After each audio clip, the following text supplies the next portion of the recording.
haven of memories. Every touch, every moment is like a thorned rose.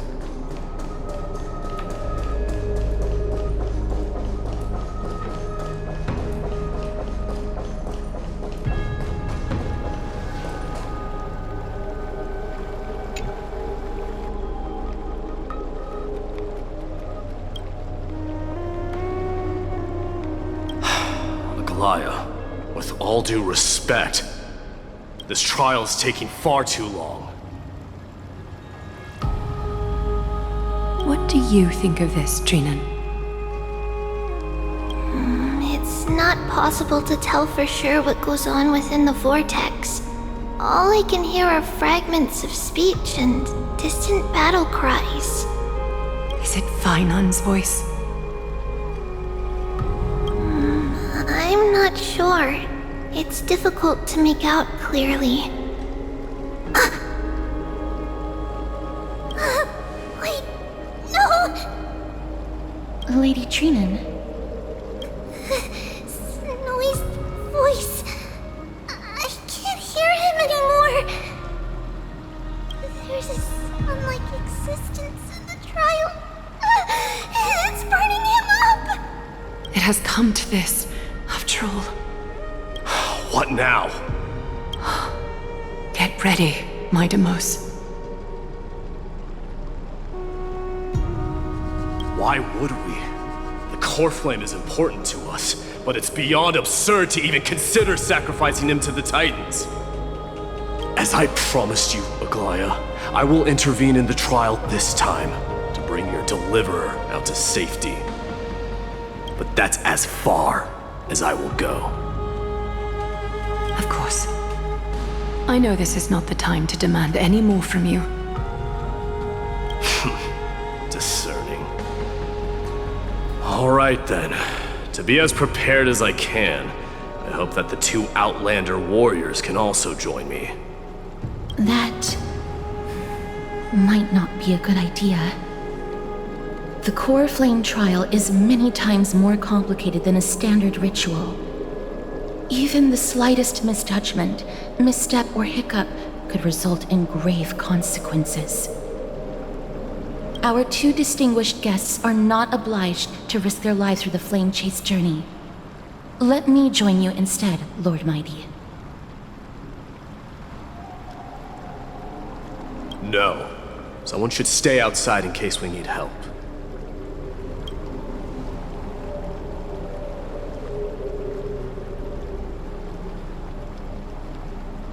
Join me in the trial to look for Phainon.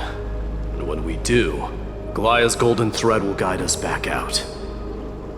Assuming we survive Nikador's wrath. If something bad were to happen, Casterus, your priority is to ensure the safety of these two. I can find a way out on my own. Yes, Lord mydei. Thank you both for your valor. Time to get to work then. Let me have the honor of taking the lead in this battle.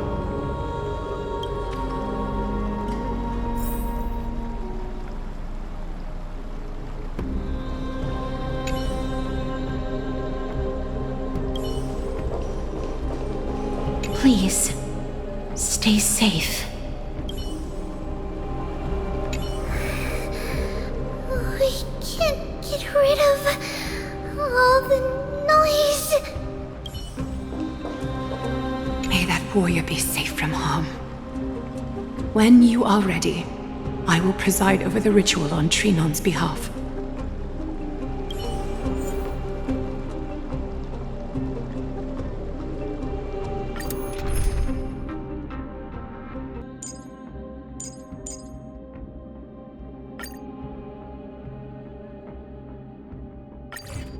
Our reinforcements from beyond the sky, warriors of high esteem. Please close your eyes and hold your breath. They once kept the fate of this world, and many other challenges safe from the devastating rage of strife.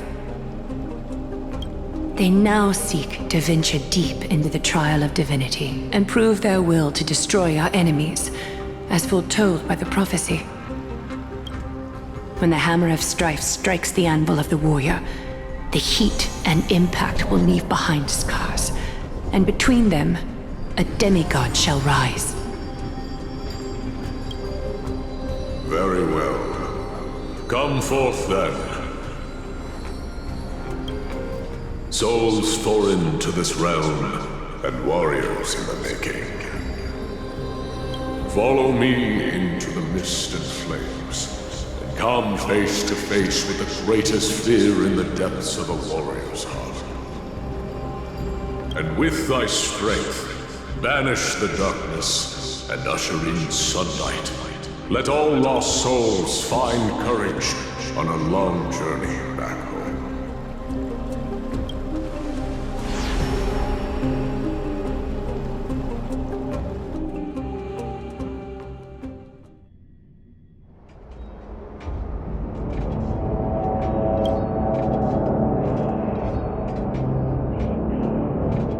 What's the matter? Surprised? Where there's strife, there's carnage. It shouldn't come as a surprise to see such a sight in Nikador's trial. I told you, this is only a mirror of the trial. I don't see him around here. We should go first. Let's pray he stays safe. Huh. The greatest fear in the depths of a warrior's heart, huh? So, this is what he fears the most.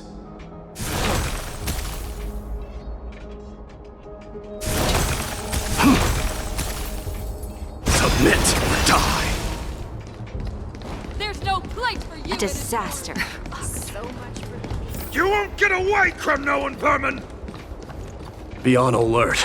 The smell of rust is thick in the air. Tell me your name, brute. Your demise shall be a tale I boast about at the feast table. My name is Perdiccas, and I am here to avenge my people. Kremnoans and Akamans are at war? Perdiccas?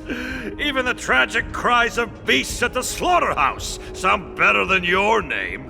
Say whatever you like, despicable Achaman. Better to die in battle than return even in glory. May the Kremnoan spirit always watch over me. Foolish brute. I see you're eager to die. Very well then. I shall grant you just that.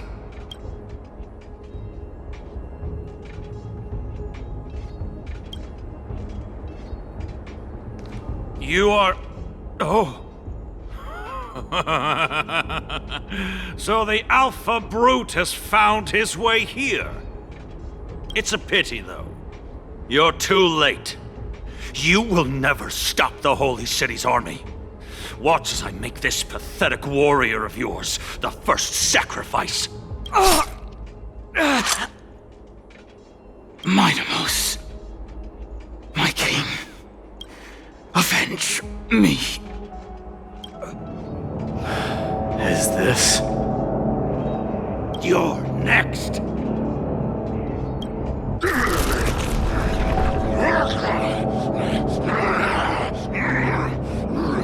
Face your death, cowardly king!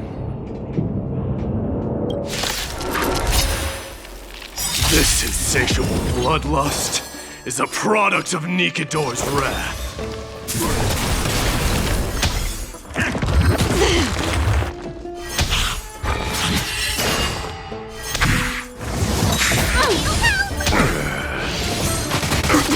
Through my blood, forever doomed! Destiny is apparent. Another journey begins. From still waters of oblivion.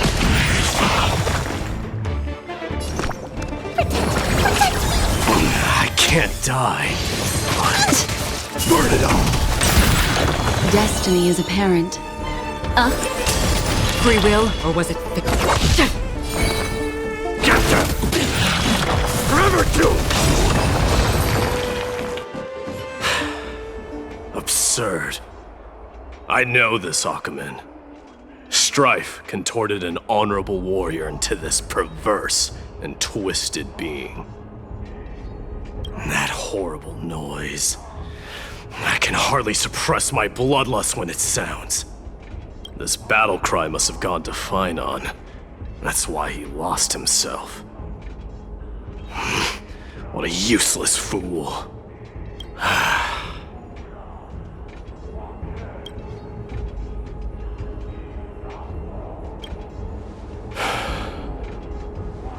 It's nothing. Let's go. That voice is Cartonis? Not you too, Cartonis. Mighty Mouse you are. Destroyed all the wicked king. Here to take my life finally. I won't ask how this happened, nor will I hurt you like you said. I just need you to tell me where Phainon is. All of this you know very well. Leave our city, cursed son of Gorgo! I have no intention of hurting you, Cartonis. Humiliate me you shall not! Leave! Get out of Okima! Get out! Symbol of your sovereignty, take it! Signet of Kremnos, bask in blood-soaked glory, your kind alone! This is... Mother's signet?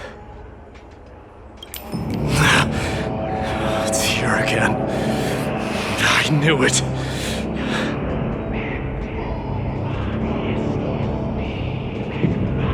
Ha!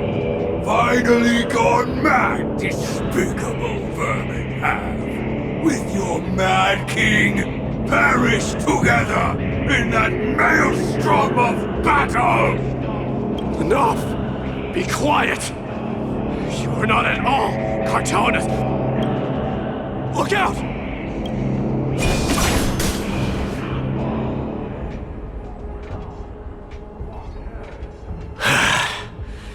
Nice move.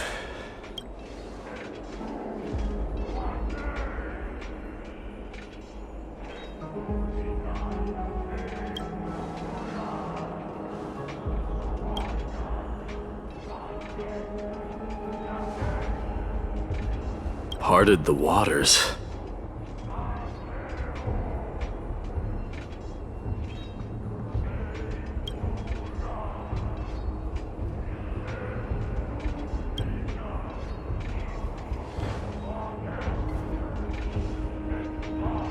So, you are Don Hung.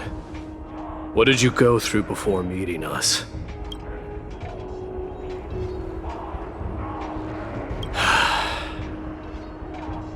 You mean you saw your past too? The trial of strife is a vicious one, all right. This might not be a single person's trial, but an arena for every challenger to engage their own delusions in a bloody battle. I saw someone from my past a while ago.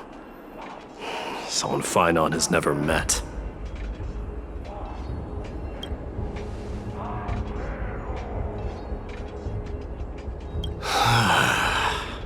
We can only hope this battlefield is nowhere as extensive as I imagined it to be. Let's first follow the sounds of battle to their source.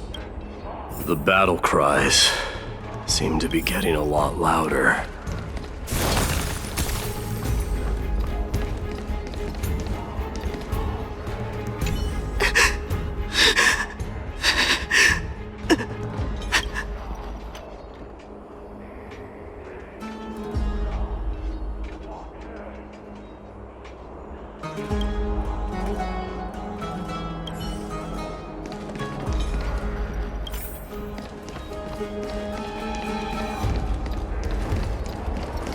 This will be the end of you Outlanders!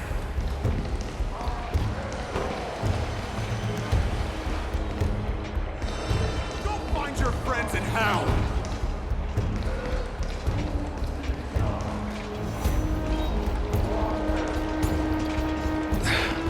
Cursed brutes.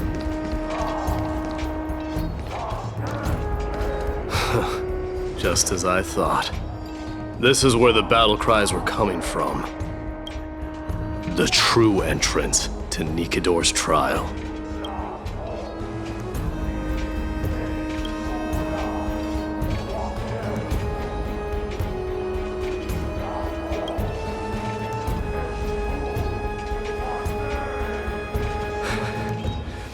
I'm seeing him for the first time, but there's no doubt about it. What I'm sensing can only be Strife's bloodlust. The one manipulating this battlefield is Nikador themselves. Mydei, you are a keen warrior indeed. You know me? The blasphemous prince. Of course I know you. And I happen to know that you're here for the soul of that white-haired warrior. Great. Let's cut to the chase then. Hand over that poor excuse for a sword master, so we can be done with this farce. No.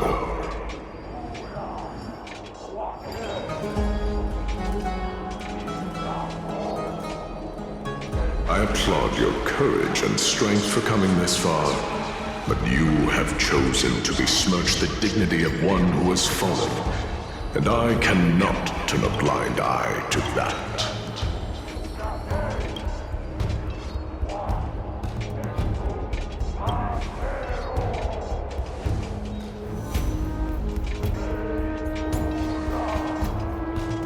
He faced the greatest fear in the depths of his heart, and fought with exceptional valor. Though he eventually succumbed to the brutal onslaughts. I have since brought him to the rear battleground, and granted him glory worthy of his courage, tenacity, and sacrifice. You wish to take him away? Sure. Pick up a spear and prove that your resolve can rival his. Of course. Cowards who hope to avoid bloodshed are better off disappearing from my sight this instant. Your opinions are of no interest to me, Mad King.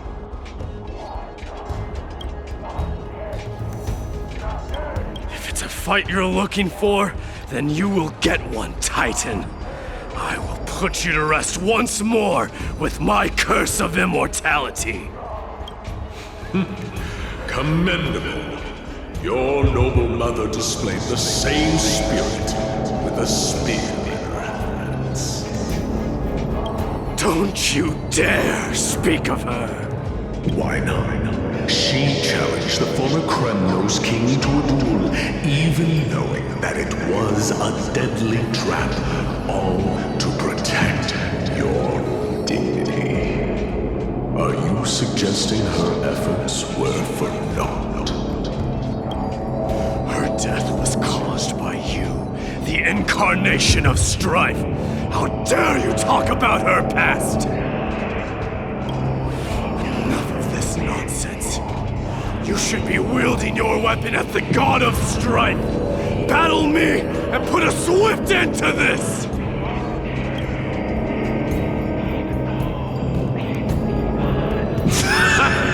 Your hatred is as clear as day, Mydei.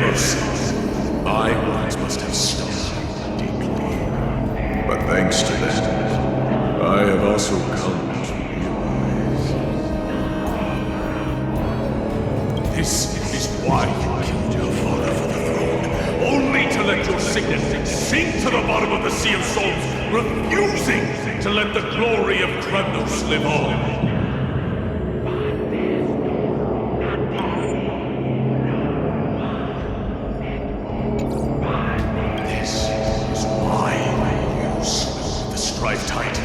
Only to reject the core flame, letting strife continue instead.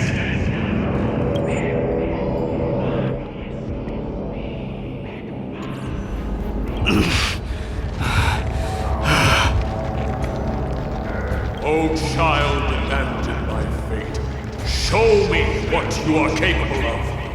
Show me if you have the power to put out the flames of your very own destiny.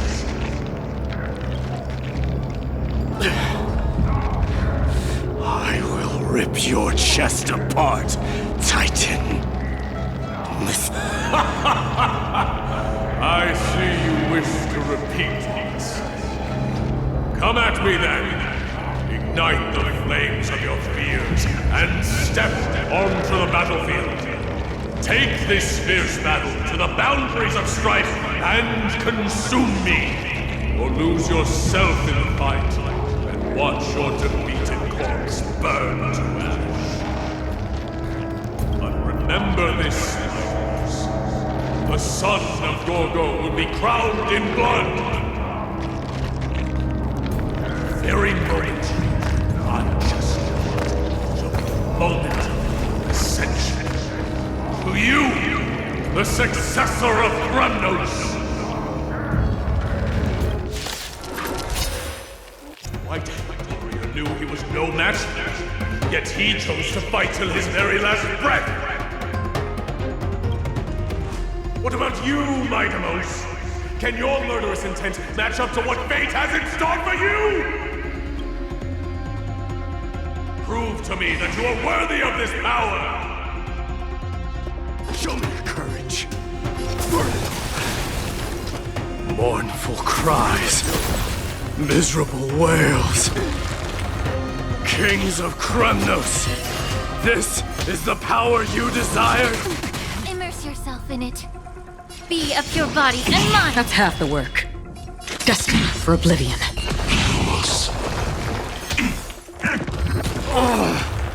I am Strife! Burn it all! Yes! In the name of fairness, I grant you the blood of strife! This raging power, I can hardly contain it. I weep for the departed. It too shall fall. Burn it all! Destiny isn't chosen. Time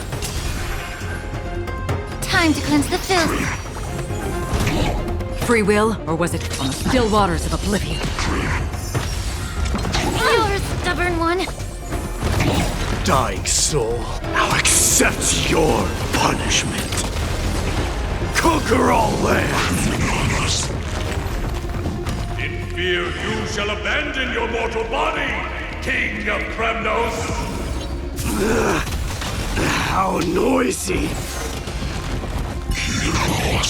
Burn it all! The truth. Everything in this world is bleeding.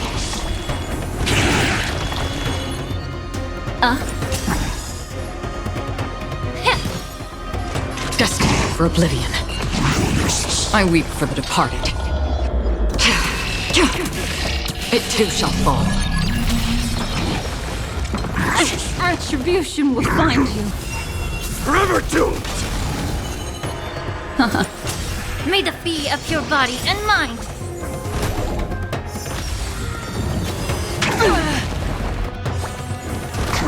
Another journey begins on the still waters of oblivion.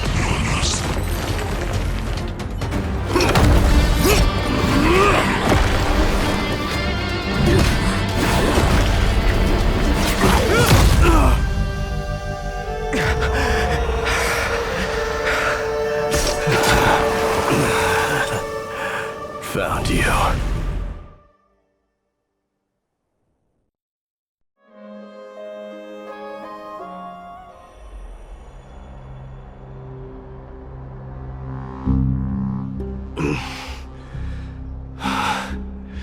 I did my best.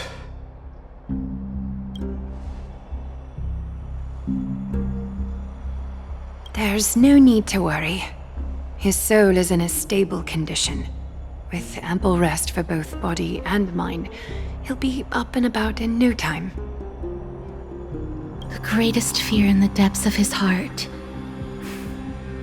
Lord Phainon must have been forced to relive his past during the trial, and revisit his homeland that had fallen to the black tide. In all likelihood.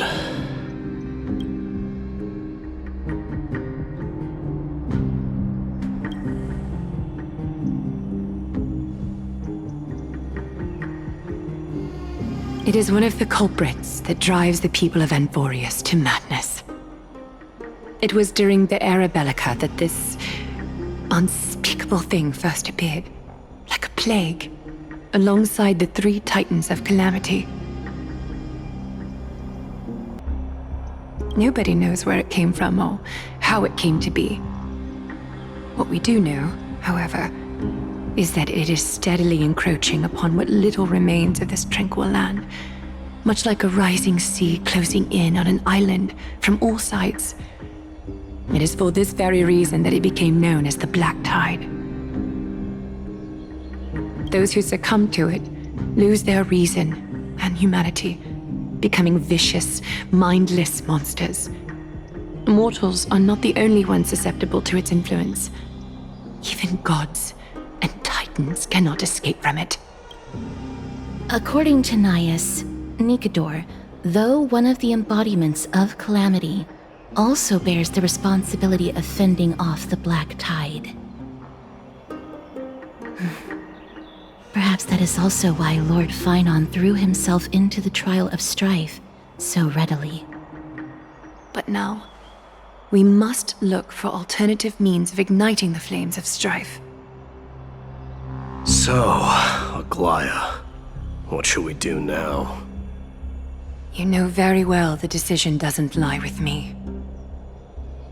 As the successor to Kremnos, mydei, you know better than anyone that if it was simply about emerging triumphant on the battlefield of strife, you and your people could manage it with ease. But ultimately, the heavy burden of divinity can only be borne by one. It is foolhardiness and indecision, not the unclaimed seat of divinity, that pushes this world into the deathly fog.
Don't worry, Dee.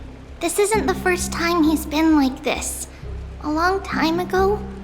I'm not worrying about him. Oh, alright. You're a little quiet, though. I'm sorry. That was rude of me. What I meant was, I know that man can pull through for sure. It's alright. Being straightforward suits you better. Actually, there's something we're curious about. What did you see in Nikador's trial? Something that terrifies me. Isn't that ironic? There shouldn't even be a word for fear in the Kremnoan language. Do you think you stand a chance against that thing that terrifies you? Is this also part of your grand scheme? What do you mean? Aglaea knew that Phainon might fall, and she expected me to take his place. That was the plan all along, wasn't it? Yes. Looks like you know everything. I have no intention of condemning you for it. The Flame Chase journey is not a game, and I have long understood this. The downfall of Strife, and the ever-growing threat that the Black Tide poses.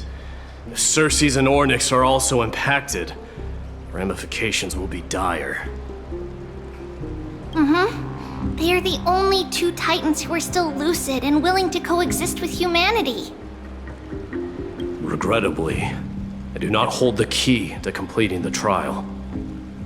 If I wish to conquer that fear, I need the assistance of my fellow Kremnoans. Give me some time to speak with my people. It won't take long, I promise. I see. There is strength in numbers, but you must know that the trial to become a demigod is ultimately meant for only one individual. Your people, they have been eagerly awaiting a new king all this time, haven't they? If you take on the divine role, they will have no reservations about following your lead. After all, you're the hero of Castrum Kremnos.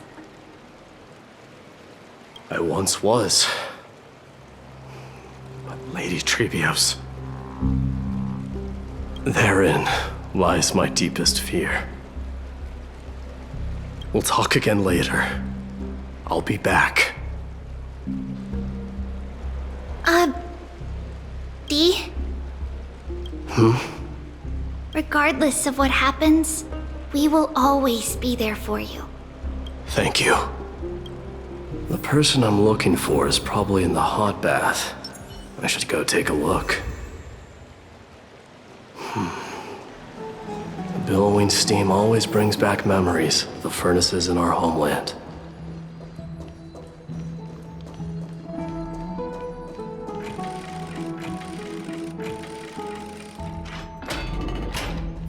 Children left unattended by their parents? That's not safe. You shouldn't run around in here, kids. Hey, it's the Crown Prince! Are you also here for a bath? I want to hear stories about princes on the battlefield. The Crown Prince? Are you Kremnoans? Yeah, we are! The grown-ups said we used to live next to the arena. Well, next to the parts next to it anyway. My dad is a centurion with the Hydra Lancers, and my mom is the bravest warrior in the God Shield Brigade. We used to get tons of silver coins from Mr. Krateros. My parents are serving in the Holy City garrison now. As warriors of Kremnos, they're braver than any Achaemen. Why are you kids here alone? Where are the grown-ups? Mom and Dad were asleep, so we snuck out to play hide and seek with Mr. Krateros. That old man can be such a child sometimes.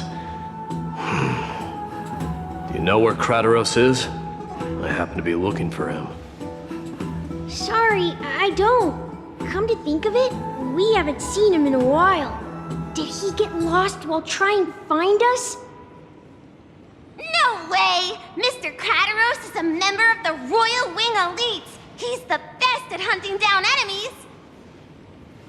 He was counting near Verax Leo when we went to hide. I thought about taking a peek, but who knows if it might be a trap he set. It was prudent of you to be cautious. So, which Varix Leo was he with? It's, just take a few turns after you go out from here. It's close to the baths. All right, I'll go look for it. You should consider the game over and head home for now. And don't play around the hot baths again. Wait, Your Highness! Is there something else? I heard you retrieved Nikador's core flame. Does that mean we get to go back home soon? Have you ever been to Castrum Kremnos? You were all born in the Holy City, and are living lives no different from the Occamans. Everything you know about our people comes only from the tales of others. You have never even witnessed the blade in the sky with your own eyes. How, then, is a city you've never seen your home? Because this place is definitely not home. Mom and Dad told me that the children of Kremnos are born to wield swords and fight on the battlefield. They also said that the Kremnoan detachment led by the Crown Prince is the bravest army across all of Emphorius. No one can defeat them. The kids in the Holy City don't play with us. The moment they find out that our parents are Kremnoans, they shun us. We don't care. We all know that the Crown Prince will take us home one day. That time has not yet arrived. But, young men of Kremnos, heed my command. Return to your parents at once. From here on, you are to dedicate yourselves to rigorous training and a healthy diet. You must not neglect these two aspects if you are to become a brave warrior of Kremnos. Only by following this path can you be deemed worthy of returning home. Yes, Your Highness! The future of Kremnos. I should find Krateros.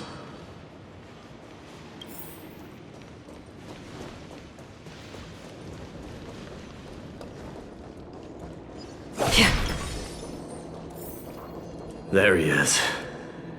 Is he engaged in a debate with that foolish lion? Rat! Oh, it's the Crown Prince of Castrum Kremnos. Get a grip. We're here by order of the Council of Elders. Even the Chrysos heirs have to think twice before doing anything to us. Out of my way, lackeys of the Council. The Civil Guard of Akama is on official duty. Please keep out of this area. Calm down, my lord. Play nice. Don't make me repeat myself. I'll allow you to pass this time, but just this once. So, you think yourself knowledgeable? Then here is a question for you. Do you know how Chrysius Leo in Castrum Kremnos came to be mounted on the wall? I don't know, my lord. How did it come to be?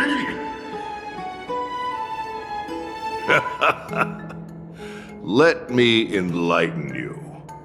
A long time ago, the founder of Castrum Kremnos led a group of warriors to hunt down a lion on the outskirts of the city of Tritos.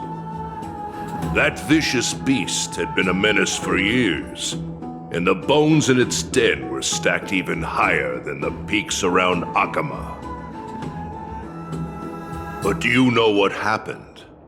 Nary a moment had passed after the beast's head peeked out of its den, when the Kremnoan warriors surged forward and brought it down within the blink of an eye, shattering its knees with a single strike. And then... Why are you red-faced already? We haven't even gotten to the best part yet. It's your storytelling, my lord. You're weaving such a captivating tale that it got my blood pumping. Please, go on. Well, if it isn't Lord Mighty. It's been a while. Oh, what in Akama is happening? To what do I owe the pleasure, son of Gorgo? Krateros. My esteemed teacher. Let's talk somewhere else, Mighty Mos. I'm tired of speaking with this silly lion. What about the Council's informants? Those two hyenas are nothing but scavengers of rotten meat. They couldn't bite even if they tried. They can follow us if they want to. Let's go.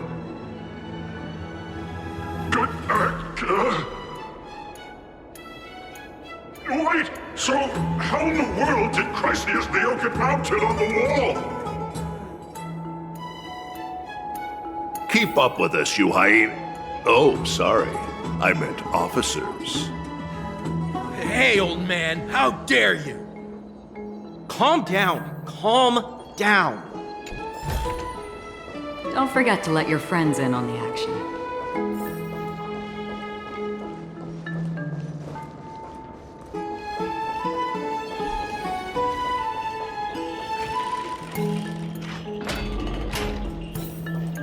Don't fall behind now. Unless you want to upset our friends here. Don't you dare try any tricks with us. We're almost there.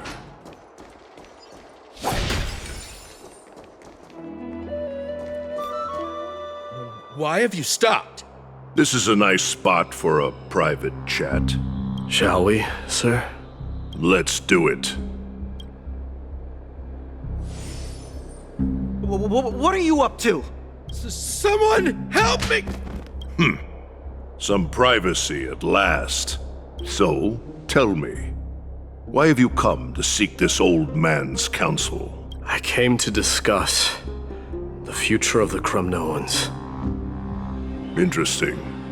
I heard the core flame of the Lance of Fury has been restored, though not by your hand. And you're even considering giving up Nikador's divine power. Is this true? Those rumors are not entirely groundless. In other words, you did entertain the thought of giving up the throne of Kremnos and forsaking your people. The divine power is not equivalent to the throne. The path of strife is also not our people's only way. Enough with the word games.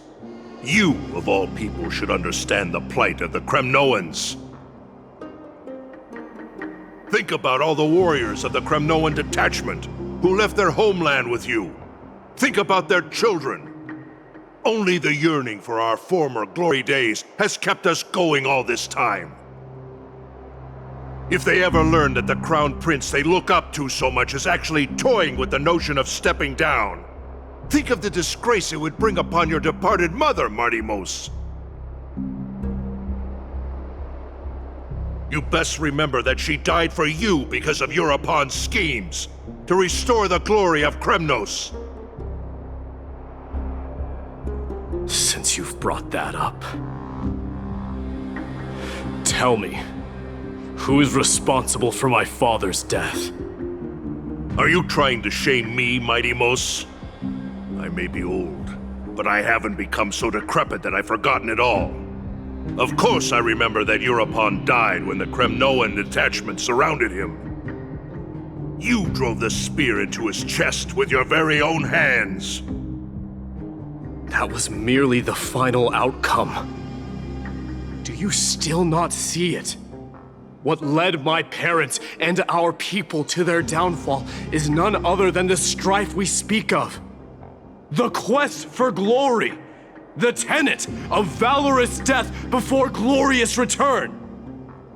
This is the creed of every Kremnoan, no matter whether these beliefs are justified or not. Don't be ridiculous. The only thing that could slay a king is a spear. Even an infant knows that much. I swore to your mother that I would guard your crown with my life. I never foresaw that the son of Gorgo himself would be the first to turn his back on the Kremnoan spirit. Gorgo. Your mother bore that name. The name of the great founder of Castrum Kremnos. And she upheld that name with honor. If you choose to turn your back on her legacy, like a wretched deserter, do not fault me for withholding my loyalty, Mighty Mos. I came to discuss the future of our people with you. But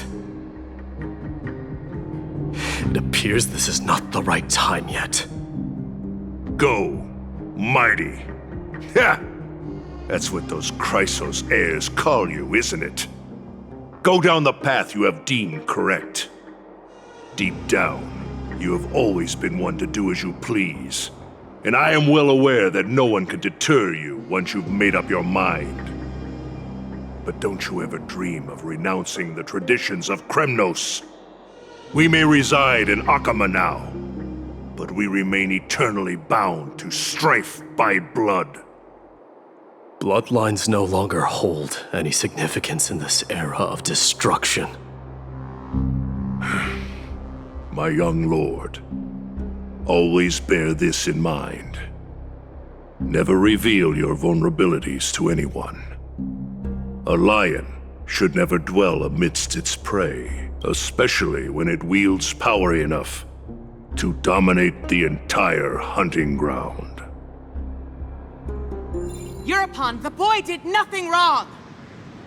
This is murder! Do not sully the noble name of Kremnos with the blood of an innocent child! You mustn't reveal your weaknesses to the enemy!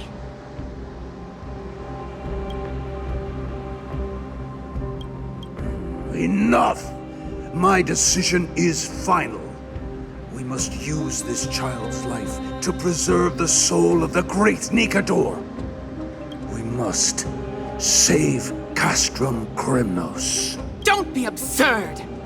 Those tiny hands lack the strength to even lift a spear.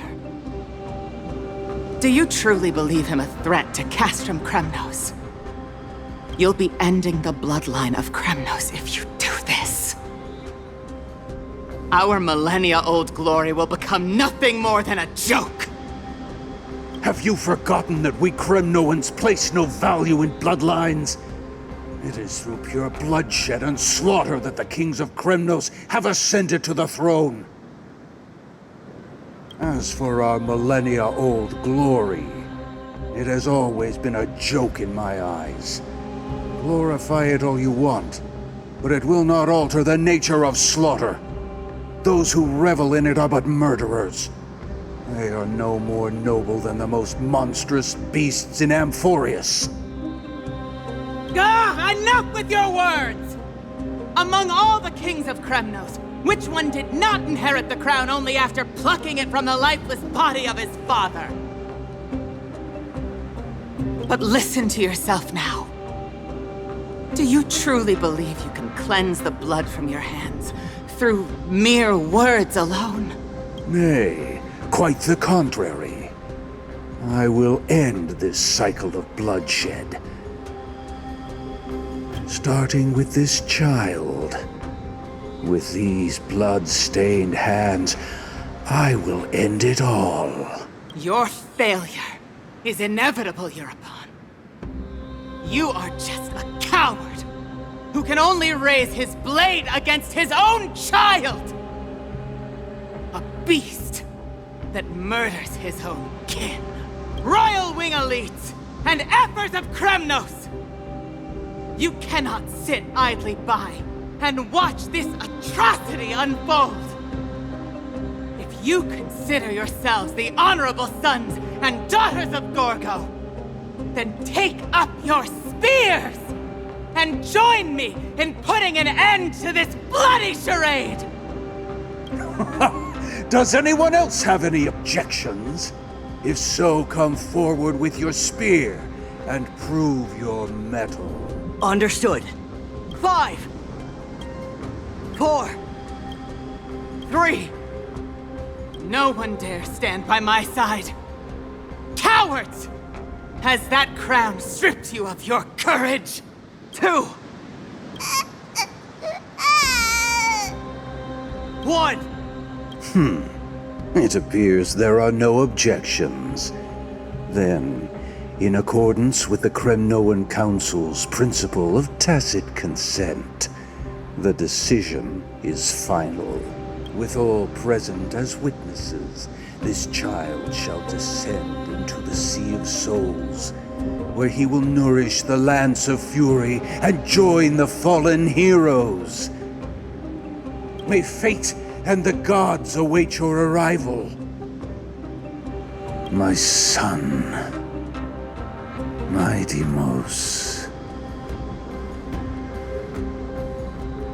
Stop! If you have more to say, then speak. On account of the life we have shared together, I grant you this one final chance. With the blade of fury above us and the council bearing witness, I, Gorgo, hereby move to challenge the crown in accordance with the laws of Kremnos. O unworthy king, in the name of the Council of Elders, I demand that you duel me! Very well. We shall see who the Kremnoan blade strikes down. mydei, my son. They all tell me to forget. But how could I ever?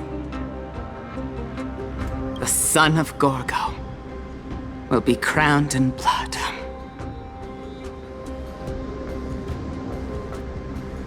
If there is no Kremnos without the crown, then I shall seize the crown and smash it to pieces to bring the people to their senses.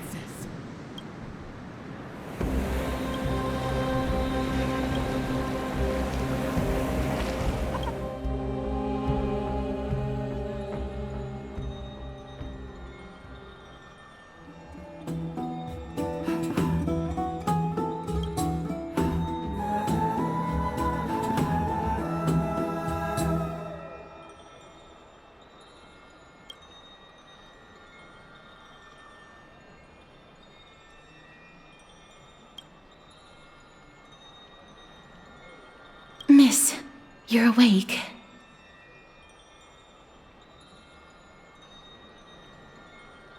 That's a complicated question. I'm not sure I can answer that. I apologize for arriving uninvited. I saw that you were still asleep, so I took the liberty of waiting nearby. I bring a message from Lady Aglaea. She has prepared a gift for you and Dan Hong, and wishes to present it to you in person.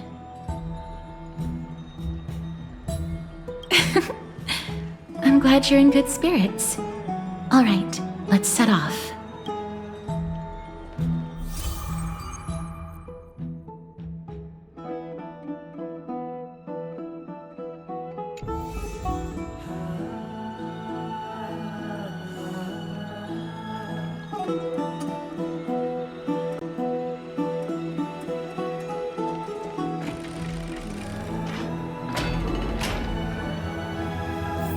Are bustling. Now that Nikador has fallen, the soldiers in the city can finally catch a break. Have you heard? It seems like... I don't know how long I'll be able to live like this.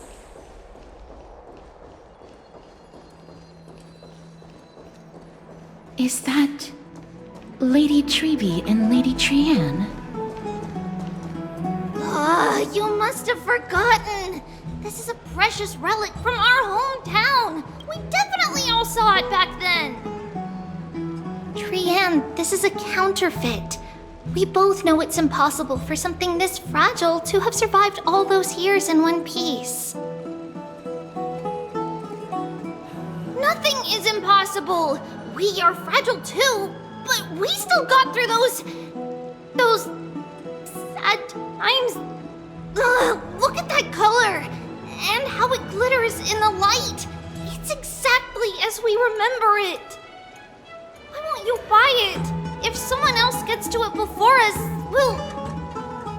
we'll miss our chance forever.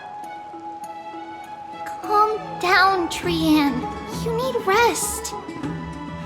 Please, there's no need to fret.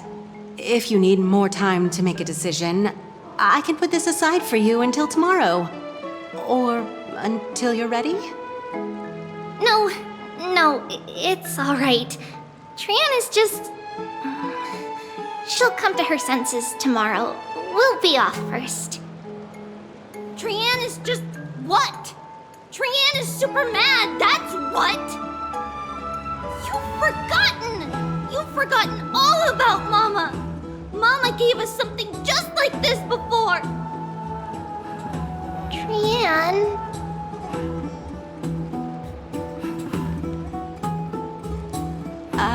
See you tomorrow? I hope you two patch things up soon. See you tomorrow. May the winds of fortune bless you.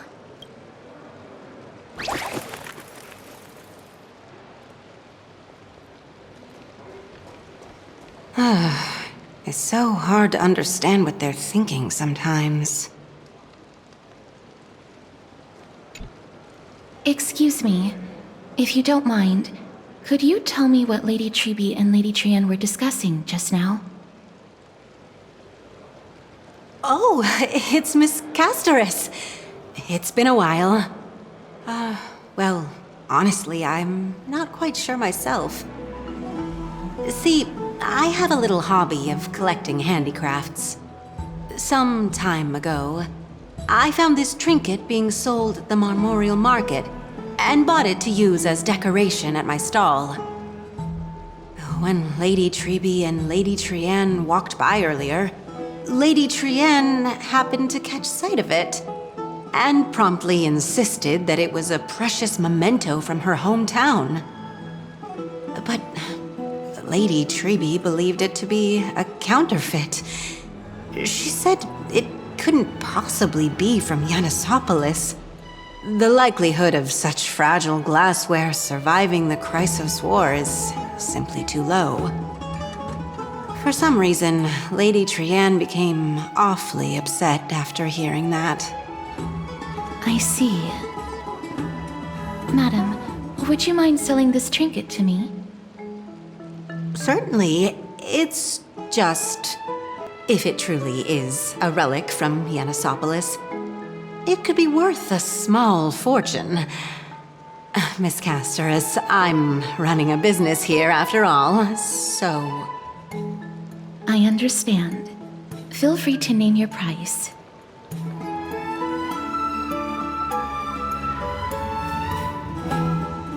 And what might your concerns be, my friend?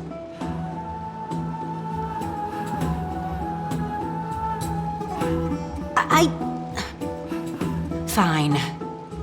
I'll sell it to you at cost, as a sign of goodwill, Miss Castoris. Just promise to support my business in the future. Much appreciated. Thanks for helping me out. I'm not one to venture out often, and while I have some savings, it takes a lot out of me to even talk to people, let alone hackle.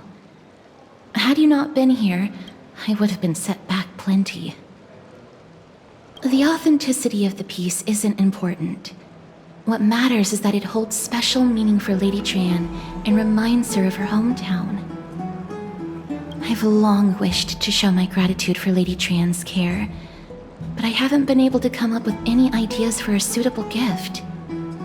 This chance encounter today feels like divine intervention. Perhaps this is the gift I've been searching for. Still, this trinket is admittedly rather fragile. I will have to make some adjustments and stitch it onto wool felt to protect it. That way, no matter how much Lady Trianne runs around, it won't break easily. All right, back to business after that little detour. Let's keep moving. Don't stray far now. We've already kept Lady Aglaea waiting long enough.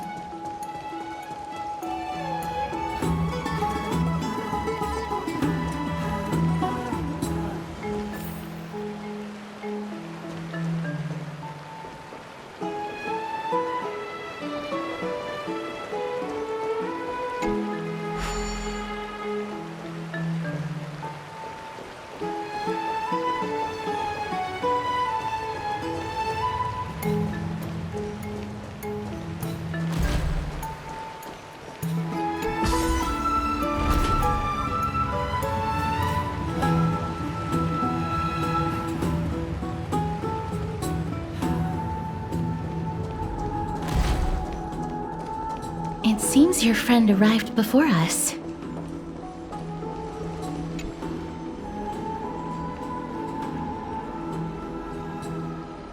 Welcome, Cass. And you as well, trailblazer from beyond the sky.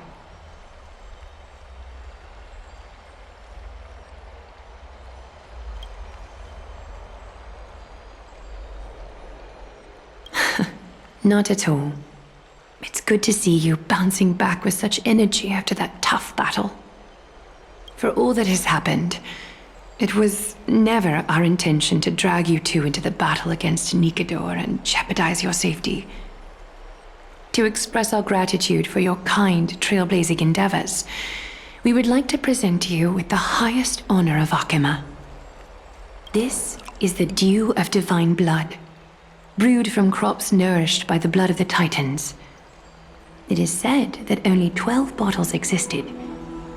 The last 3 bottles are now being kept in the treasure vault of Akima. Back in the days of prosperity, cities fortunate enough to acquire it regarded it as one of the greatest treasures ever. Unsealing it during a ceremony held in honor of 2 cities' diplomatic ties was the highest form of respect one could show the other. And now, in keeping with tradition, Akima dedicates this drink to our esteemed guests from beyond the sky in appreciation of what you have done for us.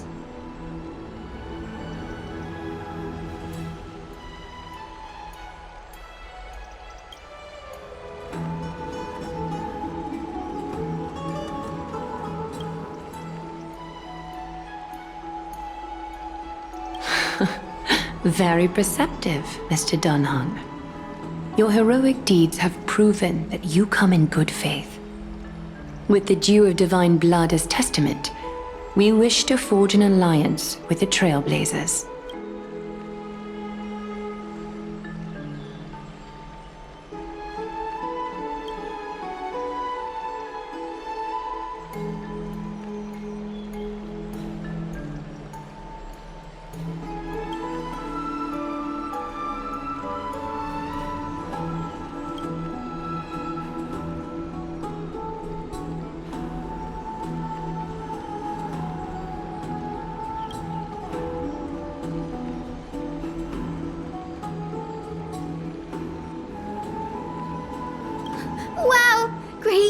Have sharp eyes indeed. You'd make outstanding members of the Twilight Courtyard. No need to worry, by the way. I can tell from Lady Aglaea's tone of voice and micro-expressions that she's being genuine.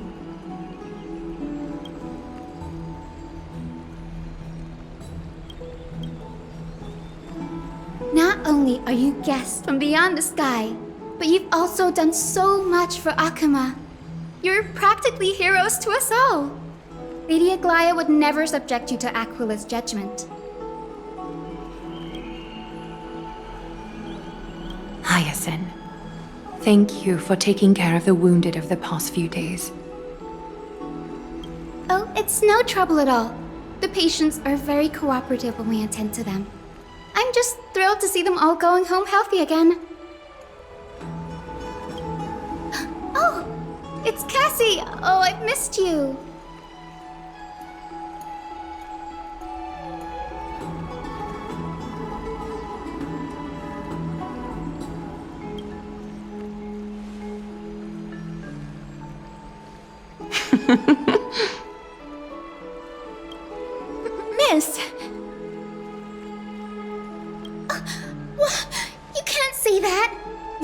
Aglaea should always be Lady Aglaea.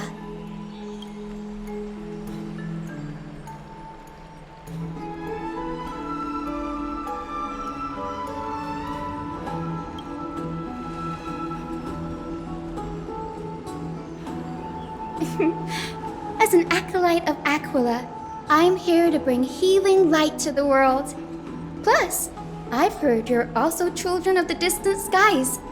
Fate must have brought us together. Can we be friends?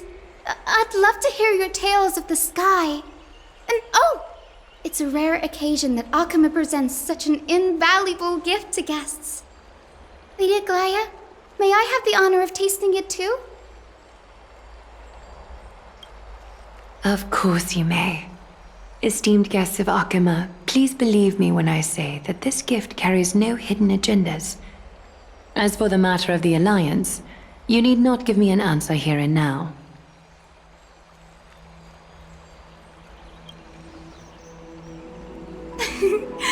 You're mistaken.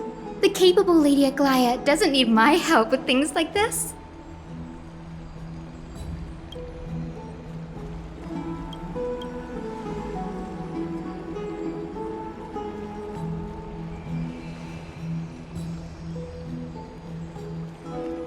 Oh, yay! Then I'll get started on my questionnaire.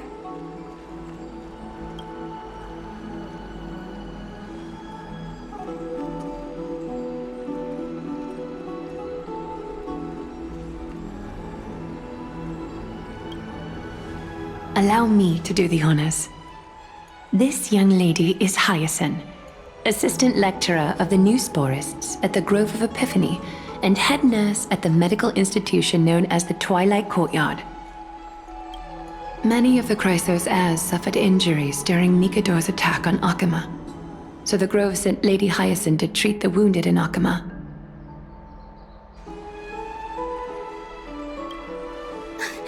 But what I'm really good at is helping people sort out what ails their mind and spirit.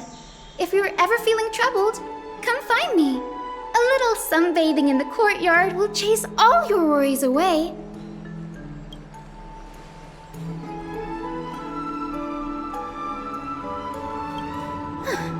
Well, it looks like everything's sorted out now. The patients have also all recovered. I think it's time for me to head back, Lady Aglaea. I would love to keep you in Akama for a few more days, but I would hate to provoke the ire of the Grove. As it happens, Akama intends to send a messenger to the Grove for updates about the research on the Black Tide. We also want to communicate our desire to discuss the retrieval of Circe's core flame at the earliest convenience. Oh, that sounds pretty serious. Lady Aglaea, you can't be asking me to... No need to fret. We won't put you on the spot. Trianne will be going there as the diplomatic messenger of Akama, and Krateros will be accompanying her. I happen to have a few questions for Professor Anaxa as well, regarding the missing Titan Thanatos.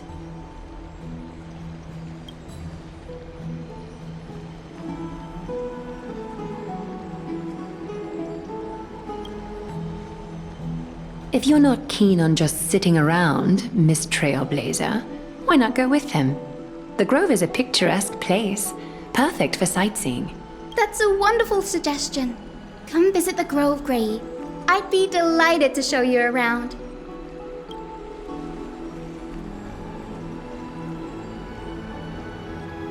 In that case, do bring this spindle along with you. This tool, called the weft, is used to spin thread and has been passed down in my family through generations. Though it doesn't see much practical use nowadays, it's become a symbol of great significance. In this respect, it is the perfect token to represent my will. If you encounter trouble at the Grove, just take this out and show it to them. While you're in the Grove, the golden thread of the weft can also render all things around you visible, regardless of whether they're corporeal or not, allowing you to see things as I would. Krateros knows this too. Make good use of it. Trianne is already waiting for you at the outskirts of Akama. so I won't keep you any longer. May your journey be smooth.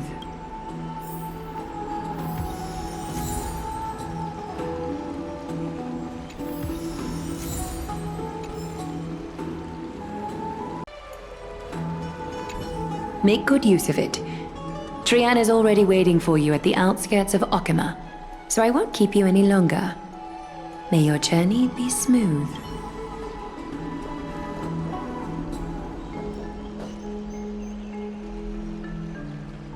I'm glad to be in your company again, miss. Thanatos controls my fate, in a sense.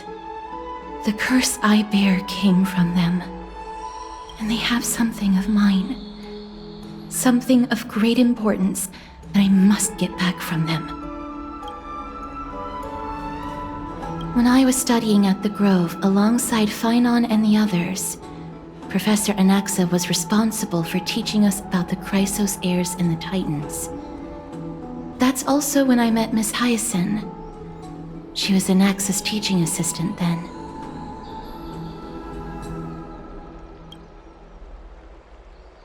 The Grove of Epiphany is Akima's partner academy. They look after the core flame of Circes and are the organization at the forefront of researching phenomena such as the Black Tide and the Titans. They also provide academic research support for the Flame Chase journey. Several Krateros heirs are based in the Grove, including Miss Hyacine and Professor Anaxa. I came here with a colleague from the Twilight Courtyard. I've asked her to pack her luggage in advance, so she's already waiting for us by the city gates. Let's go meet up with her.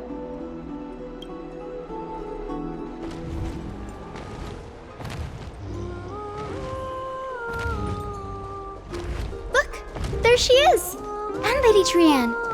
But who's that they're looking at? Did something happen, Clementine?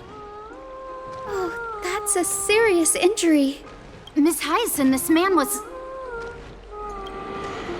discovered by Trianne! Trianne was in a bad mood this morning, so we went to the outskirts of Okima for some fresh air. But then we found him collapsed on the roadside.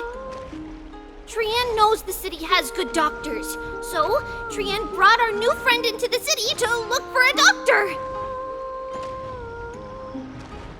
I was waiting here for Miss Hyacine when I bumped into Lady Trianne. But by then, this man was already in critical condition, so I had to perform some emergency treatment first. These wounds, they're caused by the Black Tide. This is bad. Clementine, prepare a ward for this man at once. I'll treat him myself. It's a miracle he's still alive, considering how badly the Black Tide injured him. Grey, Cassie, and Trianne, would you mind making your way to the Grove first? Once this man is out of danger, Clementine and I will join you.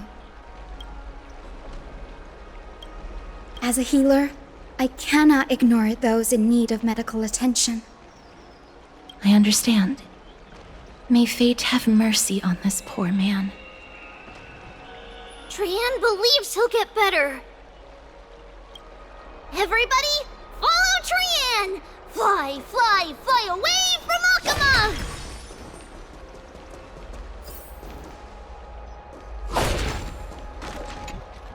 Down this road we go, to the skies we fly, leaving Okima behind! Little Cass, little Grey, are you ready?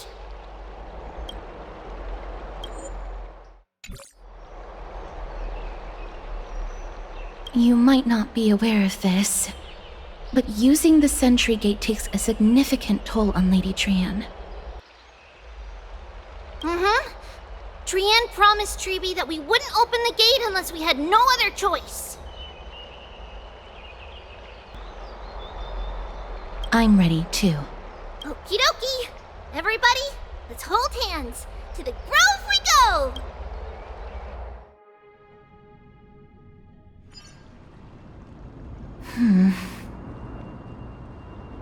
It's harder than I thought to sew gemstones onto wool felt.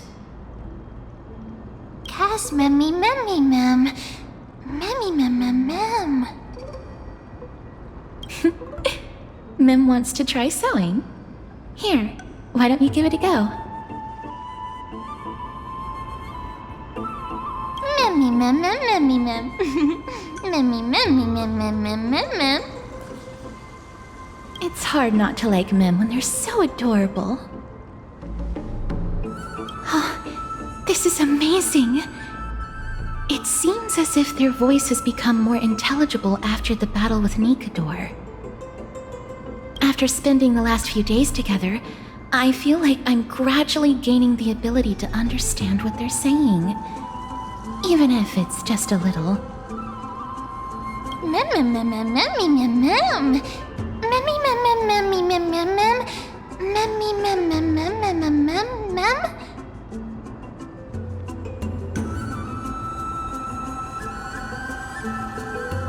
Memmy, mem. Memmy, mem, mem, mem, mem, mem. Memmy, mem, mem, mem. Memmy, mem. Memmy, mem, mem, mem, mem, mem, mem, memmy, mem. Memmy, memmy, mem. Mem, mem, mem, mem, mem, mem, mem, mem. Ah, memmy, mem, mem. Mem, mem, mem, mem, mem, mem, mem, mem, mem, mem.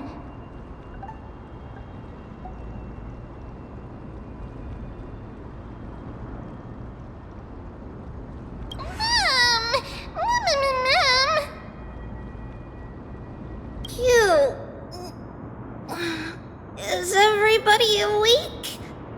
Little Gray, little Cass, and a little pink puppy? Puppy? Memmy, mem, mem, mem, mem, mem. Memmy, mem, mem, mem, memmy, mem, mem, mem, memmy. It's already action hour. Lady Trianne, I hope you're well rested. You were talking in your sleep. Did you dream of many things? Sleep talking? What did Trianne say? Something like, Mommy, doll with sword, let's fight together. We'll be brave. Ugh, it's so embarrassing. Please don't make fun of Trianne. Of course not. Wasn't Lady Trianne's mother also the Holy Maiden of Yanisopolis? Uh-huh. Mama was the strongest Holy Maiden in all of our history. She also gave us the prophecy of deliverance. And she had red hair that looked like a cute red mushroom.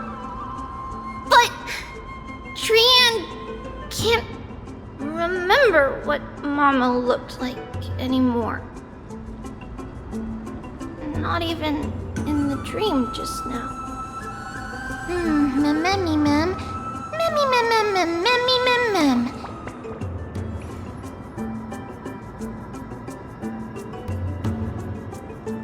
Memmy, mem, mem, mem. Memmy, mem, mem. Memmy, memmy, mem, mem, memmy, memmy, mem, mem. Memmy, memmy, memmy, mem. Memmy, mem, mem, mem. Memmy, mem, memmy, mem, mem. Memmy, mem, mem, mem, mem. Mem, mem, mem, mem, mem. Boom! Memmy, mem, mem, mem, mem, mem. Memmy, mem, mem. Mem, mem, mem, mem, mem, mem. Mem? Trianne thinks that's a great idea. Can the pink puppy help Trianne out? Memmy, mem, mem, mem, mem, mem, mem, mem. Yay!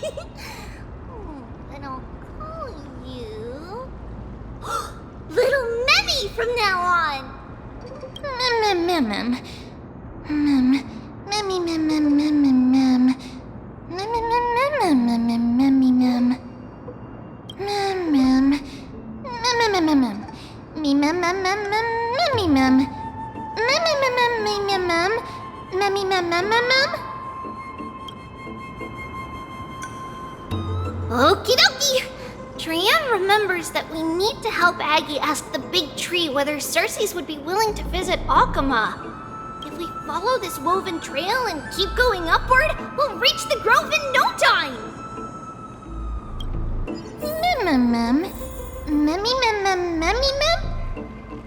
Legend has it that whenever they requested an audience with Circes, Nestia would always come to the meeting in a long white dress.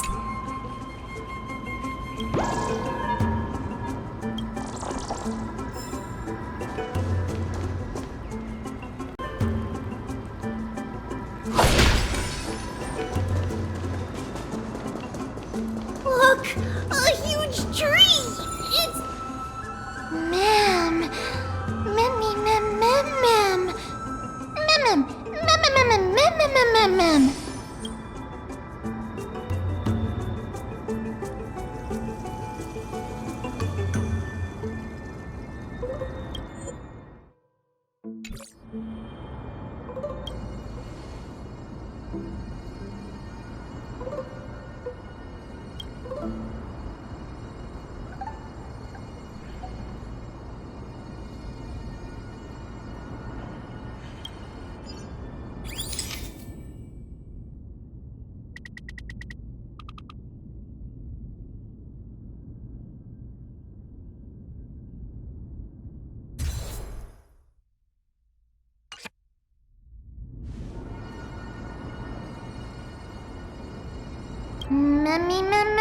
Mem. It's the Bough of Rift, the divine body of Circes.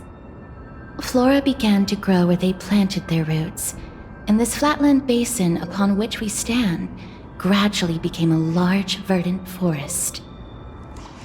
A long time ago, Thelesis, the first scholar, led the masses to build a garden and courtyard in the forest, naming the site the Grove of Epiphany. There, people sought mental clarity, knowledge, and enlightenment. Trianne knows this. Everybody says that was how this big academy came to be.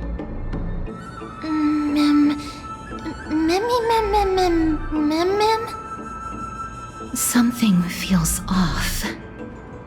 The Grove has always welcomed scholars. So too would Circes give us her delicate leaves and extend her branches in greeting.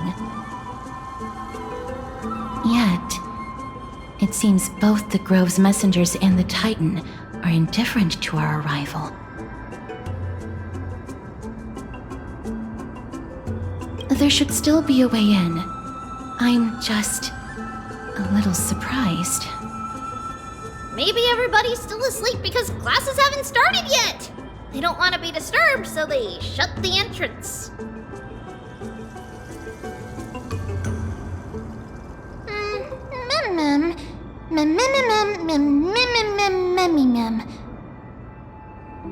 This place is too quiet. What in the world is going on?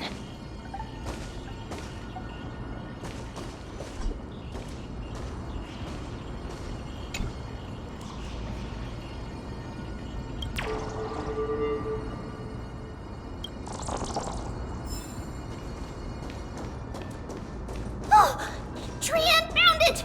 Everybody, the entrance on the other side. Where could it be?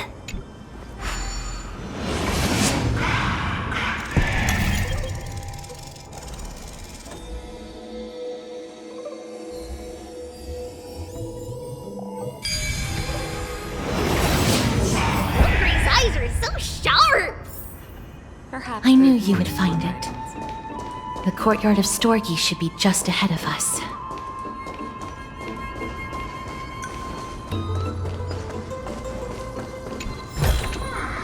Seek, and you will find.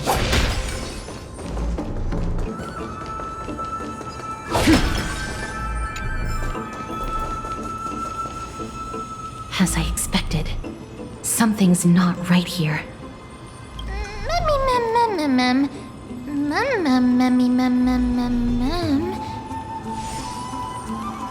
Not to mention that this whole place is also eerily quiet.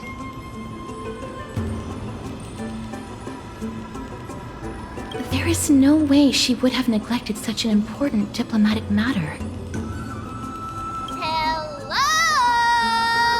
Is anyone there? Oh. No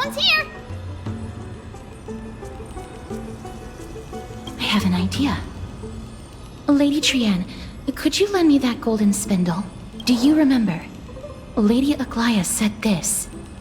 While you're in the grove, the golden thread of the weft can also render all things around you visible, regardless of whether they're corporeal or not. This is achievable because the grove is not only where the roots of Circes are, but also where the chrysalis of gold manifests. Oh, Nestia, with the weft as my vow, I beseech you, entwine my body with your golden thread and affection.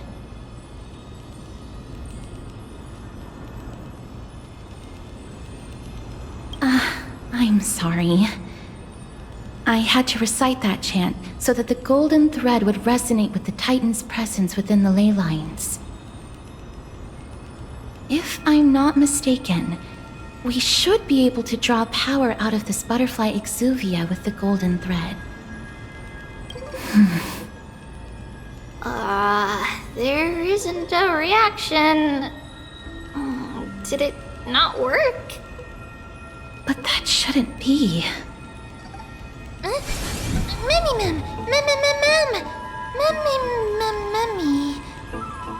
Are they white dryad flowers?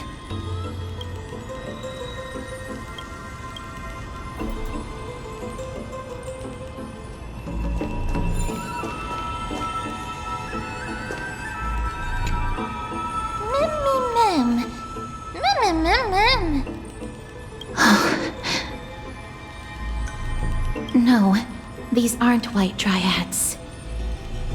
These are shadows of dead white dryads. Dead me, ma'am. Shadow? Strictly speaking, these white dryads are still plants. They only gained sentience as a result of Circe's blessing of equality. But their sentience is minimal when compared to that of humans. These flowers have already died. What you see here are just faint afterimages of their souls. However, this also means that the golden thread has definitely connected with the Titan's presence. Without the golden thread's outlines, we would not have been able to see them at all. But what happened to them? Why are there only tiny shadows of them left? Ma'am, can you read their memories? Let me try.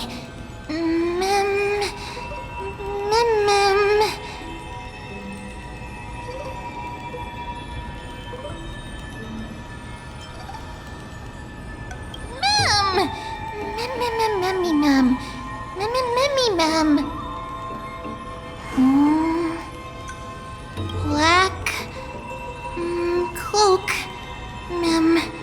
sword toward the great tree.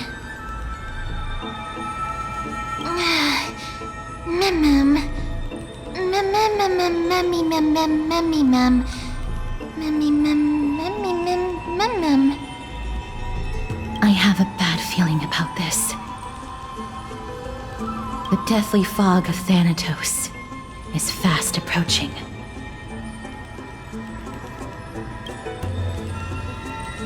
Oh!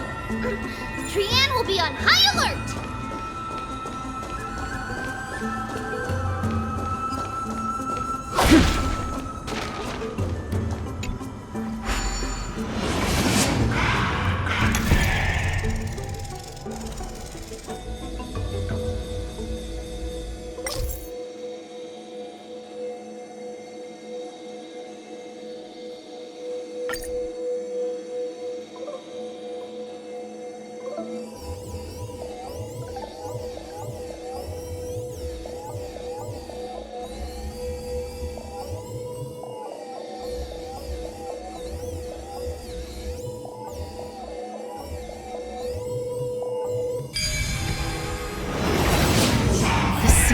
Death is becoming more and more intense. More than one right answer.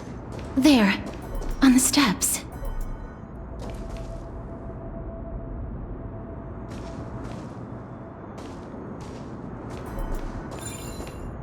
This looks really scary.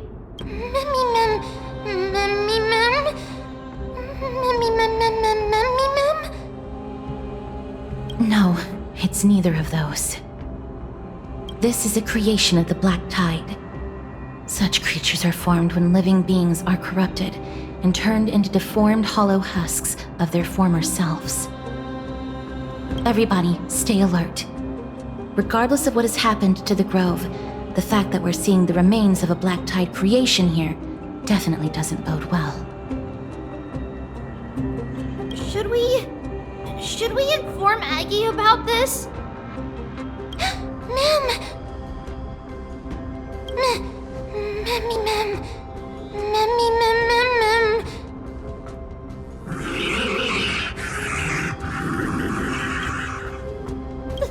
The monster is alive!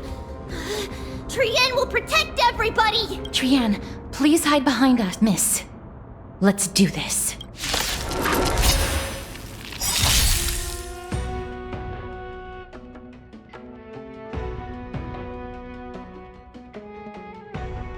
As expected, the words black, sword, and cloak. They're talking about the Black Tide. Beneath the waters lies an endless abyss! Again.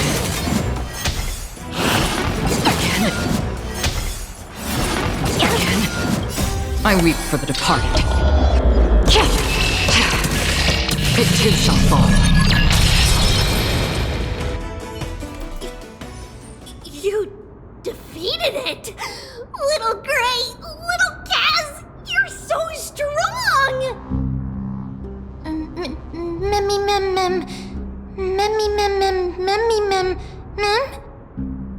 To think the Black Tide has spread this quickly to the Grove despite its remote location. I'm afraid a world where strife has fallen is far more dangerous than we ever imagined.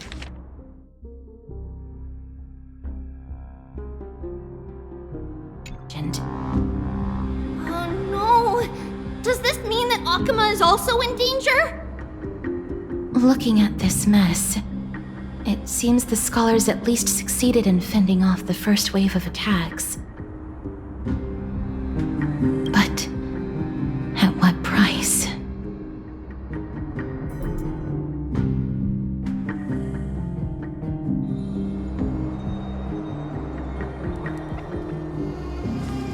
Lady Aglaea, after a few days of surgeries, both major and minor, we were able to save the life of that patient found on the outskirts of Akama.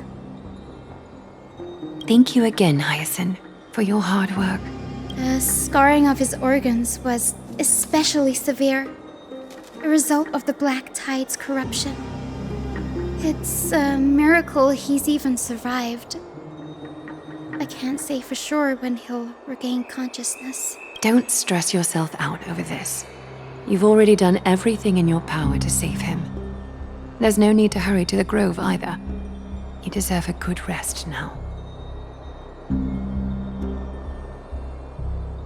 Tribbie, I have some things to tell you as well. There's something strange about where that patient came from. He is not Akaman. The way the stitches on his clothes are hidden is quite unique. Such craftsmanship is undeniably from the Grove. The Grove? You mean... Now that I think about it, Castrus and the rest should have arrived at the Grove by now. Trianne just got in contact! The Black Tide has invaded the Grove. We haven't detected any survivors, even with the help of the Golden Thread. What should we do, Aggie? The Black Tide is posing an even greater risk to us now. I did not expect the Grove to be the first to be impacted, though. Can they tell where the core flame is right now? We see it. The core flame is still there, but... But what? But they can't say for sure whether the Titan has also been corrupted by the Black Tide. Please let them know that for now, the most pressing task is to identify the core flame and transfer it to a safe place as quickly as possible. We must and find anaxa. Unless something went terribly wrong, he should still be alive. They've set off. Please, stay safe, everyone. I pray for their safety too. Aggie, how do you know that anaxa is still alive?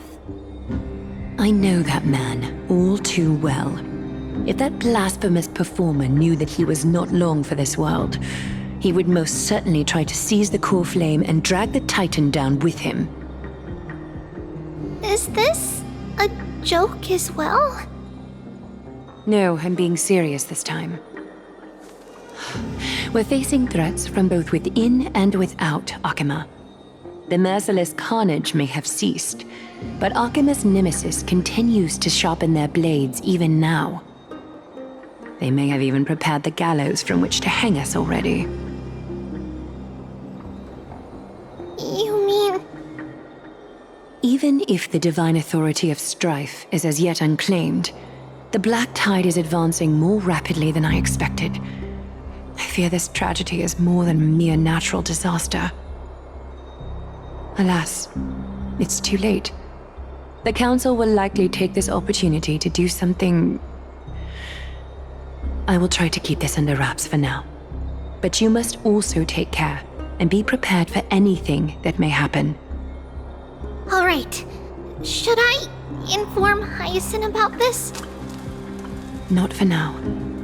She must be exhausted after performing surgeries non-stop for so many days. I don't want to overwhelm her with this bad news.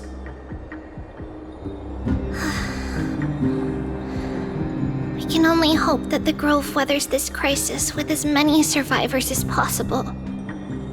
That being said, based on the condition of this patient, Tribbie, we should prepare for the worst. It's likely he is the only one who managed to escape from the Grove against all odds.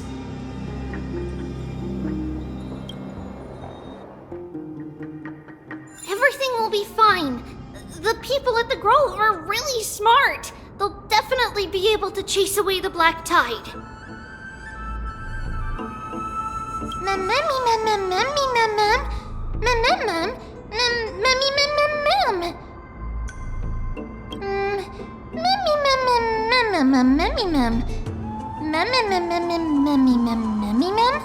How should I put it? Lady Aglaea doesn't trust anaxa at all, I'm afraid.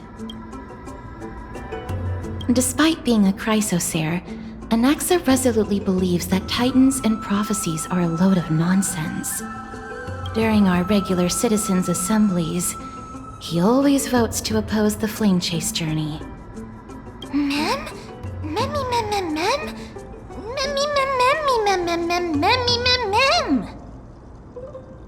Trianne knows the answer to that.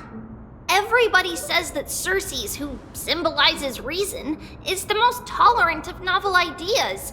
Apart from Kefali, they're the Titan who treats us the best.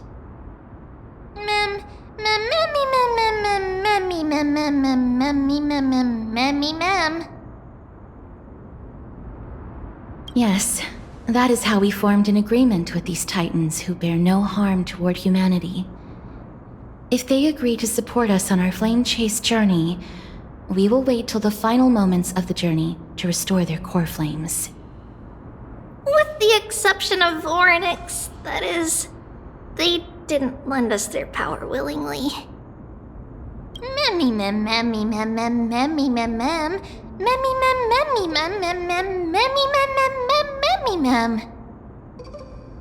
That is true. It's also fortunate that these gods weren't corrupted by the Black Tide and did not descend into madness. Trianne believes Circes will be alright. After all, everybody says that the people of the Grove are really smart. So, Little Gray and Little Cass, just leave the task of finding anaxa and everyone else to Trianne. It's easy for Trianne to look for people because we can fly. Good idea. In that case, please bring the weft along with you, Lady Trianne. The golden thread will be much more effective from up above. Please promise us that you'll take care of yourself. Okie doke. If Trianne gets in trouble, we'll look for all of you. In return, if you get in trouble, remember to call for Trianne, okay? We'll come right over and open the gate for you. That's the other thing I wish to mention. Do not open the gate unless you have no other choice, Lady Trianne. Your body is not in good shape at the moment. Okay. We will keep that in mind. Trianne was just trying to help. Of course, we know that. After all, Lady Trianne is a demigod, the most powerful among all of us here. Remember all those brave heroes in the tales you've heard. They would always save their strength until the very last moment. That way, they could ensure that nothing went wrong with their plans. Isn't that right? Mm-hmm. In that case, brave Trianne shall clear the way for all of you. Memmy mem memmy mem mem. Memmy mem mem mem. Memmy mem mem mem mem mem mem. Mem mem mem. Memmy mem mem mem. So many monsters. Memmy mem. Memmy mem. Memmy mem.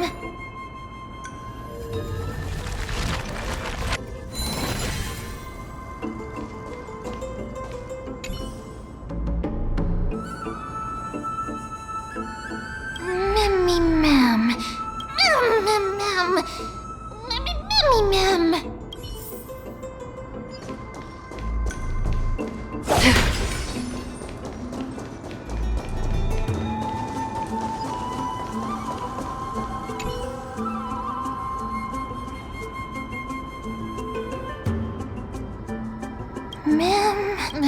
Memmy mem. Memmy memmy mem.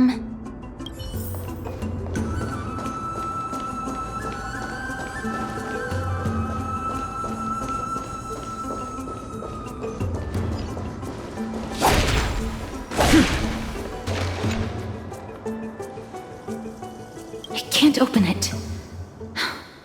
It was probably sealed in order to ward off the black tide.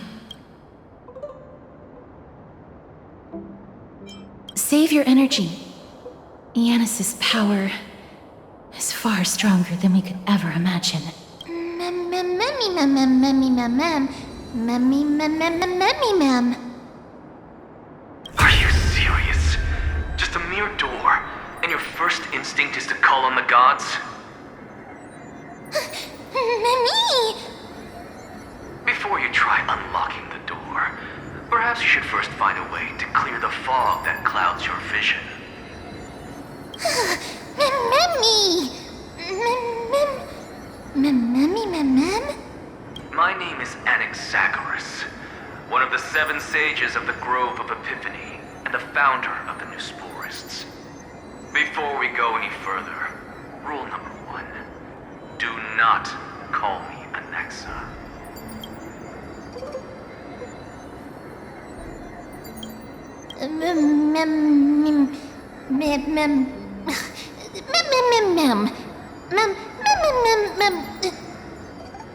Rule number 2. Never interrupt me. Silence is golden. The person standing here and conversing with you right now isn't the vestiges of a memory. Rather, it is the culmination of the greatness of science and the pure, irrefutable, and undeniable exalted truth. Through the wonders of alchemy, I have shattered my soul and transmuted it into gold before burying it in this spot.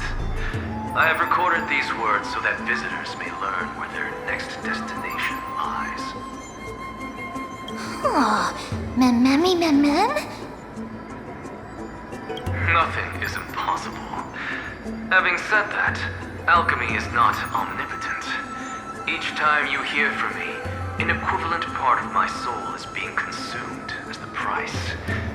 In other words, this voice isn't created out of thin air.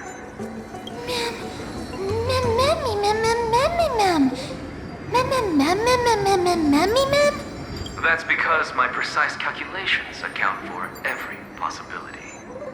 I also know that you have already discovered the cause of the calamity at the Grove, the Black Tide, and that you mistakenly believe that the scholars have been wiped.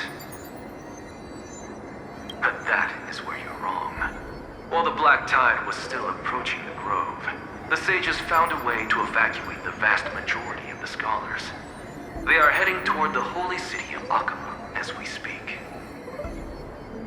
Only a small fraction of the scholars stayed behind with me to defend the Grove. If all goes well, Circe's core flame will reach Akama before long. But since you have accessed this message, something unforeseen must have occurred. For now, you should continue onward to the Luminary Throne, where you may retrieve the core flame. And our mortal remains. And now, the objective is complete. That is all.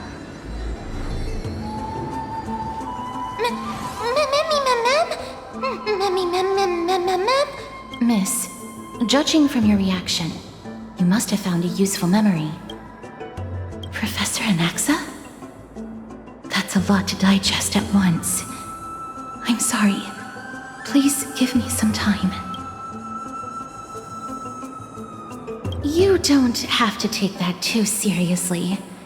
For some reason, he's especially particular about his full name. Professor Anaxa theorizes that all beings originate from the same source and have a similar composition, which in this case refers to the soul. He calls this theory Nesporism. It is an extremely complicated theory. You should get him to explain it himself if you're interested. Provided that he is still alive.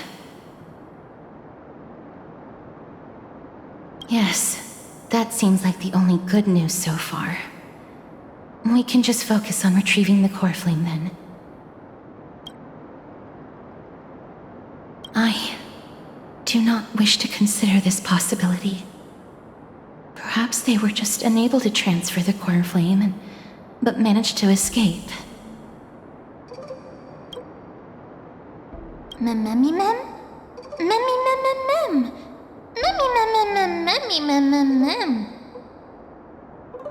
It is located at the top of the giant tree and is where Circe's core flame is kept. According to Anaxa, the core flame should still be there, but making our way there won't be as simple as the professor made it sound.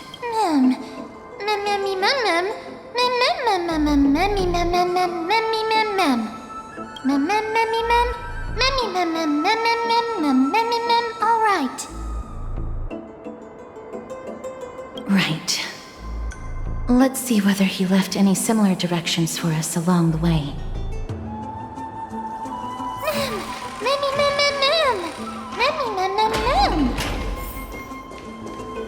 Alchemy is truly incredible.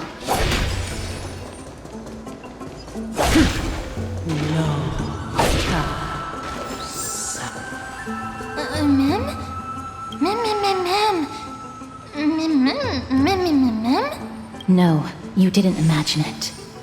I heard it as well. I'm afraid that someone's probably nearby. As we are unable to ascertain whether they are friend or foe, we better remain cautious.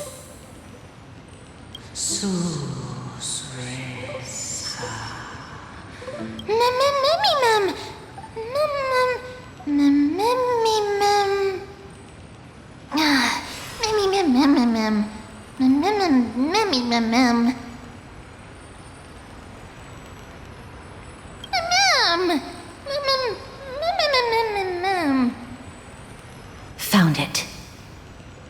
The voice is coming from over there. Memmy mem memmy mem. Memmy mem mem mem. Memmy mem mem mem memmy mem. No. It seems to be coming from somewhere even further that way.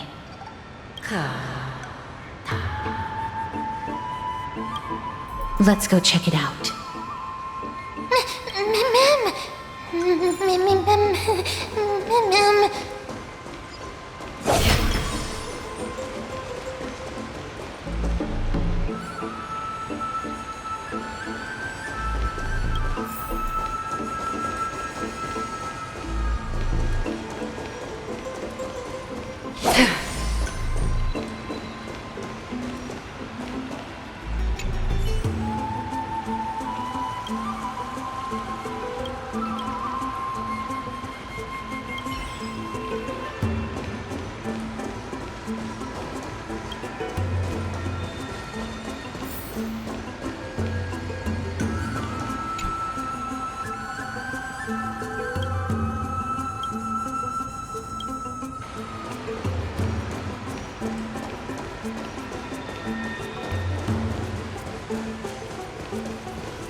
Regardless of what you do, a stone won't be able to speak.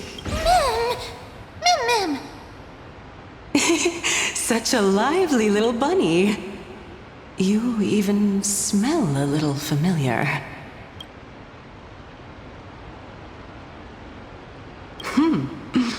What a smooth-talking child. I'll accept your praise. Who are you? Keep your distance and identify yourself. Otherwise, you'll face the consequences.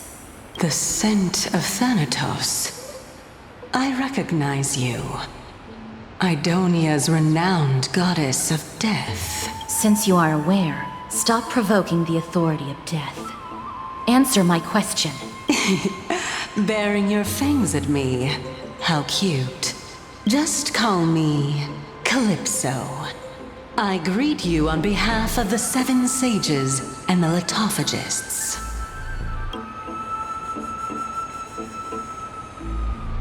Of course not. Just ask the fair lady beside you. She'll definitely know the reason why. Be careful. Even if the head of the litophagists has never shown their true identity before, we shouldn't trust this person so easily. The weft could not detect her presence just now. That would be out of the ordinary if she were truly a phantom body. But if she is someone who has passed on, I should be able to tell. Let me test her. Do you mind if I join your private conversation? That would be rather inappropriate for someone who isn't even willing to reveal their real self. Forget it. However, I'm going to ask you some questions. Please answer them truthfully. If you can do so without hesitation, we won't treat you as an enemy for the time being. A pop quiz? Well, that sparks my interest. Go ahead. What was the topic for the grand finals of the 752nd Great Debate? Is a flying arrow in motion or at rest? Who was your representative? Medea. She went up against Phainon of the New Sporists. Who won? Nobody won because the 752nd Great Debate never took place. What I just mentioned happened during the previous debate. Phainon emerged victorious and obtained his 10th consecutive debate wreath. Also, to alleviate your worries, I shall provide you with a piece of information that's more valuable than the great debate. Anaxa the new sporist is still alive. I saved him, and he is now recuperating at the Luminary Throne. So, are you satisfied with my answers?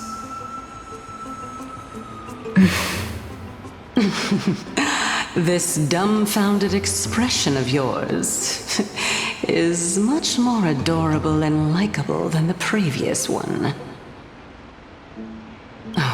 As the saying goes, seeing is believing.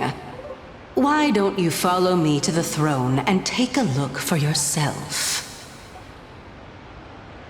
I'll keep my eyes on you at all times. Oh, that's truly an honor.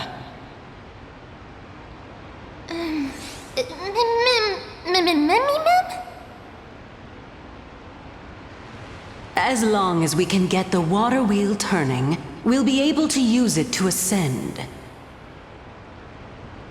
So, the solution is to awaken this heart.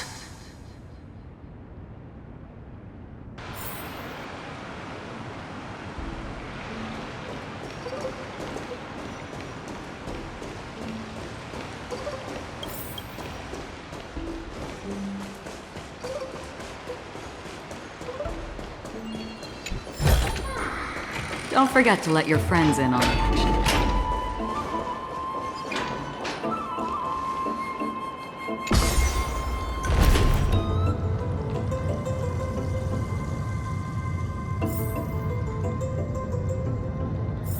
Is that the Chamber of Purifying Tears? You have a good memory. Why exactly did you My intention should be obvious. See that shallow pond over there? Water lilies grow there. Initially, Circes watered them with their tears, while Nestia nurtured them with affectionate love. They are a token of the eternal companionship between the two gods. All the two of you have to do is to cross the deep well and retrieve the golden bough of vows for me.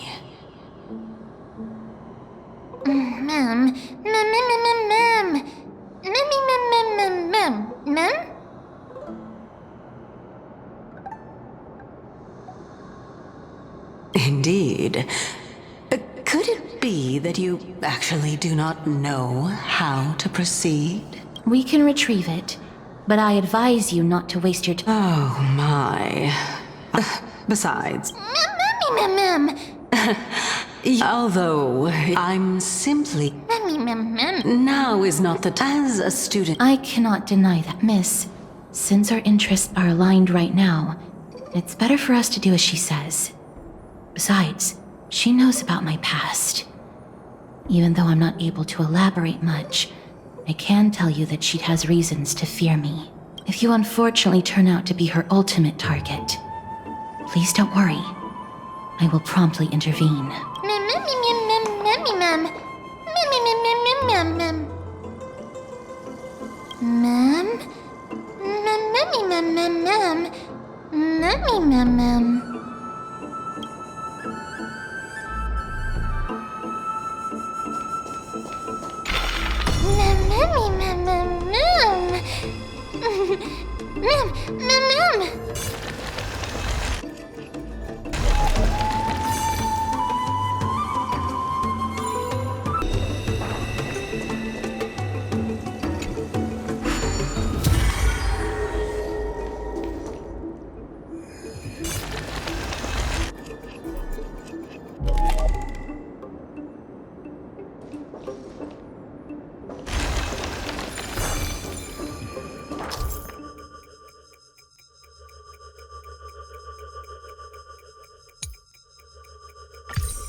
forth the gleam of old blades.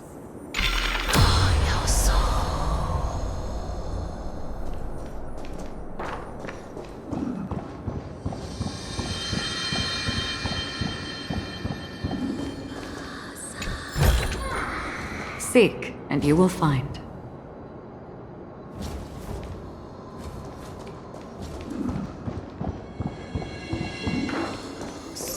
Huh? There are ichor vessels stored here.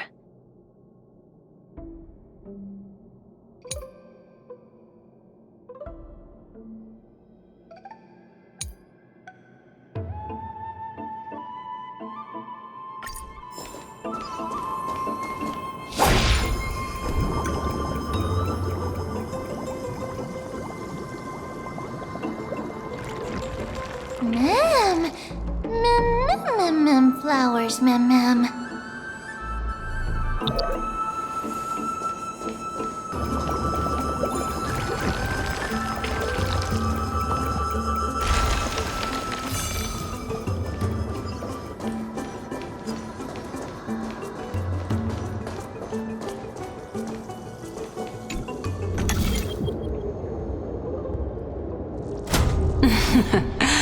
How smart.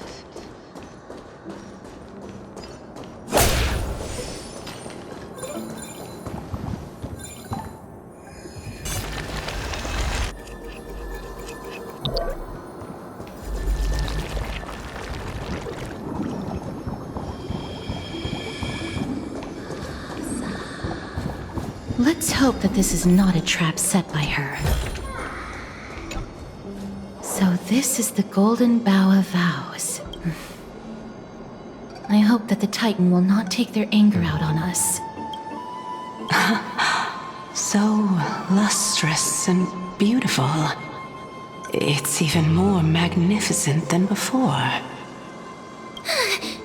Mem Cal. Mem. Mem. Understood. My apologies, Pink Bunny. Memmy Bunny, mem? Mem. Is this the legendary Golden Bough of Vows? We'll know once we test it. There's a secret passageway behind the pond. It's faster if we take that path. How do you know this place so...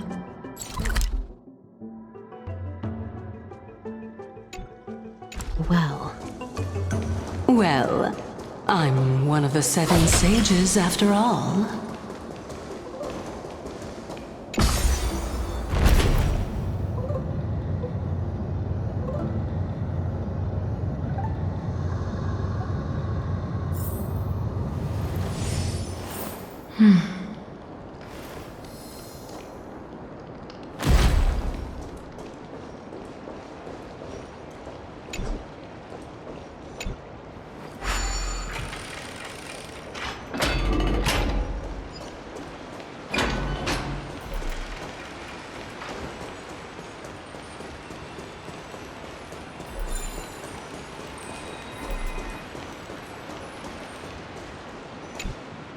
We're here. Could you kindly pluck a petal for me and place it into the pool?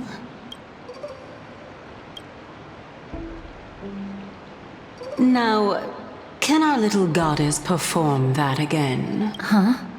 That being the oath of Nestia's priests. Right. Got it. O Nestia, with the weft as my vow, I beseech you, entwine my body with your golden thread and affection. Mem, Memmy lit up.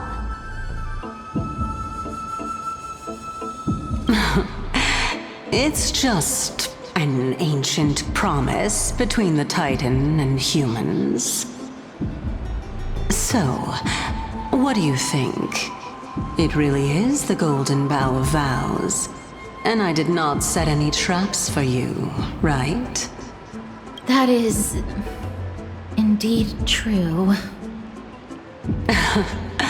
You look like a sad, lost puppy. Even if this is indeed a scheme to get you to lower your guard, you don't have any other choice but to play along, do you? Therefore, why don't we just put everything aside and work together? We can always determine who's right and who's wrong once we overcome this. Yes, I agree. Great.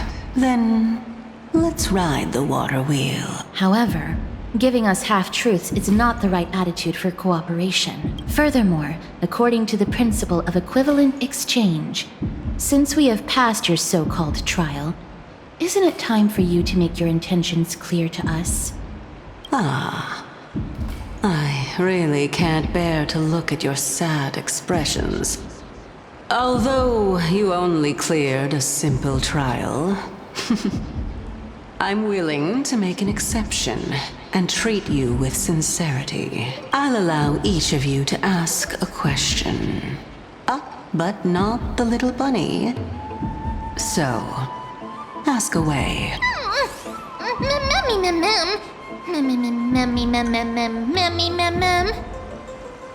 Well, in that case, miss, please go ahead.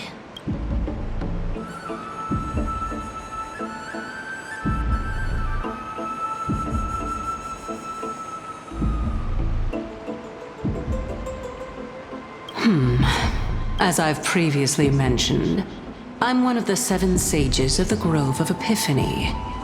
If you think that this answer is insufficient, then I'll add to it. I'm the leader of the 7 sages. Well, it's your turn now, little goddess of death. My question is, was your previous answer the whole truth and nothing but the truth? There's no point in making this unnecessarily complicated. That applies to you as well. However, we do not harbor any hostility. We merely want to avoid any potential harm to us. Lady Calypso, if you want us to work together more effectively, I advise you to answer my question honestly. All right. I was completely truthful in my response just now. I have not deceived you, nor will I. With all due respect, omitting facts can also be considered deceit. Is that so? Regardless, I still stand by my previous response. Then please lead the way. After all, facts speak for themselves. The truth will come to light once we arrive at the Luminary Throne. All right. I originally thought that you were just a beautiful flower planted in the mortal realm by the hand of shadow. But now, I see you have some prickly thorns, too.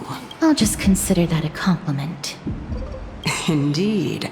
I'm complimenting your charming naivete. All right, go ride the water wheel. I'll wait for you up there.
Speaking of which, Don't you also have a red-haired companion? Memmy mem. Memmy mem mem memmy mem. Not too much. It's just that I seem to hear the sound of a bee buzzing around. Lady, your metaphors are not worthy of praise at all.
Whoa!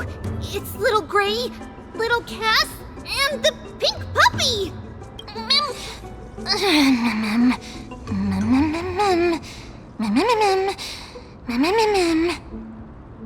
Lady Trianne, are you all right? Were you hurt? No, Trianne flew high up into the air so the monsters couldn't reach us. Also, the spindle that Aggie gave us is so powerful that Trianne seems to have found Nax. He's near the treetop. Even though our perception of him is very weak, it's not like the white dryads from before. But since Trianne was alone and afraid that it might be dangerous, we did not fly there to take a look. It seems like Lady Trianne did not forget our promise. Anaxa is indeed still alive, and he's at the Luminary Throne right now. It seems like Lady Calypso did not lie regarding this. Huh? Calypso? Who's that? Oh, so you found a survivor! But the golden thread doesn't seem to be able to sense the person you're talking about. Mem! Mem mem mem mem mem mem. Mem! Mem. Coming and going without a trace. She's such a strange person. Oh! Actually, Trianne also found this. Could this be related to the person you're talking about? This is a piece of burnt cloth. Yup! Trianne found it on a branch not long ago. Trianne even used the golden thread to search around and found that the entire grove is giving off a similar aura.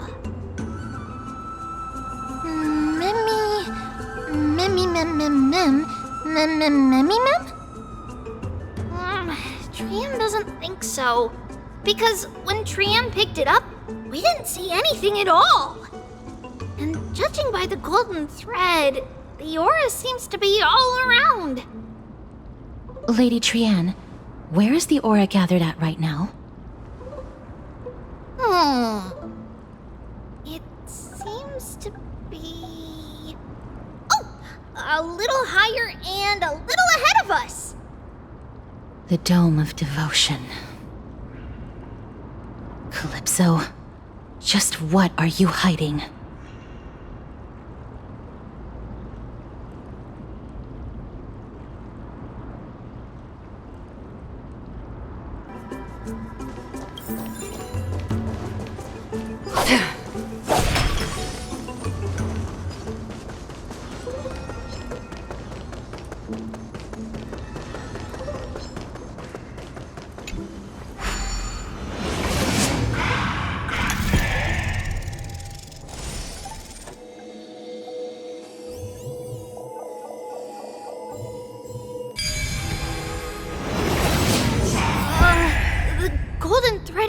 vibrating more and more violently!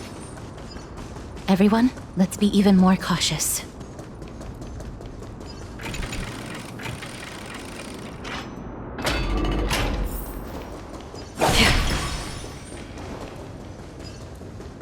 There's no one... Hold on. The butterfly of divine mind is gone?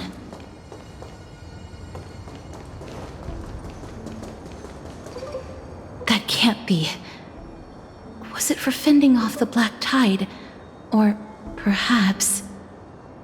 What exactly is this butterfly of divine mind? Is it a very powerful guardian monster? No, how should I put it? It's considered a safeguard for the Titan's core flame. This butterfly is created from Nestia's remaining divine mind and bears the responsibility of guarding the core flame. Legend has it that someone can only pass the trial of the butterfly by proving they possess pure and unselfish love within their heart. Only then can they awaken the great tree to open up the path to meet Circes. But how are we going to prove it?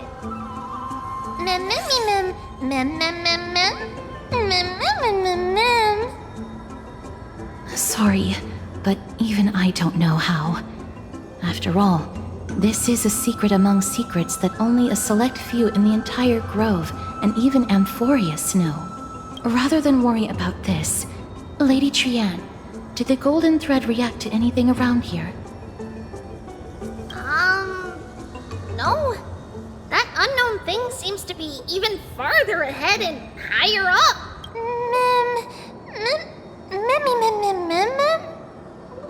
Perhaps we can try again. Let's see if the butterfly will still react to the golden bough of vows despite having dissipated. If it's indeed the token mentioned in the legends, there should be a reaction.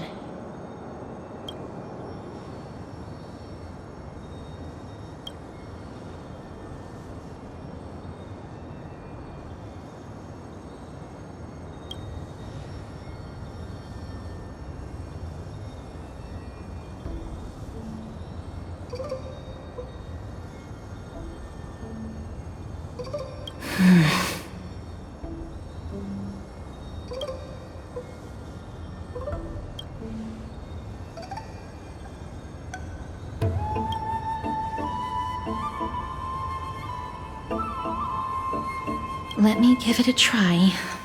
Oh, Nestia, with the weft as my vow, I beseech you, entwine my body with your golden thread and affection.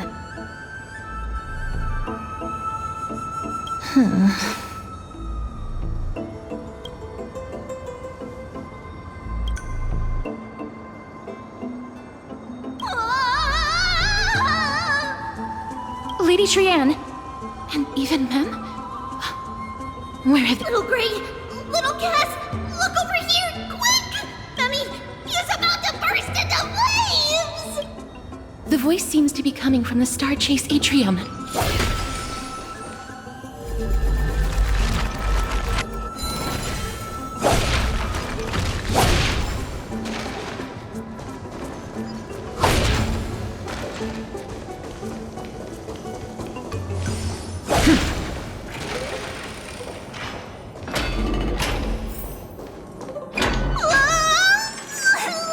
Little Gray, little Cass, it's bad. It's very bad!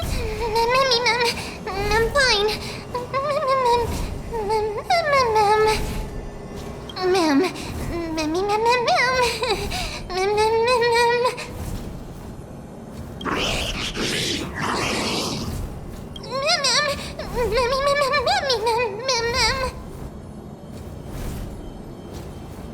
Lady Trianne, what exactly happened just now? Trianne and Memmy were looking around to see if there were any mechanisms nearby. But just as they went to take a closer look at that big piece of amber, they were surrounded! I see. Let's get a move on. The orbs belonging to Ornyx's priests should be nearby. Hopefully they'll be of some use.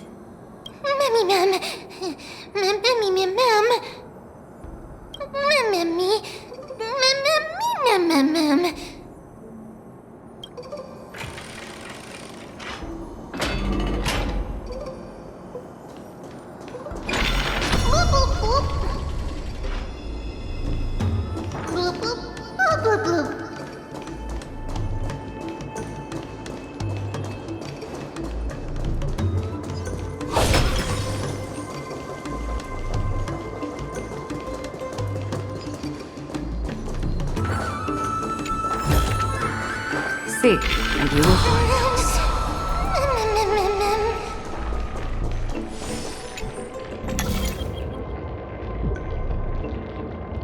It's connected! Let's hurry! Memmy is already bouncing around due to the heat!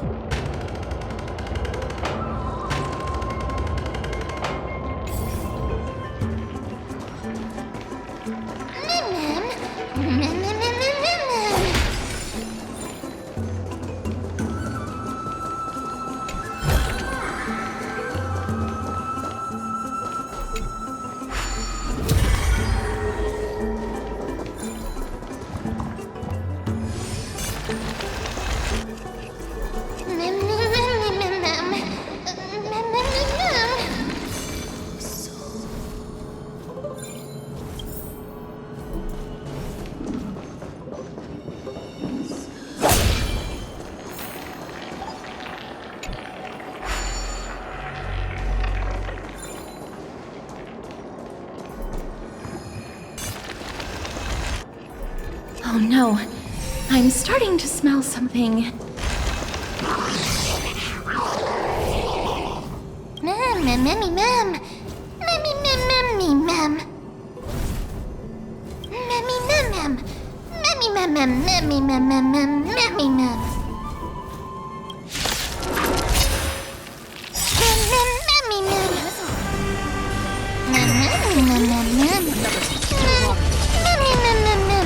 Mem.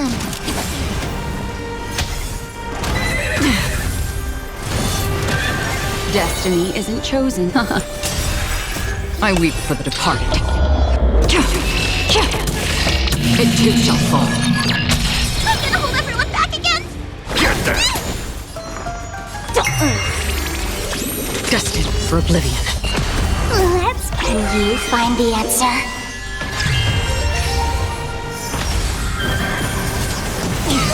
What do you want to know? Ill tidings manifest.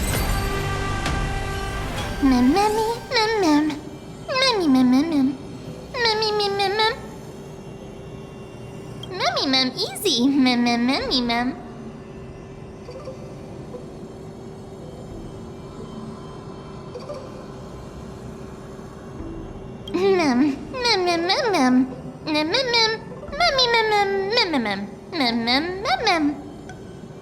I'm glad that everyone is all right. Speaking of which, this piece of amber is... a remnant of Nestia's core flame. To get to the throne at the treetop, gather the embers before you with the golden bough of vows, and present it to the divine butterfly. Whoa! Where did you come from? You finally appeared, Lady Calypso. Yes, it's been some time.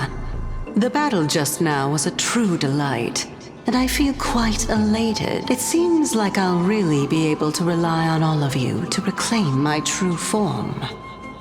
Lady Trianne, how does the golden thread react to her? There's no reaction at all. Obviously. After all, the fragment that you picked up just now is completely unrelated to me. All right. Just do as I say. If you're able to pass the trial, I will tell you everything truthfully. Another trial. Mem. But we have to go to the treetop to find Nax anyway, right? I've got a hunch.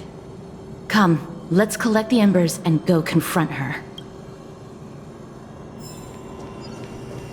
According to Calypso, We just have to gather the embers before us with the golden bough of vows.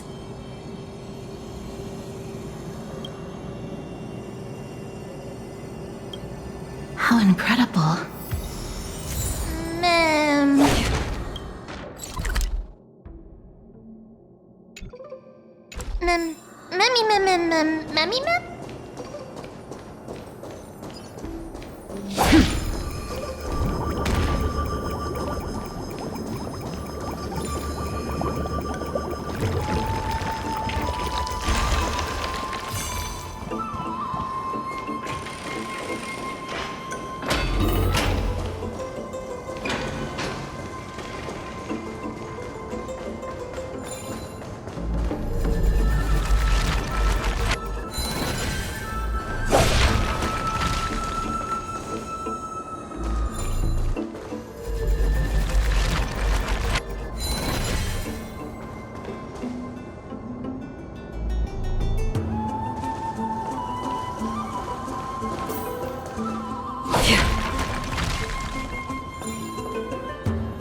It seems like you managed to gather the embers. In that case, just offer it to the divine butterfly. It'll be fine. Let's just do as she says.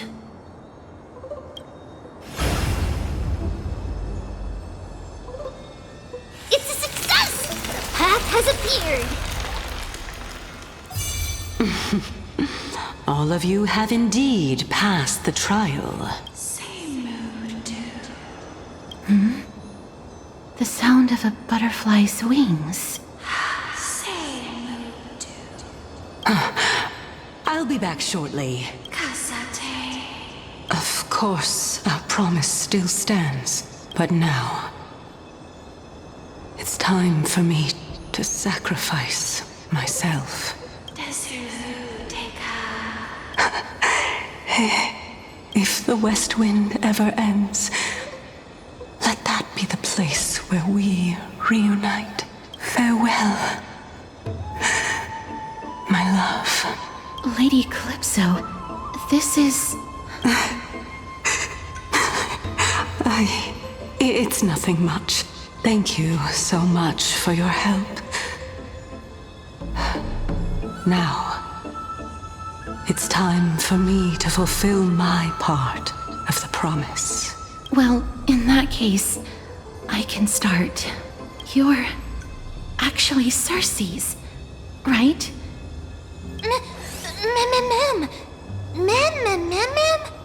Oh my. The children of humanity have passed the final trial at last. I was wondering when you were planning to expose me. How did you know? The riddle-like trials. Your distrustful yet sincere character, referring to Nestia as your love, and the head of the Litophagus is actually called Medea and not Calypso. Since you knew from the start that I was not who I said I was, why did you wait until now to expose me? Because I did not believe that Cersei's would walk this world in a human form. I was also afraid that the Titans were under the control of the Black Tide and would do us harm. Also, to make a claim, one must have evidence. This is the precious knowledge that I acquired during my time at the Grove. Excellent. To think we were able to gain a new chance at life in the midst of death. Fate truly is a mysterious thing. Well, shouldn't you also tell us why you went through all the trouble of setting up these riddles? Oh, the reason's quite simple. I needed your help, and just like how you were wary of me, I had to ensure that you were not villains who were trying to get their hands on the core flame. I also had to ascertain that you were capable of dealing with the threat at hand. Is this threat related to the Black Tide? Indeed. And it's even more related to that lost item from before. Its owner is a quiet and paranoid hunter who seems to have been reborn from the Black Tide and is attacking along with it. As I could not do anything about him, I split my body up and escaped to avoid harm. I bided my time for a chance to seek assistance. Unfortunately, this was not a sustainable long-term plan. What you mean is that you hid your own core flame? Indeed. I split it into 3. I hid one within the golden bough of vows, and sealed another in the amber, along with Nestia's remaining embers. As for the last one, it's currently in Anaxa's body, which is in dire need of repair. What? Do you mean that you're using such a method? After all, the scholars of the Grove have always been willing to lay down their lives to defend my core flame. As a respected god, it would be too embarrassing if I were to do nothing and simply watch the children of humanity give up their lives for me, especially that heretic named Anaxa. He did not even hesitate to tear his soul apart and use it to perform a miracle. He trapped all the creations of the Black Tide within the Grove, so that they would not be able to harm others. His way of thinking was so out of the ordinary that I felt it would be a waste for him to meet his demise in the Black Tide. And so, I decided to save his life. Of course, this also meant that I was able to conceal myself and remain hidden. Well, that's also an equivalent exchange, right?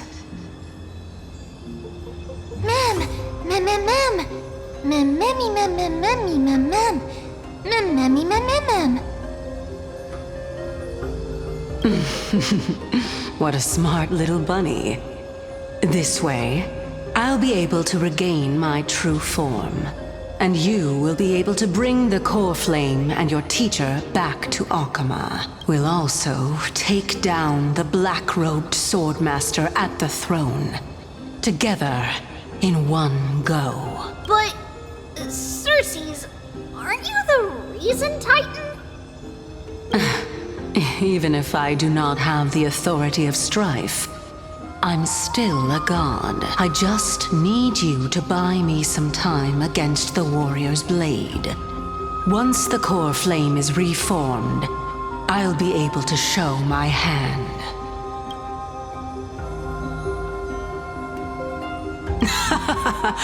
Excellent. Then just continue climbing to reach my throne. Turn the golden bough of vows into firewood to reignite the core flame of reason.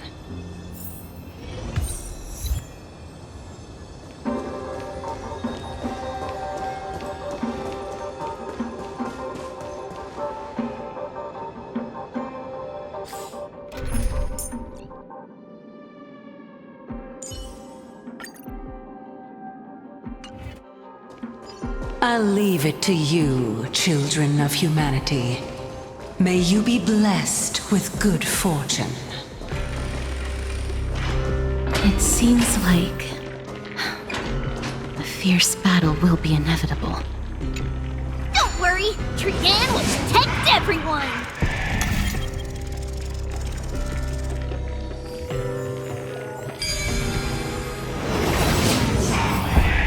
Ahead lies the Luminary Throne, and also the battlefield that we're about to step onto. Memmy Mem? Memmy, what's wrong? Memmy Mem Mem Mem. Memmy Mem Mem Mem. Memmy Mem. Is this Professor Anaxa?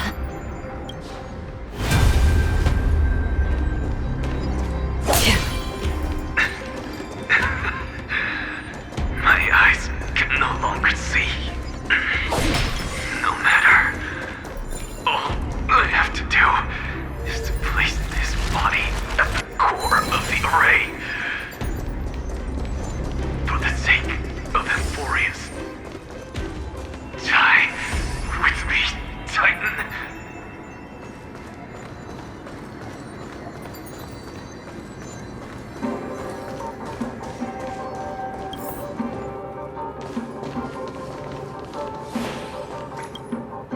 Mem. Cersei's was right. He's indeed here.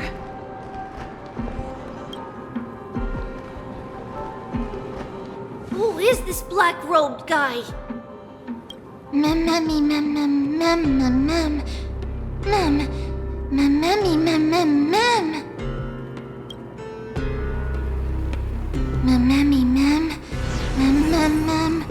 Mem.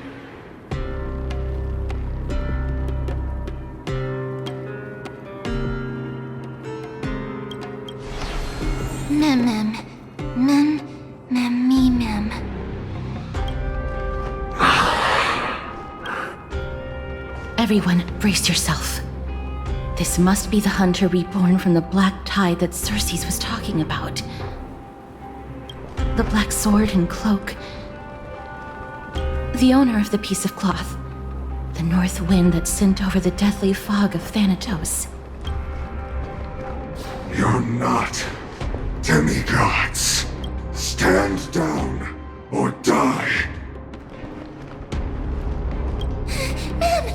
Run! Mem!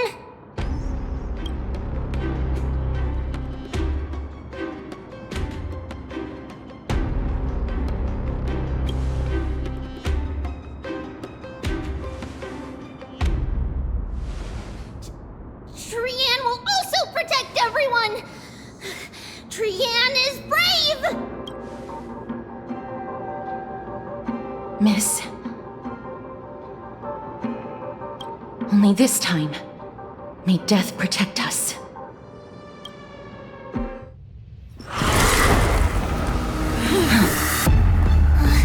Be careful. One slash.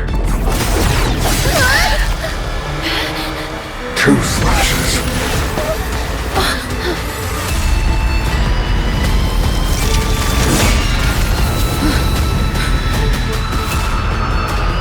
3 slashes are enough.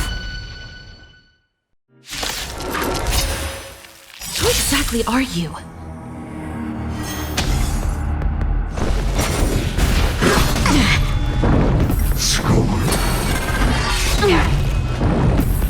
The game is on. Let's kick it up a notch. Did you come here of your own? The still waters of oblivion I guide the wandering souls. The truth burns cold. Everything in this world is merely fleeting.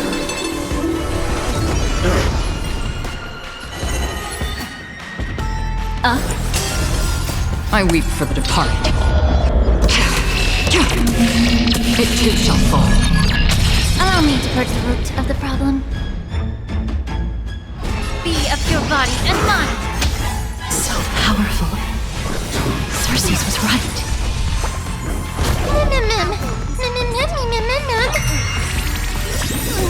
Can you find the answer?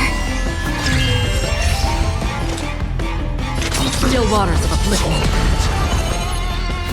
Ill fate descends. May the foul stench dissipate quickly. Yeah. Return to the great tree. Offer your souls to the fire. Not good.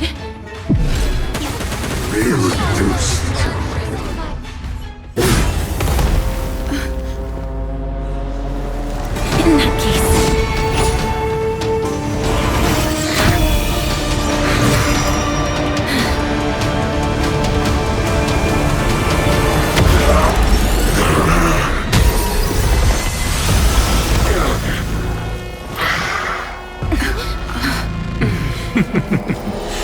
be killed in a single blow. You are indeed no ordinary human.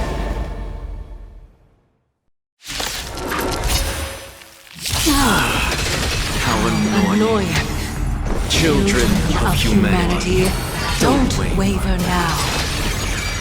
Since the ambush failed, it'll be difficult to find another opportunity. I weep for the Professor Anaxa? No. It's Cersei.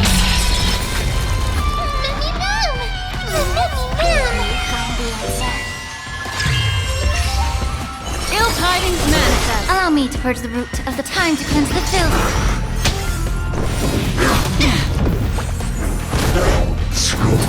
Like that. I'm about to be overwhelmed. Fighting is so much more tiring than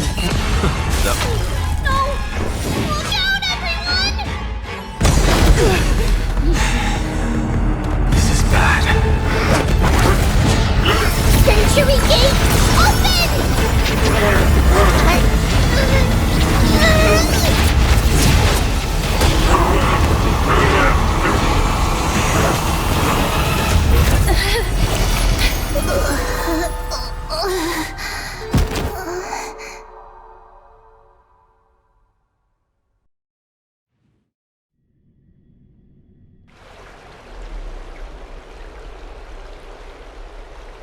Phew. That was a close call. Thank goodness that we returned to Akama unharmed.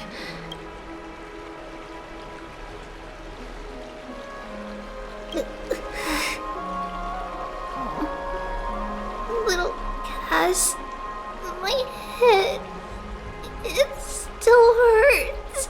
Sorry. I know you told me not to open the gate. Please don't blame yourself, Lady Trianne. If it weren't for you, we would have already met our end at the Grove. I feel awful. I need to go back to get some rest. Lady Trianne, you haven't been well since you woke up. Are you sure you can make it back on your own? All this noise and commotion. Akama hasn't changed a bit, has it? Are you Professor Anaxa? There's no need for doubt. The Titan no longer speaks. It is I, Anaxagoras of the Newsporists. Indeed. You are the only one who would refer to yourself like that. Professor, let me be frank. The mission Lady Aglaea entrusted us is to search for survivors, uncover the truth about the disaster at the Grove, and retrieve the core flame of Cersei's. That does not surprise me. And now, I'm a survivor who witnessed the entirety of the disaster, as well as the defenseless bearer of a core flame. Are you going to bring me to Aglaea to fulfill your duty? That is indeed my duty. But I prefer not to present you to her as a captive or spoil of battle. Fine. There's no need to make your life difficult. I'm not against meeting that woman. But I have some things to take care of first. The families of some of my fellow Grove Scholars live in the Holy City. Before we meet Aglaea, I want to visit them. Because Lady Aglaea will probably be against it. Let me guess. That woman will not only prevent me from visiting the families of the deceased, but will also suppress any information about the Grove. She's always been that cold-hearted. My fellows at the Grove gave their lives defending the core flame and fighting the Black Tide alongside me. Their families deserve to know the truth. You intend to do it without her knowledge? Do you really think that woman would treat me well, even if I behaved and proved my loyalty? I wouldn't mind seeing a bit more anger on her face. Are you going to stop me, Calypso? I will accompany you, But please understand that Lady Aglaea has her own considerations. You truly have the makings of a fine scholar, putting yourself in other people's shoes like that. Let's go. I won't go overboard. So, after all these years, you and Lady Aglaea are still... Neither of us is narrow-minded. You should know the root cause of our conflict.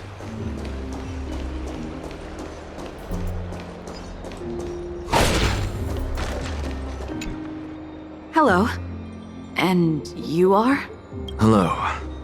If I'm not mistaken, you are Callinicus's wife. Yes. Oh, are you a messenger? No wonder I haven't heard any news for so long. There's been a change in personnel, hasn't there? Ma'am, Callinicus passed away a few days ago, defending the Grove against the Black Tide.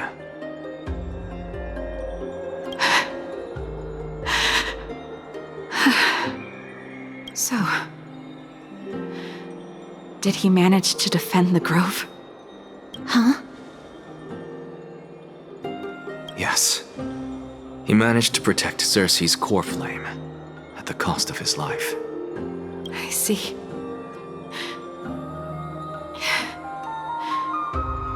I'll select some of his possessions and pick a nice resting place for him. Please let us know if you need any help, ma'am. I come from Kremnos. Death and sacrifice are things I've learned to face with composure. You know, Callinicus, even though he was a scholar, he'd always ask me to teach him how to fight whenever he came back. Isn't it funny that a Krateros heir like him wants to learn from an ordinary person like me?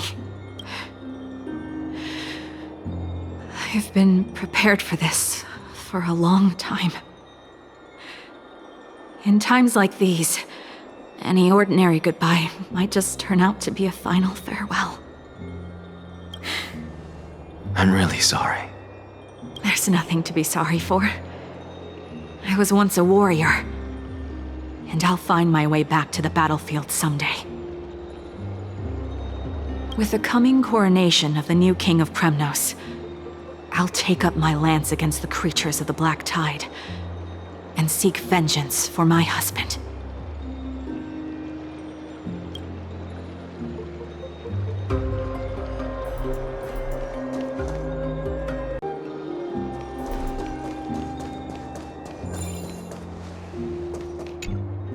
Oh, hello, young ones.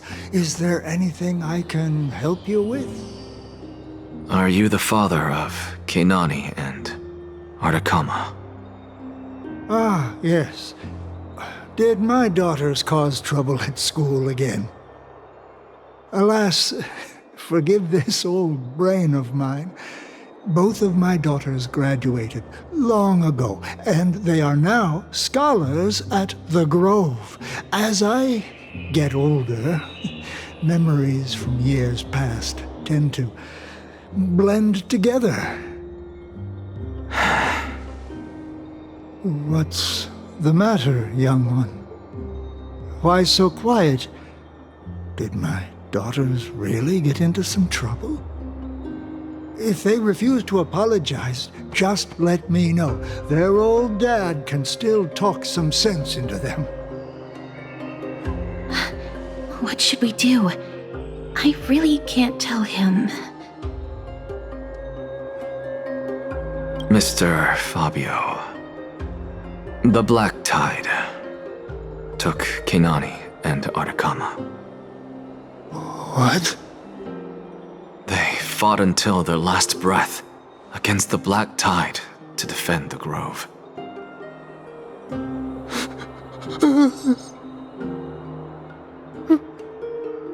As the Krateros heir stationed at the Grove, I failed to protect them. Mr. Fabio, if you're upset... Don't put it that way. Even if my Ardakama Wasn't one of the Krateros heirs mentioned in the prophecy? She was still a heroine, wasn't she?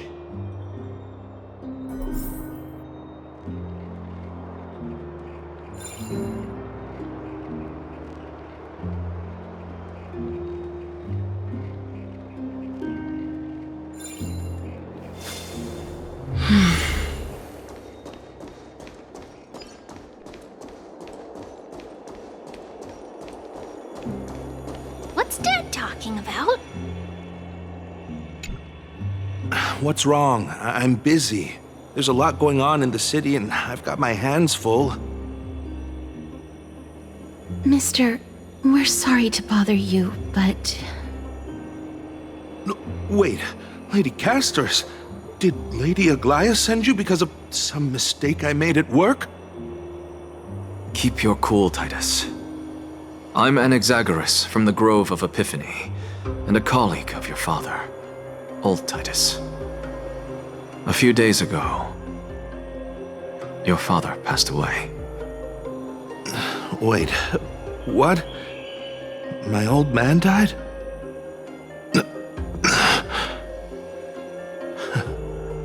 That's no shocker. At his age, he was due for the River of Souls any time. Just up and left me behind. That old man. I've been telling him for ages to stay in the Holy City and enjoy his retirement. But no, he just had to go off to that grove and mess around with those scholars. Still wouldn't budge after all those arguments. That stubborn old thing. I already got him a retirement home and was waiting for him to come around. All my effort is wasted now, and he didn't even give me a chance to say goodbye. That bull-headed old man, stubborn as a mule.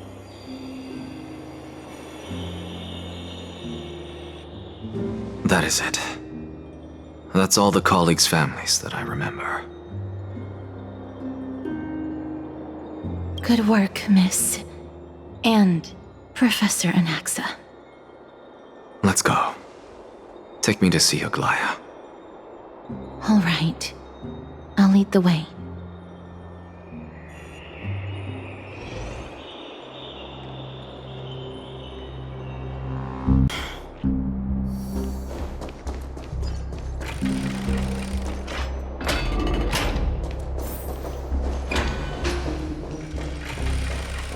Please, careful, not the spirit thief.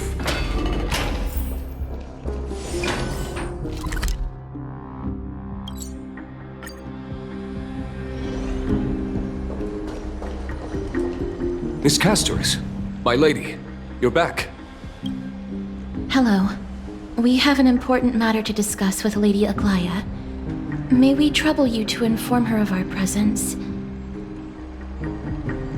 My apologies, Miss Casteress. Lady Aglaea has just informed me that she has no time to receive anyone at the moment. That's just great. She refuses to even see me. Answer me this, friend. Did Aglaea order you to take me directly to prison? Who are you? Please don't jest. It's possible that she really is busy. Let's wait here a moment, and I'll try to contact her using the slate.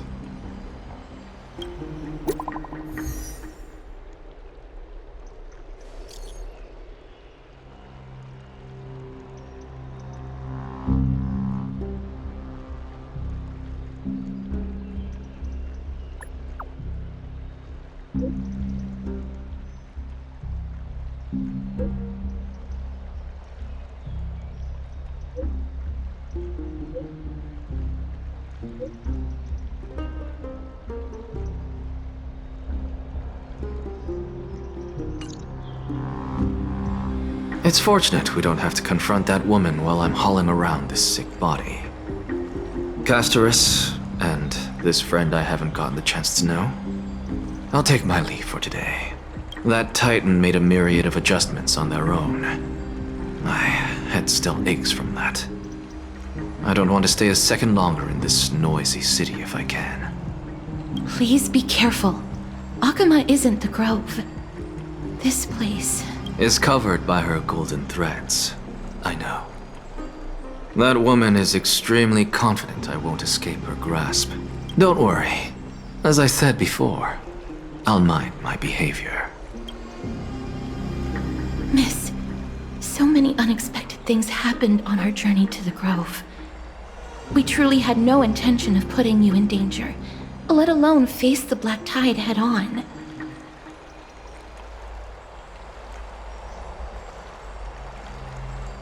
The Black Tide is not just an enemy of Akama, but all of Amphorius.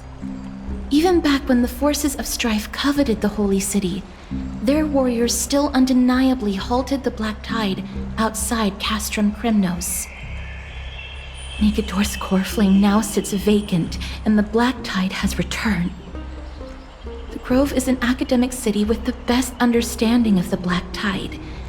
It shouldn't have fallen so easily, and yet it was taken overnight, leaving the city in blood and tears, haunted by the spirits of departed heroes. The trial of Strife is imminent. I pray mydei will be able to steel his resolve soon. Lady Tribbie once traveled across thousands of cities in Amphorius to repel the Black Tide. But even they have no recollection of this powerful enemy in all their journeys. Perhaps the fall of Strife has triggered even more terrifying events in unseen places. As for me, I detected a strong stench of death from that entity. But it wasn't because it had a connection with Thanatos. I'm afraid it's purely because it has sent countless others to their deaths. Speaking of Thanatos, Miss, there is something else I wish to verify with you. You must have an idea of the curse I bear by now. I was born as the shadow of death, a poison shunned by all living beings. Yet when you caught me in the Grove, I'm curious why you weren't affected by my power, Miss.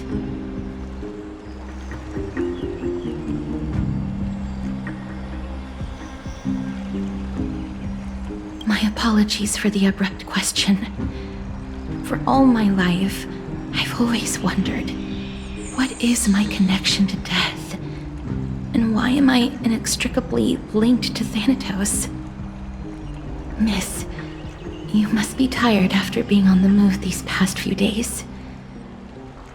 Please set aside the tragedy at the Grove for now, and rest for the day.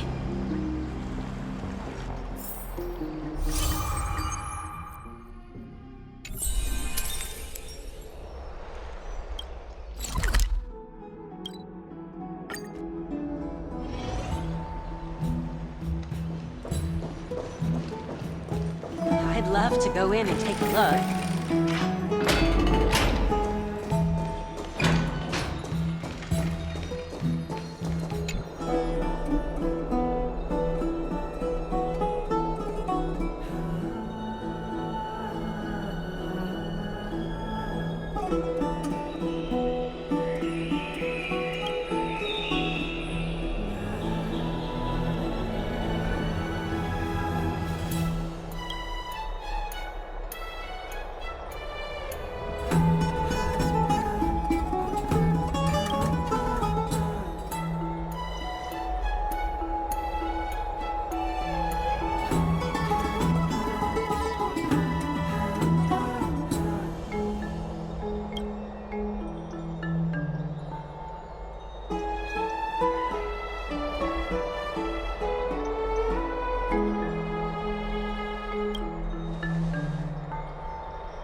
Trianne? What's wrong? Is there trouble at the Grove? Yes, I sensed something. It was fleeting, but very strong. It feels like they're in some big trouble. Trianne used the Century Gate again. Can you see what's actually happening? No, it's fuzzy like always, but the enemy's aura has disappeared. Maybe they've moved to a safe place? Let's hope that it's just a false alarm. We should place our trust in her and Casterus, teacher. They will keep Trianne safe.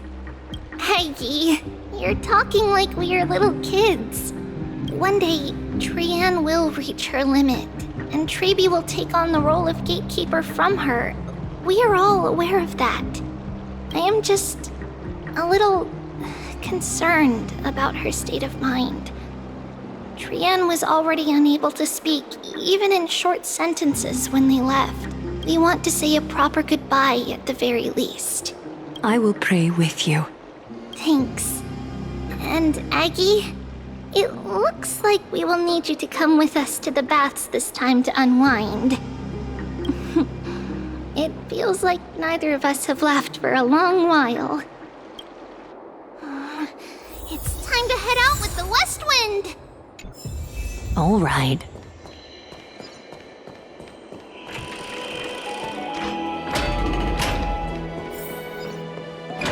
Here's really hot and heavy. Has it always been like this? What's going on? Is someone injured over there? What happened here? Watch out! Watch out for the Cremnoan! Cremnoan? This is their doing? Aggie, now's not the time to dwell on that. Let's help the injured people first. Excuse me! Coming through! Oh, you two are here as well. That's a relief. Even the Twilight Courtyard is involved? What in the world happened here? I actually just came to relax. But as soon as I got here, I saw all these people lying on the ground. I've examined them, and they don't seem to be seriously ill. It feels like they've just spent too much time in the hot water. Multiple individuals fainting simultaneously from the hot pool steam? Where is the manager of the baths? He disappeared, and no one knows where he's gone to. Some people have been saying that the Cremnoans are behind this. Lady Aglaea, what do you think about this? Let these people rest. The two of you, please come with me. Have you thought of something, Aggie? Yes. While their intentions elude me, it's time to bring this farce to a close. This is really bad.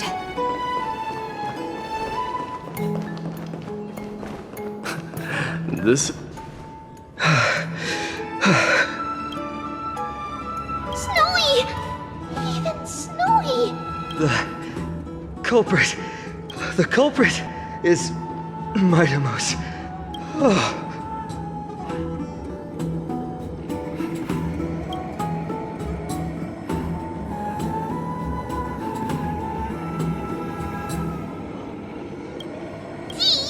What did you do to everybody? It's just another duel where I claimed victory. Duel? As I expected. On the surface, these two are the mightiest warriors in the Holy City, but they're still impulsive youths at heart. Speak up, Mighty. Tell us exactly what kind of foolishness you and Phainon indulged in this time.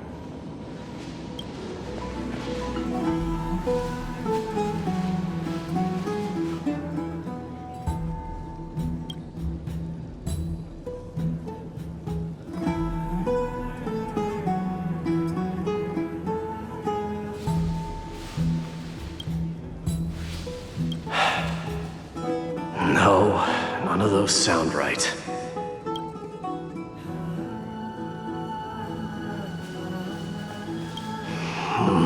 Forget it.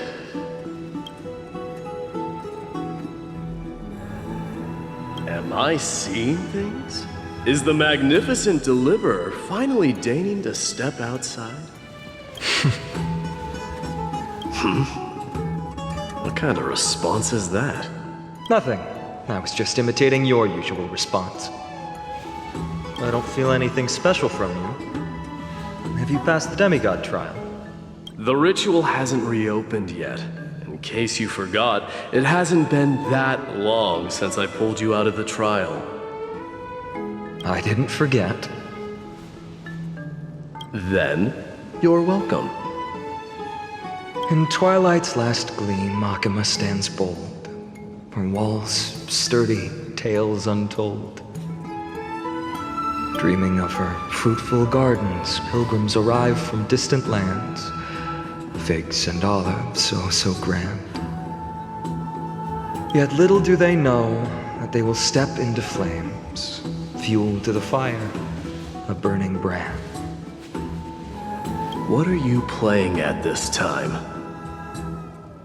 I just felt like reciting a few lines of poetry. Surely the Crown Prince of Kremnos knows how to appreciate poetry, right? Kremnoans steer clear of such weak literature. But my library doesn't lack collections of this kind. These lines express the poet's yearning for their home, just as Akama is distant from many people's homes.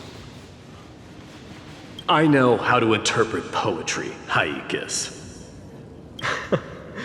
There's no point in pretending to be profound, my friend. Thank you for helping me out when I was in a tight spot, but it seems to me that you aren't prepared for the trial either. Don't compare your situation with mine. My people are still relying on me. I can't ascend to godhood on my own without first resolving their issues. So, are you suggesting that you, the mighty Mydemos, and the heir to the throne of Kremnos, wish to defy tradition that has endured among your people for millennia?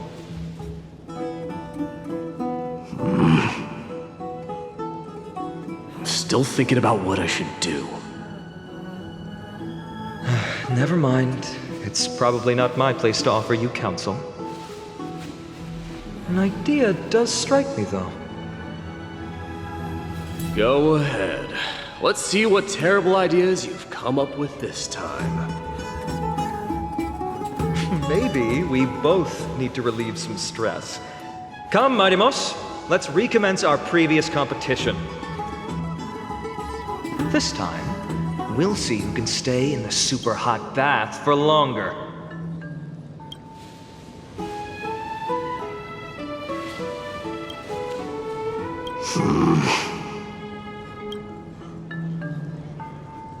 What? Are you chickening out? The phrase chickening out does not exist in the Kremnoan language. I just find this situation absurd, that's all.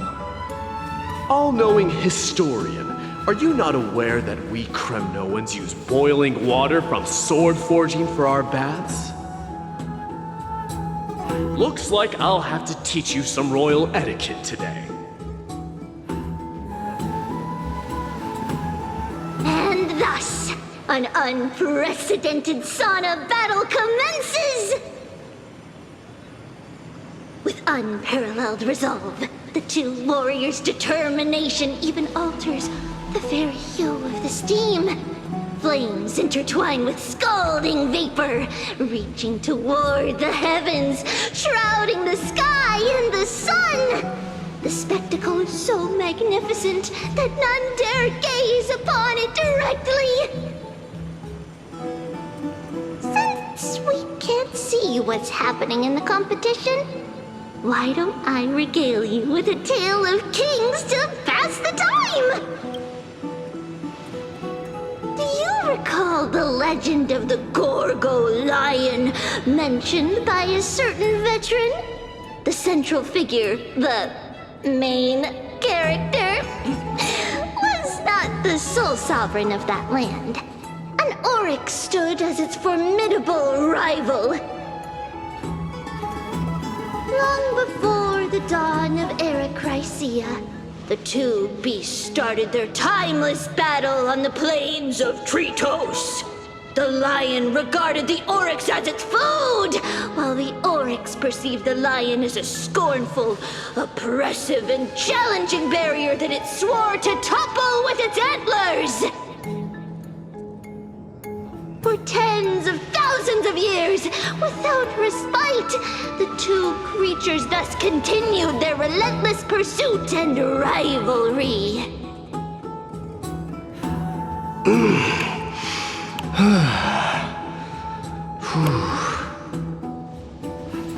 It fixated on its rival's fleeing form in the chase.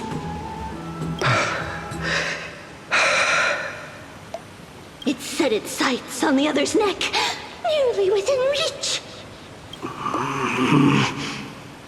It was stuck in a corner. It had nowhere to escape.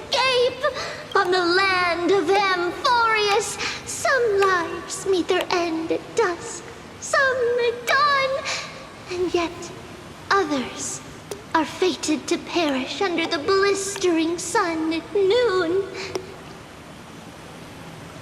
And at last, the most scorching moment of the day descended upon them. The formidable hand of fate heeded their call and arrived! My lords, would you like me to reduce the temperature a little?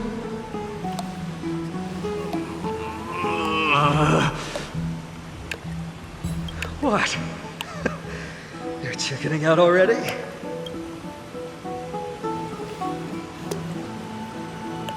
Get lost. Are you asking me to get lost, or...? Do whatever you want. Oh, please forgive my presumptuousness, my lords.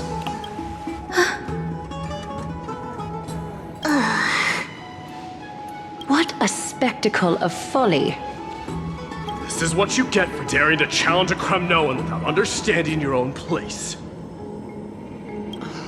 What I'm saying is, your little game dragged down quite a few innocent souls alongside you.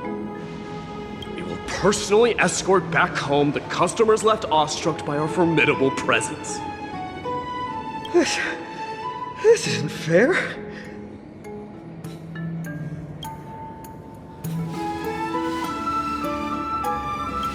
You're wearing way less than I am. Is this the latest trend now? Getting into the baths while dressed in full armor? Don't look at me like that. It was he who challenged me. There is no word for flee in the Kremnoan language. Very well. Let us bring this farce to a close, shall we? Warriors, it's time to get moving.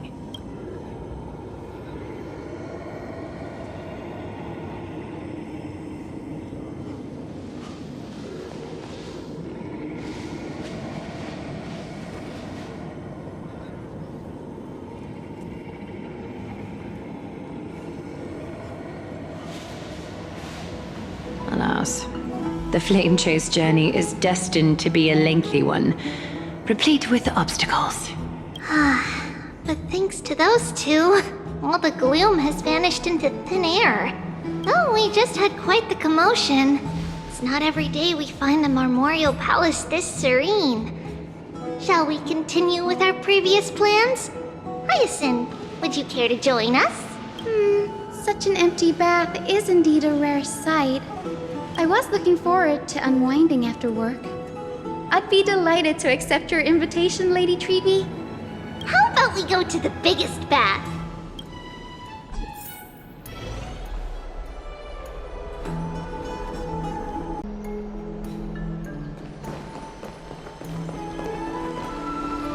Let me check. The water temperature feels just perfect. So, how is the feeling of having the entire bath to yourselves? It's so good.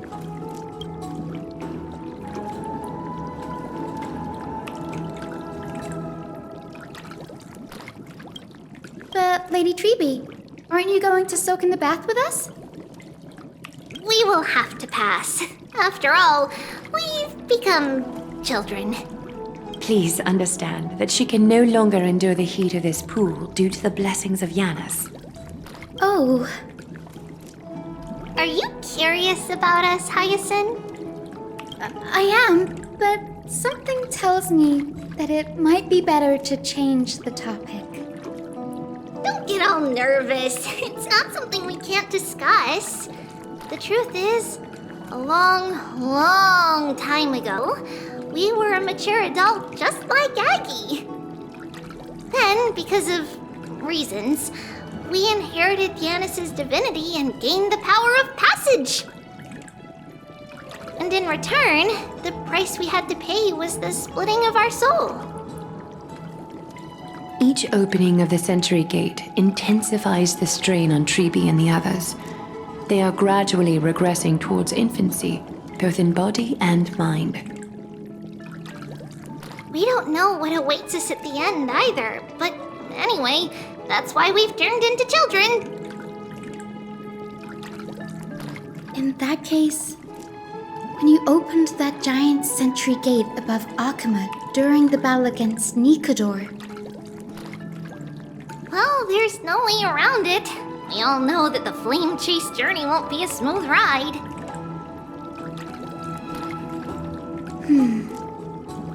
Maybe we can find a way to fix it.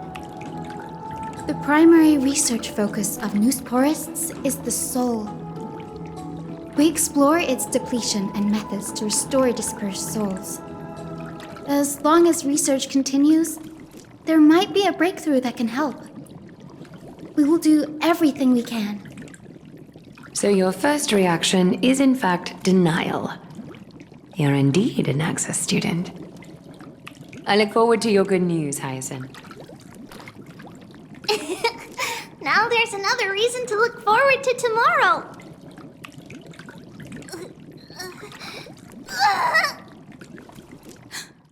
Lady Tribbie, what's wrong? Something's off. It's that strong feeling again. Is it Trianne? Wait, no. It's not Trianne this time.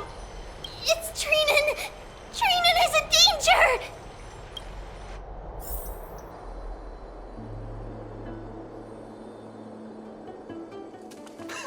I win this round of escorting the bathers home. How does one contender alone make a valid competition?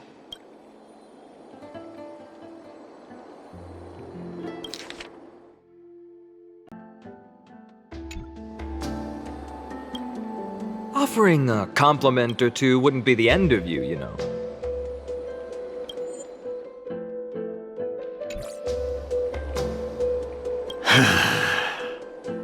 Haikas. What is that word? Is that your native tongue? It means hyena. I'm likening you to a weak hyena. By the way, you emphasize the completely wrong syllable. Though we've been acquainted for some time, I have rarely heard you talk in the ancient tongue of Kremnos. It's because I'm not exactly a master at it either. I can listen and read just fine, but when it comes to writing... You can write?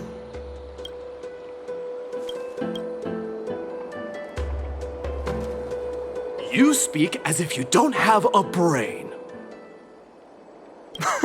That was in jest. I understand. After all, you spent all your childhood wandering far from home. Worry about yourself first, deliverer. You also never mention your hometown, apart from when you need to introduce yourself. Well, it's because there isn't much to say. Ides Elysiae is simply a tiny village that disappeared many years ago in the flames of war. The only times I get to see it are in my dreams, and in the trial from the Lance of Fury. I knew it. Yes, I saw it all. Mydei's Elysiae ablaze with everyone. My family, friends, and my kin, lying in a sea of flames. A blood-red half-sun hung in the sky, just like on that day. And before my eyes, that murderer killed Cyrene. But I saw its form this time. A black cloak, an eerie mask, and a broken giant sword that carried an ominous aura. I fought it in the trial. But even though I've been fighting, improving, and resolutely getting stronger all this time, I still couldn't defeat it. You were blinded by hatred and almost lost yourself in that trial. That's right. And that's why I am truly thankful to you, Mighty Mouse. You finally picked up some manners. Better late than never.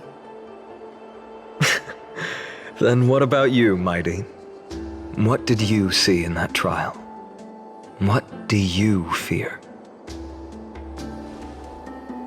There is no word for fear in the Kremnoan language.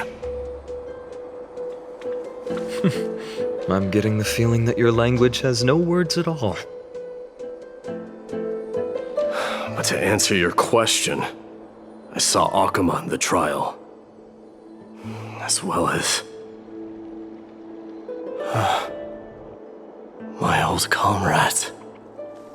Hephaestion, Perdiccas, Ionius, Ptolemy, and Possesta.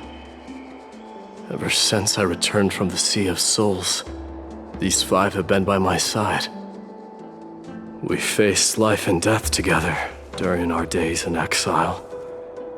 Those 10 years were arduous, yet filled with moments worth treasuring.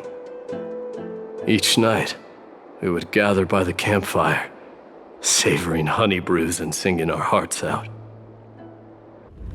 The wind in the wilds of Amphorius smelled like rust. Hephaestion would always tease me about adding goat milk to the honey brew, claiming I ruined the blood-red color of the drink. He had a scrawny figure, but was a relentless force on the battlefield, dispatching foes without so much as a blink. Perdiccas was an expert in concocting medicines, delving into all those strange folk remedies. Leonius was a swift runner and our most reliable messenger. Ptolemy was a real bookworm, always spouting off in chapters and verses.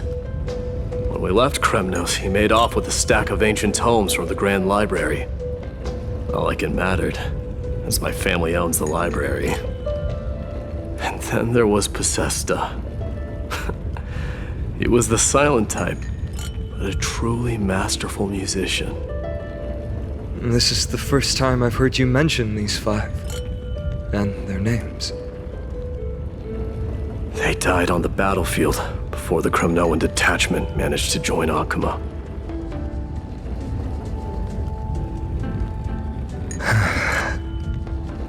Perdiccas was the first to go. He was shot in the stomach by a poisonous arrow from the people of Laidon in the 2nd month of cultivation. In the end, his remedies mended all but himself. Mighty Mouse, do not mourn. I have achieved honor by bestowing a noble death upon the enemy. Leonius died in the 5th winter. Idonia's snowstorm lasted 3 full months.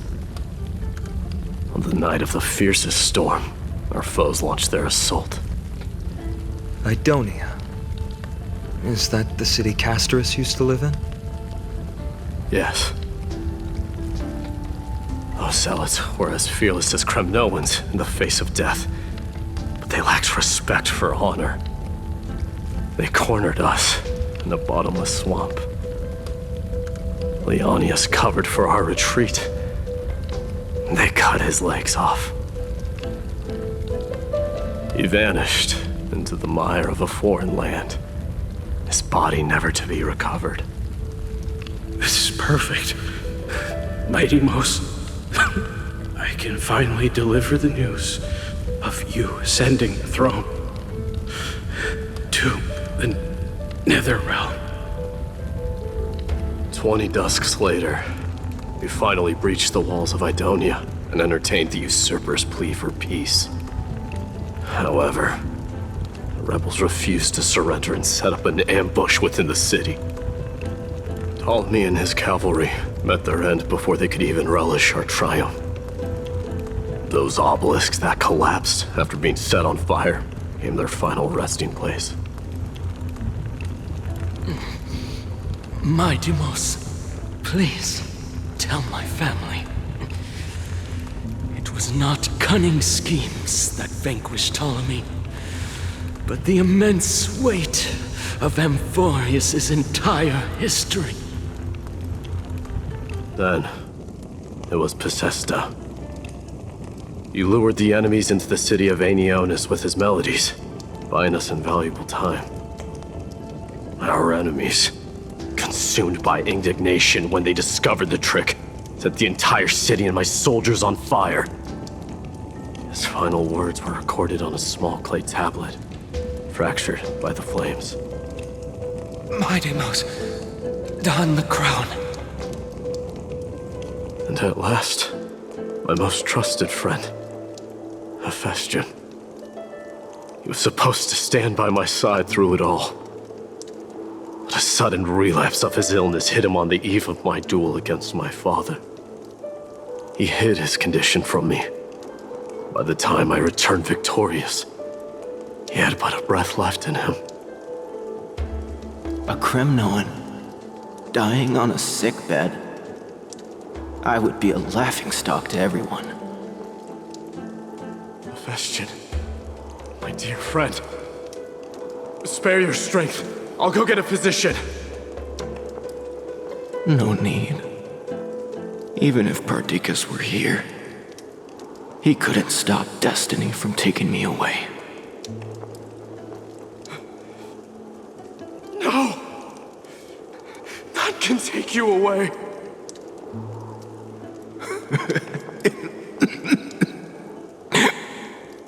Mighty Mos, our king, do not shed tears for me. It's not befitting of your status. Farewell, my dear friend. You must lead us back home. What a grave trial indeed. Now I understand why you see immortality as a defect, or even a curse. My father threw me into the sea of souls to break the wheel of karma. But little did he realize it would grant me an immortal body and summon a fated revenge on his head. Following his demise, I considered leading my people back to our homeland. Kremnos had already turned it into a wasteland. Only darkness and insanity thrived there. Against the dissent of many, Krateros included, I made the Kremnoan detachment stay in Akama. But I know that their glory will never be doused out. The instant of strife shall inevitably arrive. If you take over Nikador, then you must begin the journey back to your homeland. So, you hesitate because you think leaving your people in the Holy City is a better choice?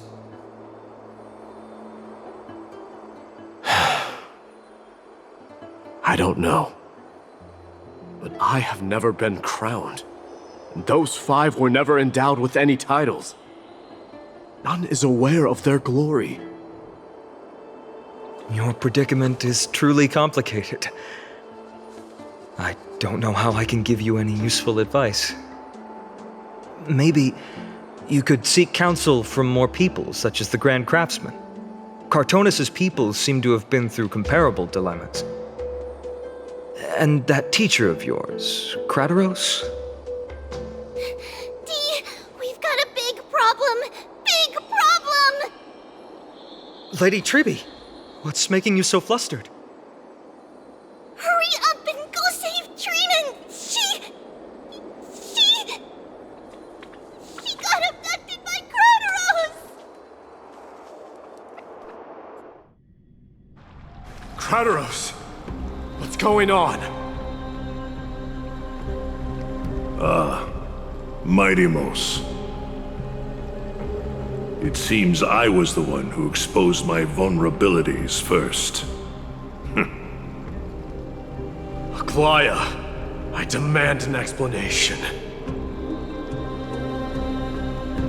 This man abducted Trianne by force and forced her to bring him to the vortex of Genesis. He then brazenly stepped into the trial of the Lance of Fury, and naturally failed. Is she telling the truth? Why did you do that? Because I don't want to wait anymore. Your hesitation made me desperate. If you want to run away from your destiny to become king, then keep running.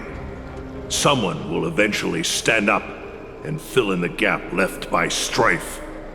Then they will lead our people home.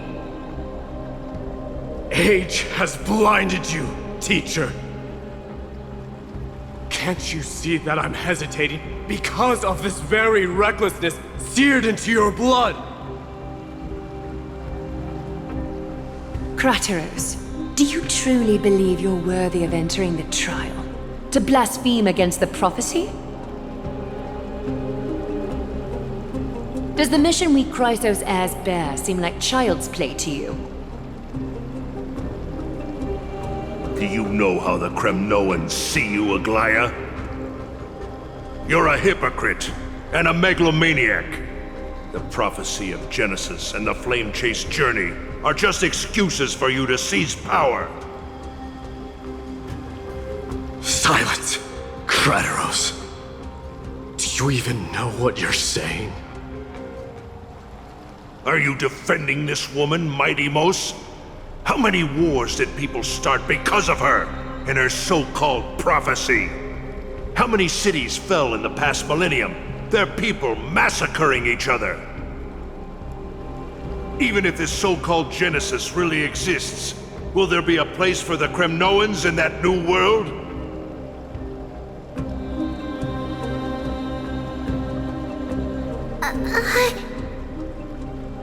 Are you done talking? By agreement between the Chrysos heirs and the Council of Elders, those who trespass upon the vortex of Genesis need not be tried by the Council. I am allowed to pass judgment alone. Krateros, your actions are unforgivable. I hereby sentence you. Aggie, wait! We have a proposal! Someone has to resolve this conflict between the cities. Lord Krateros did not use violence to harm us. We can sense that his anxiety stems from his concern for his people's future. Please, Aglaea, hear us out first. I'm listening. I'm sorry, Lord Krateros. We were so preoccupied with deciphering the fragments of prophecy that we neglected those of you not favored by its message. Your accusations were harsh, but justified. We wish to earn your trust and those of the Kremnoans. I think the best way to do that is to take you to witness the source of the prophecy for yourself. How are you going to show me something that has no form? You've heard about that Outlander, right? She has somehow made a connection with Orynyx and can completely replicate scenes from the past. We will ask for her aid. Tomorrow, at the Abyss of Fate in the Temple of Yanisopolis, we will show you everything from that distant memory, Krateros. A fair proposal. I accept. Until then, you will be stripped of your freedom. That is my one condition, and I will brook no argument. It is not the first time I've been made someone else's prisoner. Do as you please, demigod. Teacher, why did you do this? Forgive me, young master, but I just cannot wait any longer.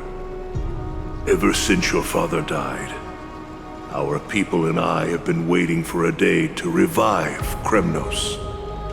We placed all of our hopes in you, but never received an answer.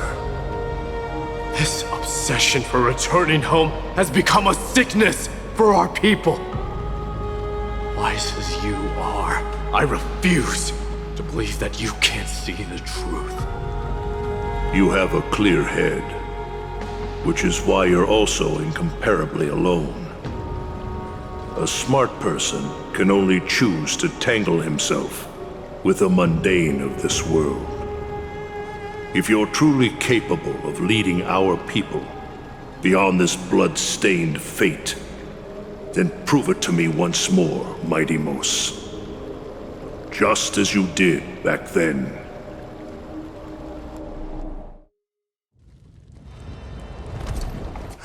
A fierce fighter. I did not expect such heroism from a feeble Acheman.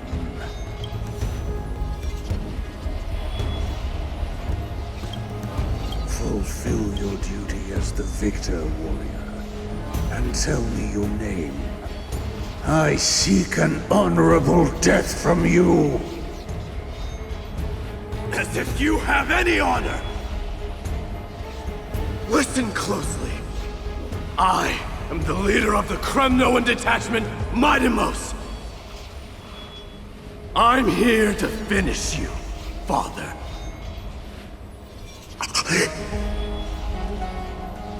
It is you, the beast spurned by all. So you did defy death. The prophecy was true. You will bring an end to my Kremnoan dynasty. Defy? You're wrong. Death fears me. It's the reason I have this body of steel. As for you, you already stand at death's door, father. You were the one who threw me into the Sea of Souls. The one who tried in vain to enslave a titan. And the one who desecrated the body of a god. Hyacine! You're a weak king. So weak that even the lowliest hyena is a more noble existence than you. And now, fate's reckoning is upon you. Then swing your blade. Take my crown. Coronate yourself with an old king's blood and inherit it all. Become the new rightful king of Kremnos. No. I don't want the crown. Listen. There's only one end for the kings of Kremnos. Then the crown means nothing to me. All I want is your life. To avenge Mother and my comrades. But the walls of Kremnos will not fall with me. Do you truly think you can escape fate's grasp, my son? You and I, we're both the same. We feast on strife and fear. Now, kill me! The son of Gorgo is destined to be crowned in blood!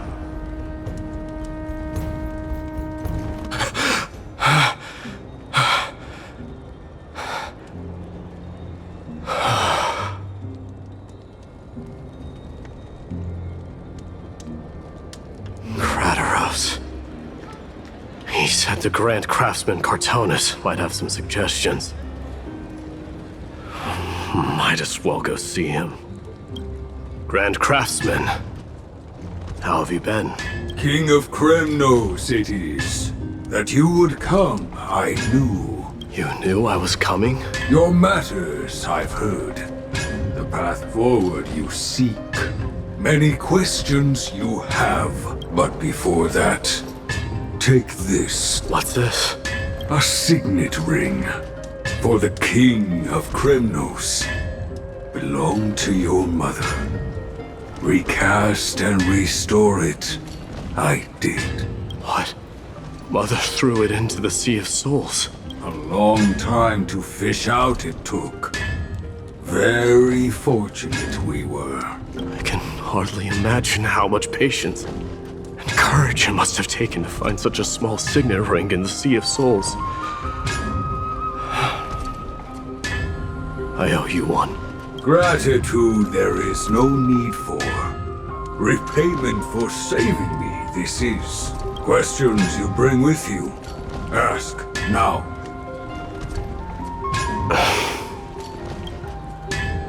Fate I've always denied.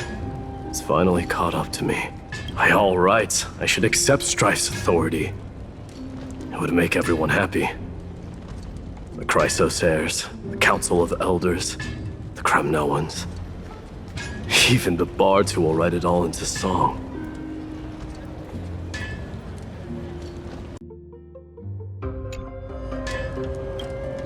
Yet hesitate still you do. Because of my people, be they men, women, the elderly or children. The hearts of all Kremnoans yearn for home. They've all been waiting for this day, for the day their king returns. Children of Strife would then be able to go home and embrace the old traditions. Never mind that most of them have only ever been heard in these so-called traditions and song. They would then gather around their king and throw themselves into battle. This is not a good thing, you believe. The Kremnoans have been trapped in a cycle of bloodshed for the past 1,000 years. They seek vengeance, start wars, become prosperous, and decline. How much innocent blood flowed into the River of Souls in all those years? How many needless sacrifices could we have avoided? I accept that fate and become the totem of strife that lead my people into repeating the same mistakes. Then of course I would be terrified. I'd be terrified of becoming king. A different kind of Kremnoan you truly are.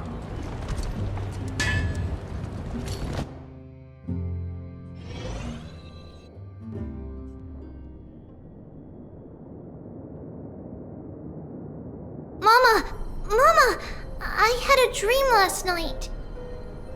Oh, now what did you dream about, my darling Tribbios?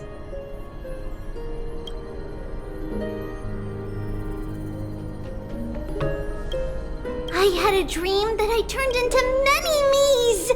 Then we made the moon into a ship and made the stars into our sails. Then we floated on the ocean and let the wind blow us in any direction it wanted. Well, that sounds like a lovely dream. Yeah! The ocean and the sky were really, really dark, but There were so many of me that I wasn't scared at all, because we'd all sing together. The ocean wind blew us onto an island where the wind tasted like flowers. There were bleating sheep and chirping birds inviting us to be their guests. There were so many animals on the island, but none of them ever fought. Yanis's holy maidens can receive guidance from the god of passages. Perhaps what you saw in your dream is a divine land somewhere in Amphorius. You think so? What's wrong, Tribios? You look unhappy. Because on that same island, I saw a dark mountain on the other side of the ocean. And it was very, very tall. The mountain looked alive, and it kept getting closer to the island. Then I realized it wasn't a mountain, but a very, very tall wave made of water. When the wave smashed against the island, it looked like it was going to eat the island up. The small animals tried to chase it away, but they couldn't stop it. Then there was a bang and I woke up. A dark wave. Mama, does something that scary exist in real life? Yes. Unfortunately, it does exist in Amphorius, but it's very far away from our temple. We call it the Black Tide, though it has nothing to do with water. It has no shape or form, but it can swallow up animals, humans, and even titans, turning them all into monsters. Oh, the Black Tide is a baddie. I don't want everyone to turn into its food. Can't we chase it away? Of course, my dear. You only need to behave well and listen to what the adults tell you. Study all the knowledge and etiquette you need, then grow up and become a proper holy maiden. The divine Yanis will then give you guidance and help you light the way for the people. Wow, I'm gonna eat a lot and study a lot and become a holy maiden. But Mama, you said the Black Tide can swallow up titans too. What do we do if even Yanis is eaten? If that happens, then the Holy Maiden will have to be the one to guide people on the right path. After all, we are the human avatars of the God of Passages, yeah? Yeah! But one person alone is not enough. Once you're older, you'll make a lot of friends. You must do your best to unite them, because that's also our duty as priests.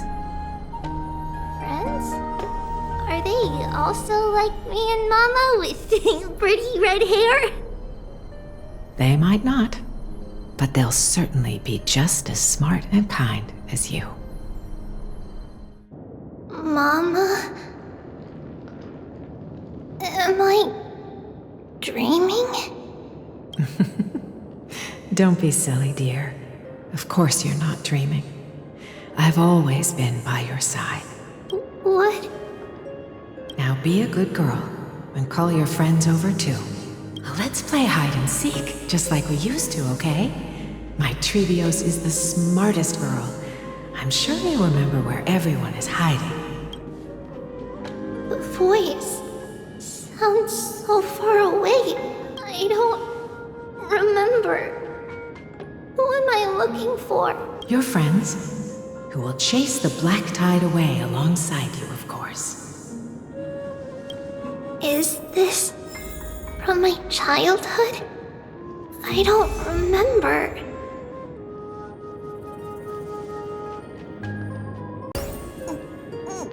Use the spindle to connect everyone. There will be an amazing captain on that big ship. She's cheerful, optimistic, bold, and cautious. she'll be able to get everyone together.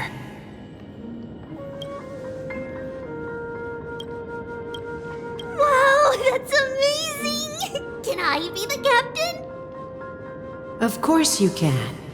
But you'll find someone else who's better for the job, my dear. I think that person lives in a beautiful temple that sits atop a hillside, covered in golden fig trees. There's a noble girl there who's very smart, but also very delicate. Just like Mama? Perhaps. But before we find the captain, the ship also needs someone who can navigate it. Who could that be? Let me think. I know! She's Tribbie! I named this doll after myself? I don't remember it all. Is this a dream or something that happened in the past?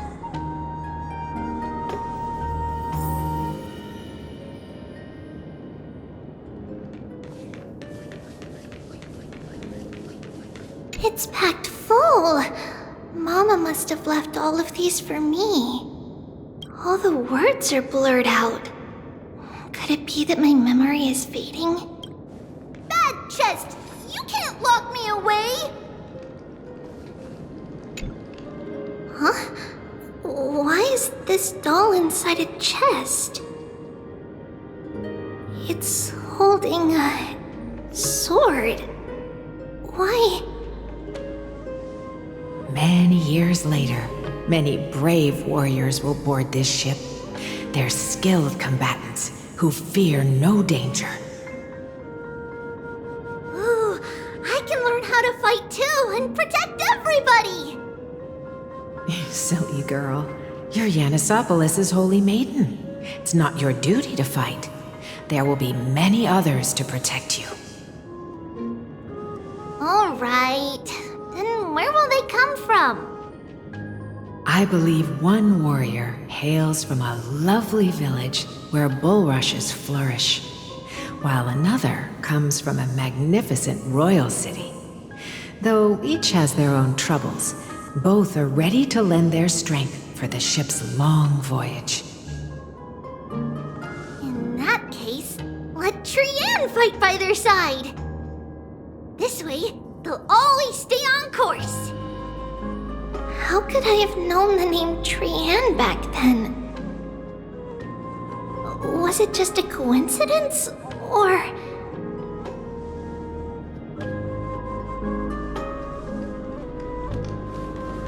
Learning can change your destiny! When navigating at sea, you need to know both astronomy and geography. Isn't Yanis's knowledge enough? Oh, sweetie. The ocean isn't like the land. It's easy to get lost. That's why it's important to learn to recognize the miracle of Aquila. Alright! Even though my brain is already super duper smart, I'll still try my very best! Circe also favors children who try their best.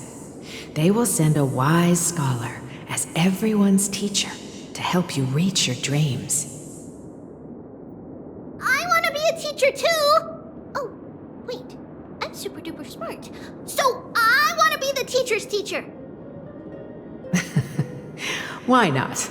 But if you're going to be a teacher, you might need to tone down that hyper energy of yours. Then Trianne can do it! She's well behaved and would make a great teacher! Mama and the others always said that I had a great memory. But now, I can't even tell if this is a memory or a dream.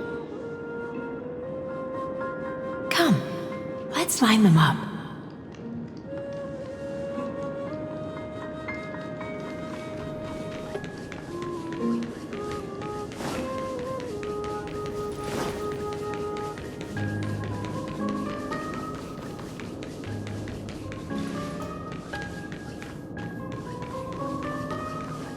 used to sit here and listen to Mama tell stories. Oh, how I wish to see you again, Mama.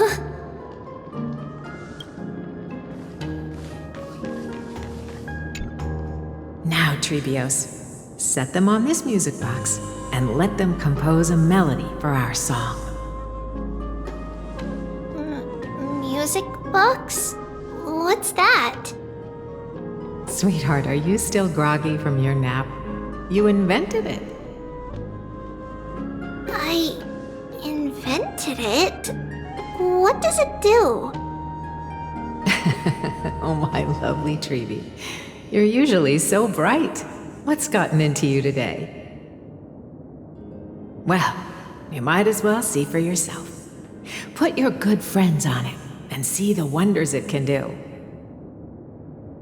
Put the dolls on.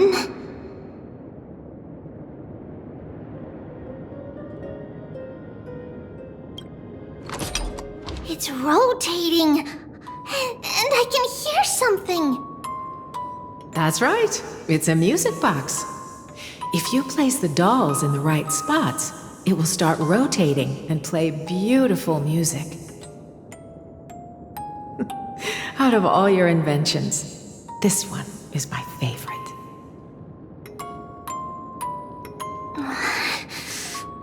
I don't remember. It's all right, my child. I'll sing along to the tune, and it will help jog your memories. Happiness abounded in this lush land by God's chosen. Giants raised their glasses in a toast, beheld by the 12 constellations. 3 carved the heavens and the earth. 3 wove the threads of fate. 3 molded life with their hands, and 3 guided calamity's gate. They declared the world too unstirring, hence wished endless laughter upon the living. Thus you and I were created, with words and song to weave, and love and intimacy to give. Thus creation was complete. Who then will bear the weight of humanity's souls, to lighten the steps of the living as a whole? O great Kephili, all-knowing Father of stature so tall, yet low does their gaze willingly fall. With light of dawn heavy upon their shoulders, golden blood spills unto the land, converging into a boiling river that flows to the heroic heirs of this world.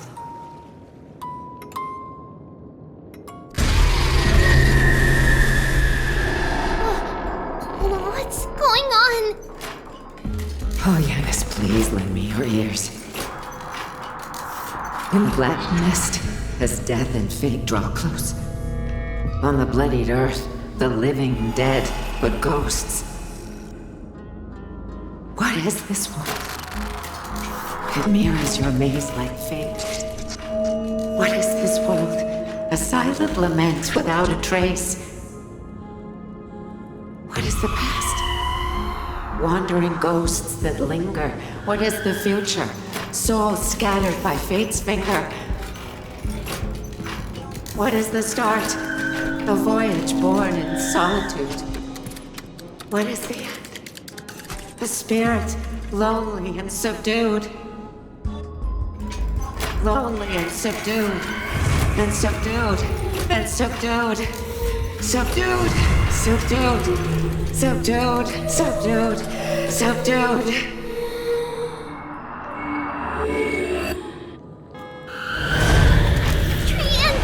Trianne! Mama, what's going on? Hurry! Run! Trailers, run! The black tide has arrived!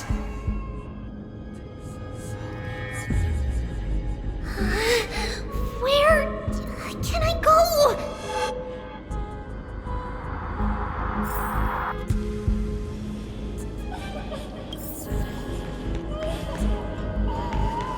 What's this?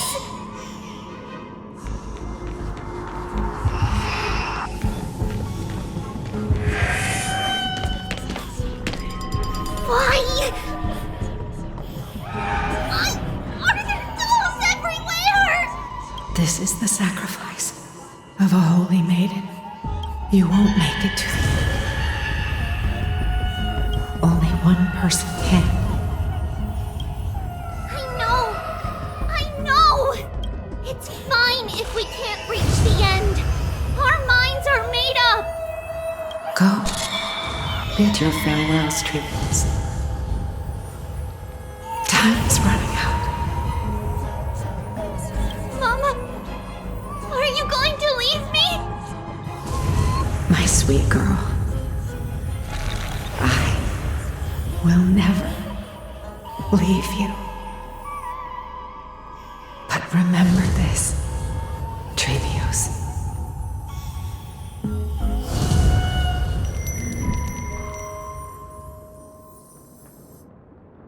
All shall bid farewell to one, and that person alone will witness the miracle.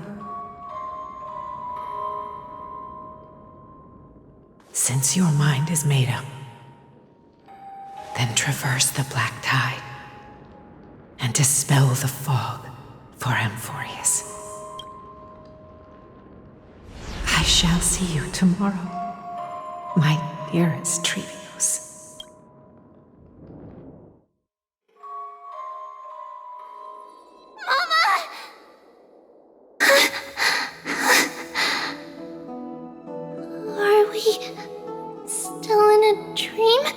Did you have a nightmare? Maybe. But it's been a long time since we had any dreams. It's not yet the entry hour. You still have plenty of time to rest. No. Our heart is still racing. It must be that reckless Kremnoan soldier who startled Trianne. And you as well. If you want, I can pierce through his chest with the golden thread right now. Aggie, cut it out with the scary talk. I'm just kidding. If I were serious, I wouldn't have waited until now. Do you want to talk about the dream? Keeping it bottled up is not good for your health. We had a dream about Mama. The dream itself was nothing. It's just the timing that feels a bit unsettling.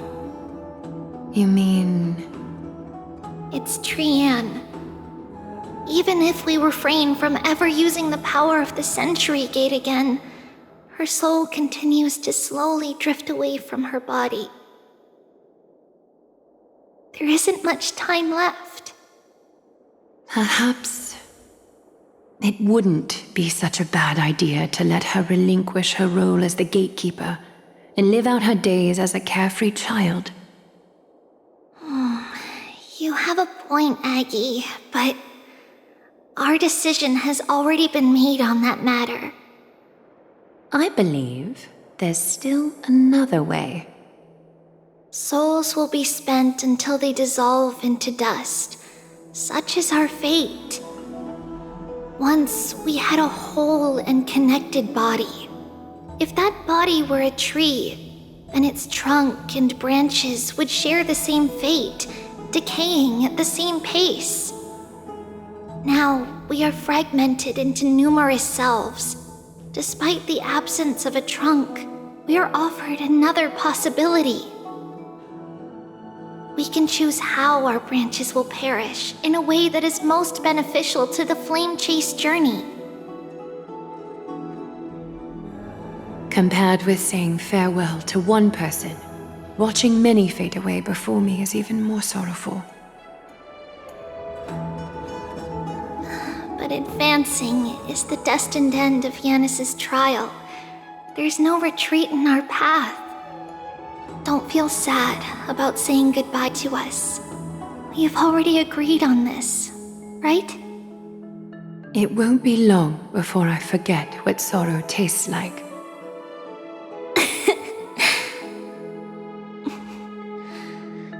So, what would you like for breakfast, Aggie? What? Where did that come from? After all this talking, we are feeling a bit hungry. Plus, it's nearly the entry hour now. Do you remember when we first met, Aggie? You were still a little one, and we caught you secretly eating oatmeal late at night.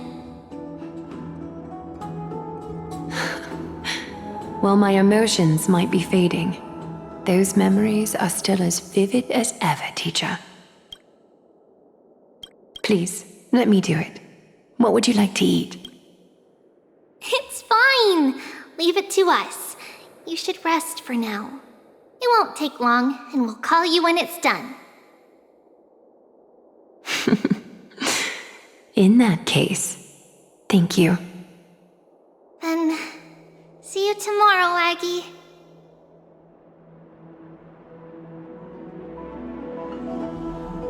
Nevertheless, that nightmare is ominous.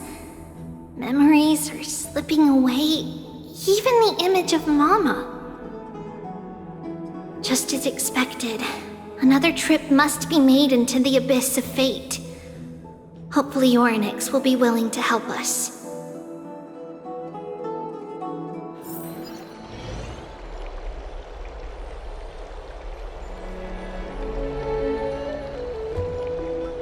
Long time no see, Professor Anaxa. Who are you? It's been a while. I'm the one who once overthrew the entire classroom in that spiritual physics lecture. Oh, it's you. No way. Do you really still remember that, Professor? I remember that glib tongue of yours. What brings you here? Surely you're not here to reminisce. You could tell. Of course. You only beat around the bush when you have a hidden agenda. That's not true. I'm here to seek enlightenment, as always. Could you please teach me everything you know about the black-robed swordmaster? Rumors sure travel fast. Unfortunately, I too know nothing about it. I can only tell you that it is clad in a black robe and wields a greatsword. At least, it looks like a greatsword. It's shaped like a twisted half-sun, and a peculiar dagger resembling a crescent moon.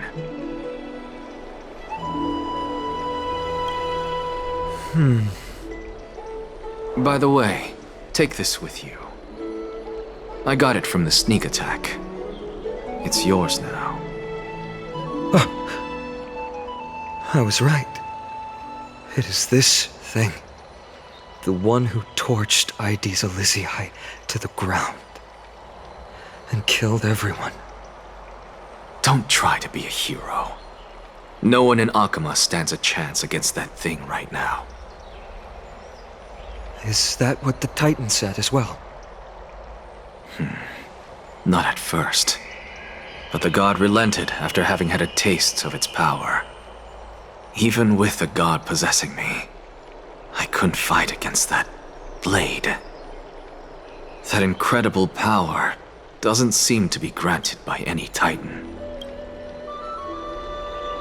Are you suggesting that it originates from beyond Emphorius? It's possible. Much like the Black Tide, no? Nonetheless, it's an enemy we must overcome. We? Drop the pipe dream, Phainon. No one wants to see you fall by their blade. His mere presence will endanger the Holy City and the Flame Chase. You know that I don't believe. You don't believe in the so-called prophecy, I know. However, I'm here to seek your assistance, not at the request of Aglaea or Tribbie. I just want to eliminate a threat to the city I pledged to protect. That's all. The tragedy at the Grove must never happen again. Take a seat. Since you are sincerely seeking enlightenment, I suppose I can tell you one more thing.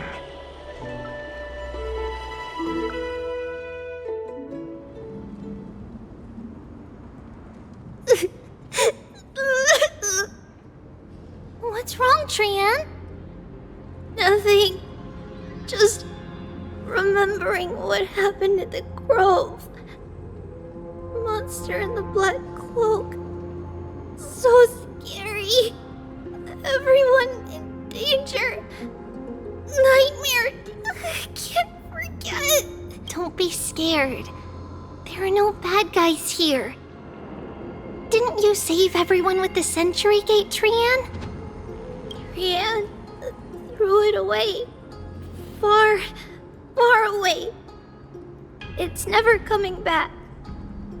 We got back safe from the grove because of you, Trianne. You're the reason the flame chase journey can continue. Sorry. Trianne feels a bit dizzy. Why are we here again? For the same thing, of course.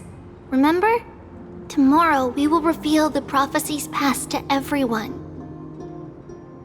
But first, we need to restore the memories that have been blurred by the fragmentation.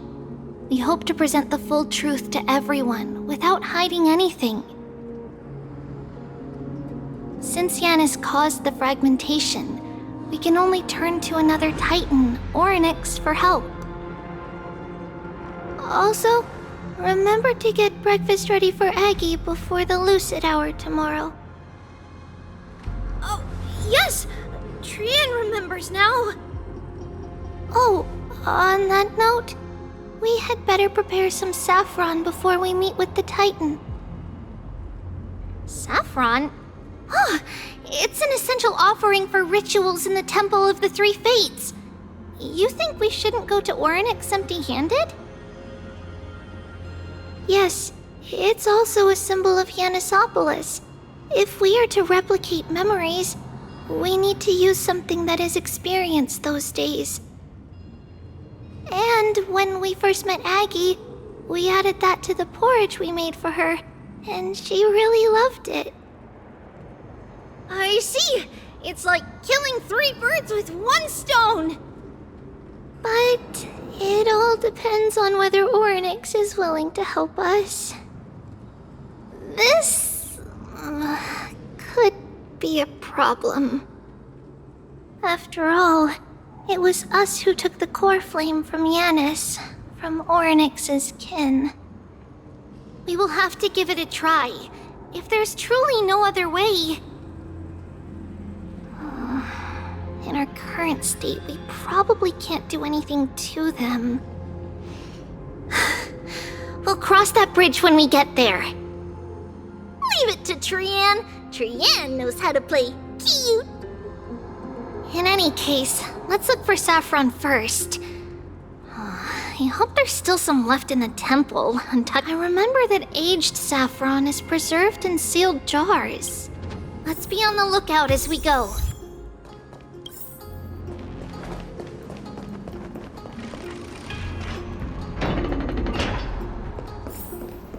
It's a dead end ahead. Turn back, teacher. What? Aggie? No, it's an illusion.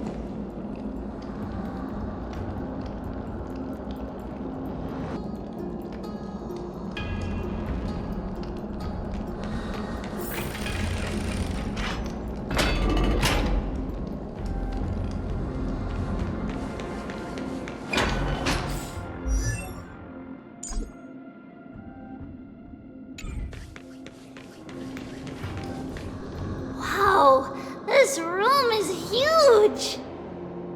Trianne, did you? Yeah, I saw it. Was that a warning from Orynyx? What are you two whispering about? Tribbie? Trianne? Trianne can't even hear our own telecommunication. Well, never mind. Trianne suddenly feels like this place is quite familiar. Oh, there's a whiff of safari in this room! It's right over there! Over here! Follow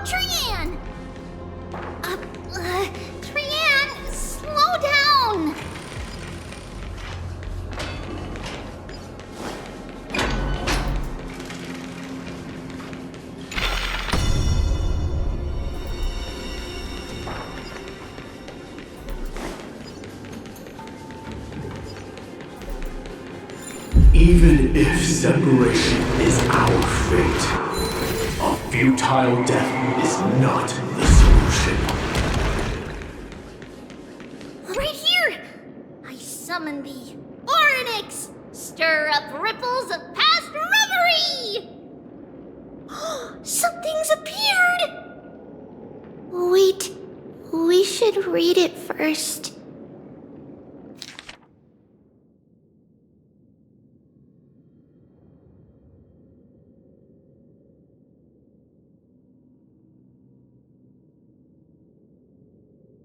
Wait, this is a letter? It mentions something about saffron and Tribbios? Isn't that name... Never mind that for now. Why is this letter here? And how did Trianne sense it? Could it be our lost memories? Is it possible that we were already noticed by Orynyx and entered their trial? But why haven't they said a word? Orynyx has the whims of a child. Perhaps they're toying with us on purpose. Come on, this isn't the right time to be playing games.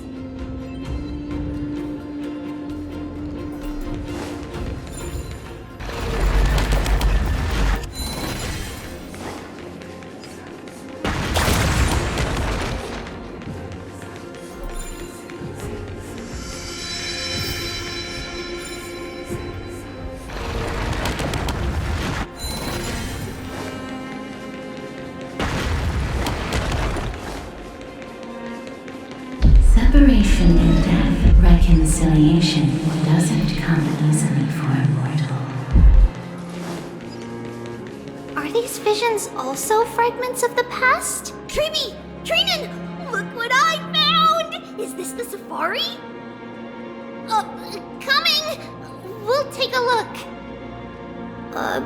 But Trianne, there's nothing in here. What? It was right in the stolium. Huh?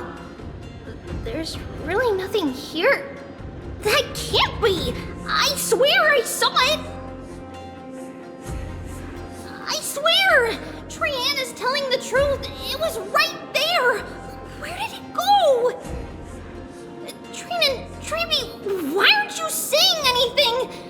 Trianne can't seem to hear you at all. We were just lost in our thoughts. Don't worry, Trianne. What you saw was likely, Yenna's hair.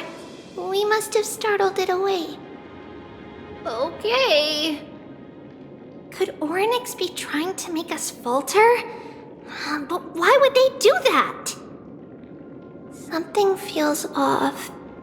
Tribbie, don't you think this temple is a little too quiet? What do you mean? It might just be an illusion, but Trianne wonders, is Orynyx really putting us through a trial?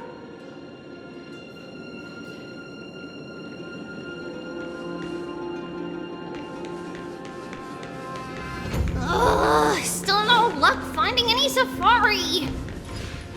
I suppose we can do without it. Let's try to convince Orynyx. At least they didn't toss us out straight away. Whoa! Tribbie, Trianne, look at this! So cool! It's really quiet in here. Do all Titans live in dark places like this?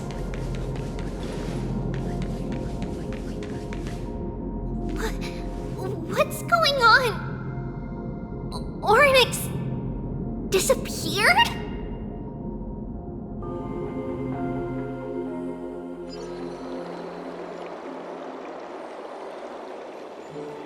Are you saying that the black-robed swordmaster is not just tied to the Black Tide, but is also hunting for core flames everywhere?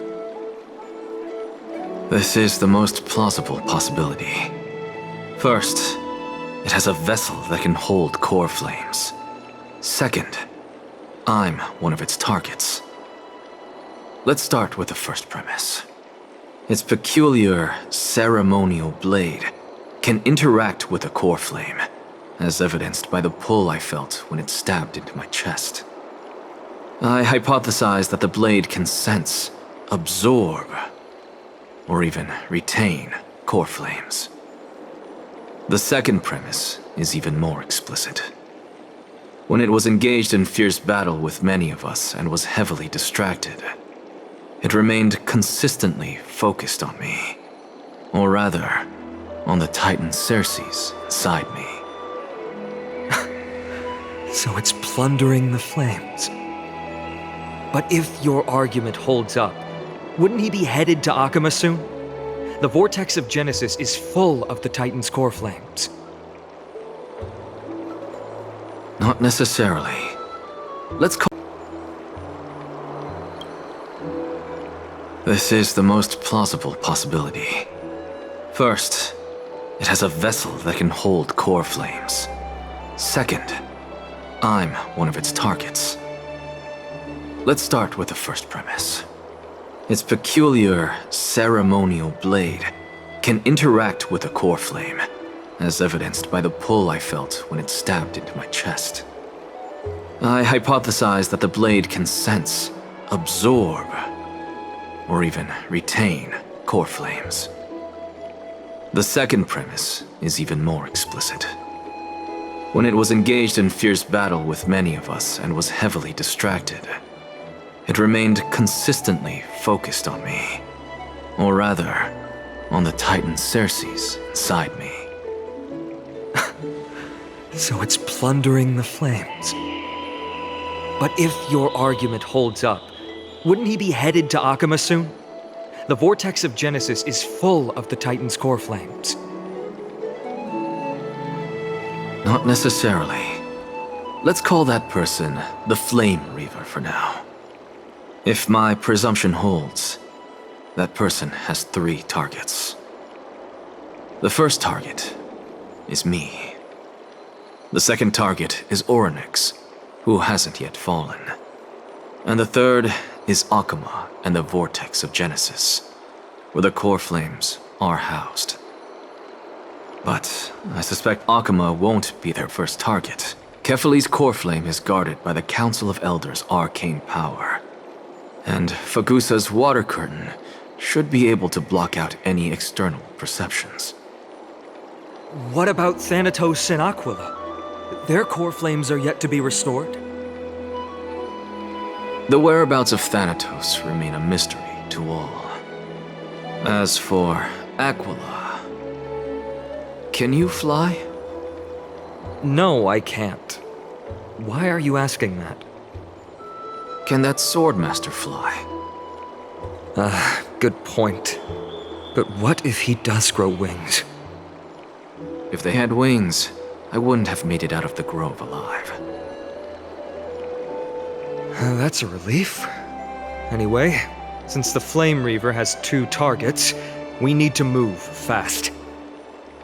With the distances between Akama, the grove, and these potential targets, I believe we should bolster our defenses and...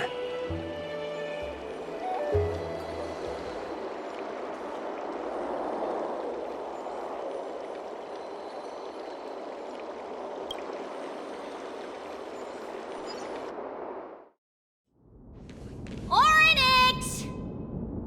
Are you in here? No response at all. Did they foresee that we were coming and hide in the fog, or...?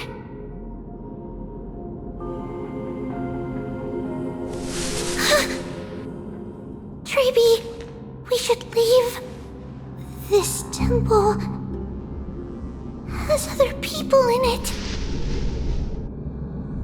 What? Oh. Listen, footsteps. Fast ones. 3 or 4 people coming this way. Come on, We need to hide. Whoever they are, we can't let them see us. Tribbie, Trianne, come check this out. What's this? Trianne feels like it's so familiar.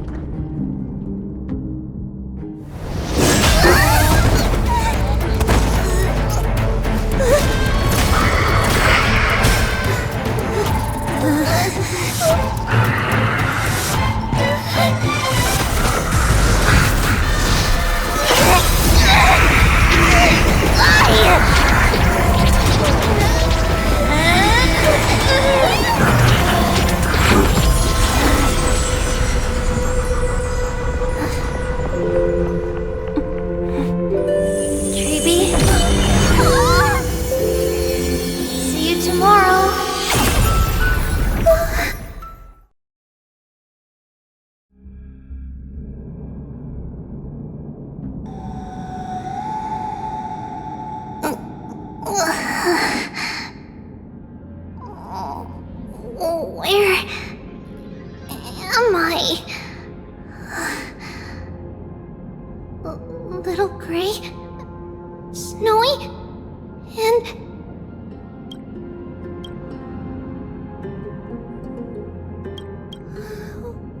wait, where's Trianne?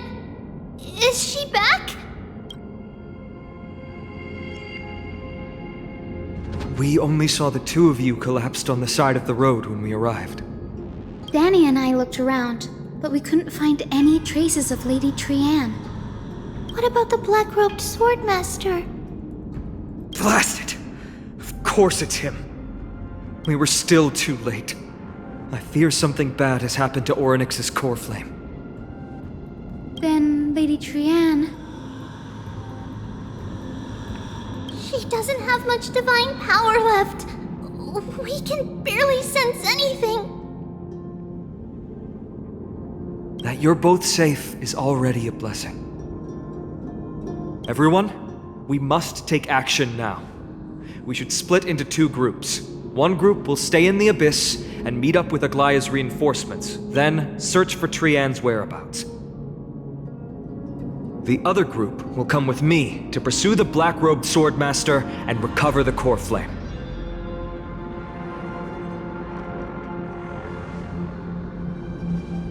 I didn't get to tell you this before, but Anaxa and I already have our misgivings about the Black Tide, so we've made preparations. I'll tell you the details as we move. Opportunities are fleeting on the battlefield. We should hurry. Lord Phainon! Lady Tribbie and Lady Trianne. I'm glad you're all right. Did Aglaea's people get here? Yes. Lady Aglaea already knows about the situation and sent along a message. Phainon, I understand that Swordmaster is of great importance to you. But if you charge in without a plan, I fear that you won't be the only one who dies in vain. I understand. Hatred is a hero's deadliest poison. I have no intention of fighting alone. If that Swordmaster really is related to the Black Tide, the Krateros heirs must not take them lightly. I have indeed planned to return to the Holy City and discuss the strategy with Aglaea. We'll need all the help we can get for this encirclement.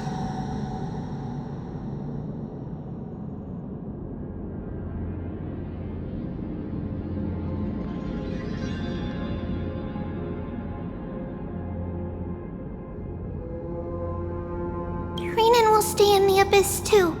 That way, both sides can communicate with each other if anything happens. Thank you, everyone. Partner, Tribbie, let's go.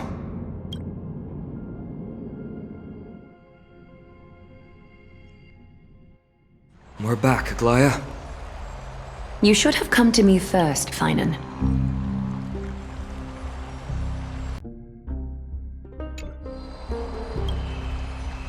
Aggie, there's no need to scold Snowy.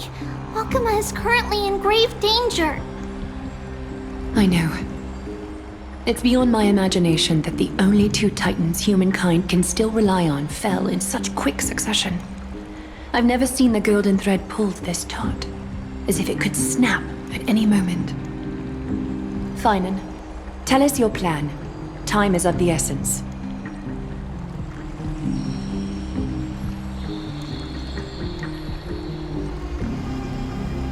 This being is not just hunting titans, but taking the core flames too? Yes, just like the Flame Chase journey is doing. Professor Anaxa thinks the Flame Reaver's arrival is likely a sign the Black Tide has spread further. Regardless of whether you're right, this being is still far more aggressive than we expected. But its madness is also an opportunity for us. If its goal is the core flame, then that means us humans can lure it into a trap. Anaxa had already left the Holy City with Circe's core flame while we were on our way to the Abyss, so he can make preparations for the battlefield. Tell me, what makes you think this won't end with us losing another core flame? Because this time, the power from beyond the sky is also at our side. She is the key.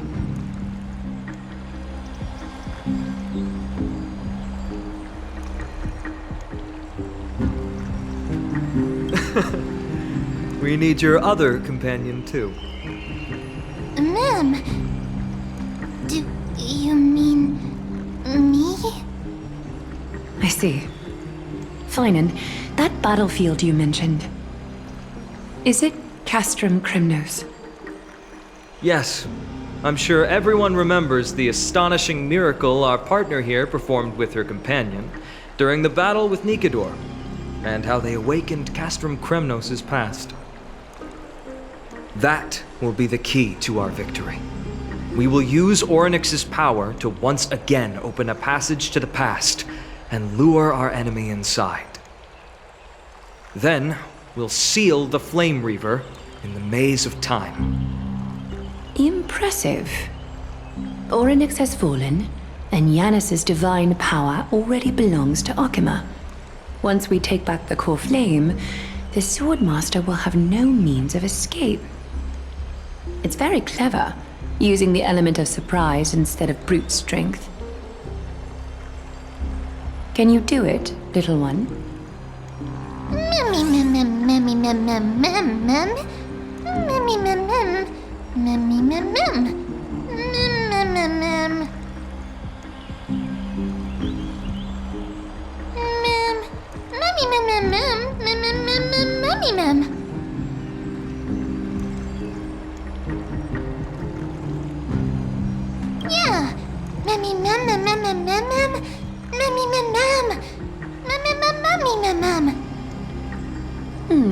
Such enthusiasm.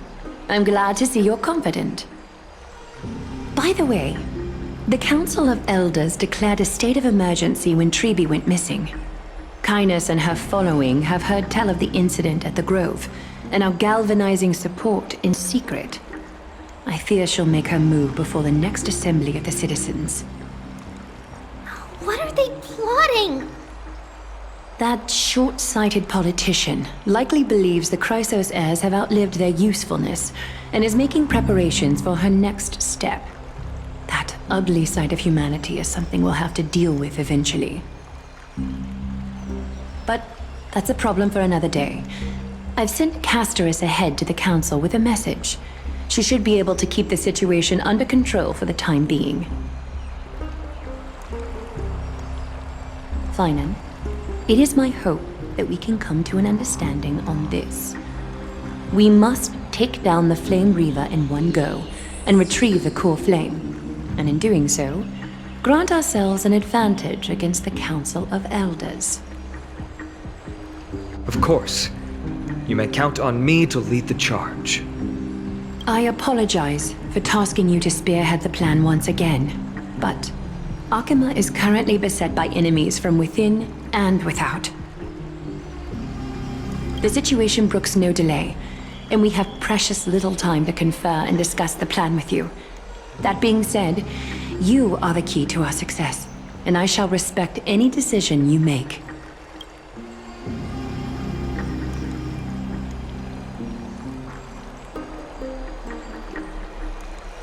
I'll be honest, we can't. But the Flame Reaver will have to step over my dead body if they wish to do you harm. I may not be as masterful as Trianne when it comes to the Century Gate, but even I can open a nice big gate if I have enough time.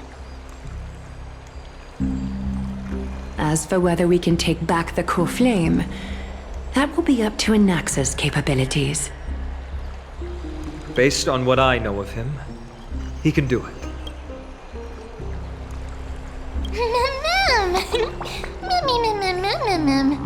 We are grateful to you for your aid, and to the rest of you as well. Now, let us be off to begin the hunt. May carefully sharpen our gaze and grant us victory over the enemy.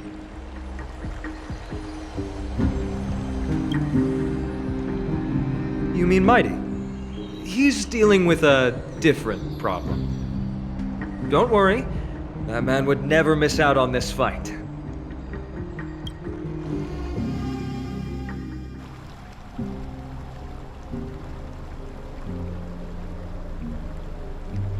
Farewell, my dear friend. You must lead us back home. You and I, we are both the same. We feast on strife and fear. If you're truly capable of leading our people beyond this blood-stained fate, then prove it to me once more, mydei.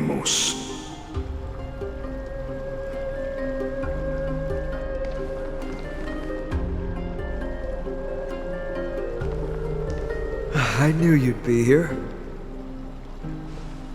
I heard you're about to set off on an expedition. That's right. It's going to be a tough battle, and our destination turns out to be Castrum Kremnos. Is that why you're here? To pray to the dead Nikador? No, just the opposite. I'm here to tell you, you can entrust the front lines to us this time.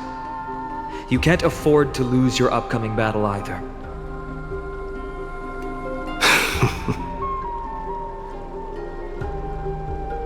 Have you heard the story of Geocles the Mountain Breaker? Sounds like you've spoken with Krateros. That's the name of the legendary mountain dweller, right?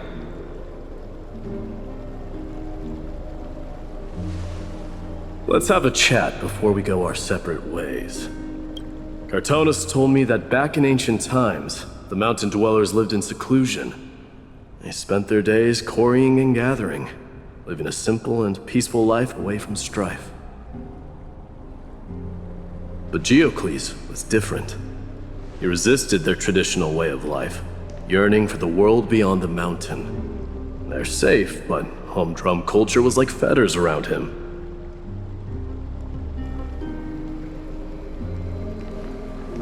He sounds a lot like you. Yes, that is why he too faced the same dilemma as I do. One day, during one of Geocles' many ventures beyond the mountain, he spied a battalion of Laedonians stationed at the foot of the mountain. The Laedonians were at war with their arch-enemies, the Companions, and they used the mountain as a base to carry out guerrilla warfare operations. When Geocles, who had taught himself the common tongue, approached a soldier, he learned a shocking piece of news. Laedonians were planning to plant mines and explosives all over the mountain, and then lure their enemies within. With danger lurking with every step, the mountain dwellers' homes were no longer safe.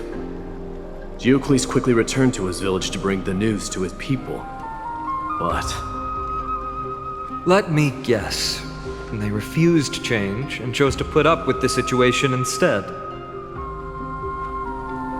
That's right. The mountain dwellers were fearful of even the smallest change to their lifestyle, let alone leaving their home. Despite the imminent war, the elders would rather negotiate for peace instead of leaving the mountains. This made Diocles both angry and sad. But he didn't give up. If you were in his shoes, what would you have done? Lead my people on a resistance, perhaps. I'm not sure.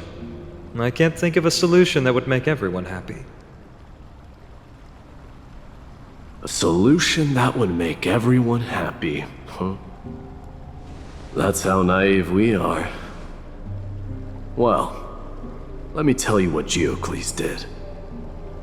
He took the mountain dwellers' store of gemstones and traded them with the Ladonians for a massive amount of gunpowder. But he didn't do this to fight the Companions. Under the cover of night, he set ablaze the forest surrounding the settlement, forcing his people to flee the mountain. That great fire marked the beginning of mountain dweller history. Since then, their people became part of civilization, and giants became a common sight in the holy city. Meanwhile, that mountain they once lived in has turned into little more than foam inside the black tide. But leaving their homeland also brought many mountain dwellers misfortune. They were hunted by Kremnoans or enslaved. Indeed, that is undeniably also part of their history. But that is Diocles for you. The merits of his actions, or lack thereof, have been scrutinized by many, but historians nevertheless hail him as the Mountain Breaker. Why do you think that is? It's simply because he took action and enacted change with his own hands. He didn't try to make everyone understand him, nor did he even waste time trying to make everyone happy. He started a great fire and burned the shackles of tradition to ashes, and then forced everyone to march toward the coming of a new era. You've made up your mind, haven't you? I'll be leaving Akama soon to fight the great darkness of this world, and to shoulder Nikador's destiny. So, listen well. If there comes a day when we meet again on the battlefield, and I stand opposed to the flame chase, remember to stab your sword into my back through my 10th thoracic vertebra.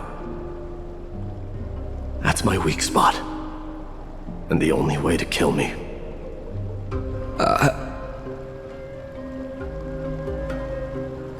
You have my word.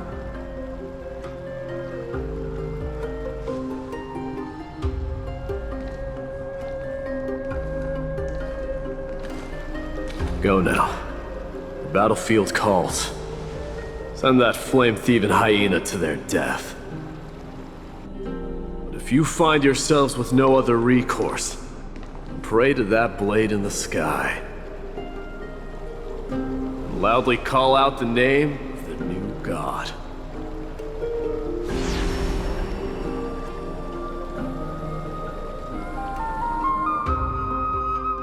That's the sound of an all-out war. Not the kind of ruckus Professor Anaxa can raise on his own. Let's hurry. The battlefield is just ahead.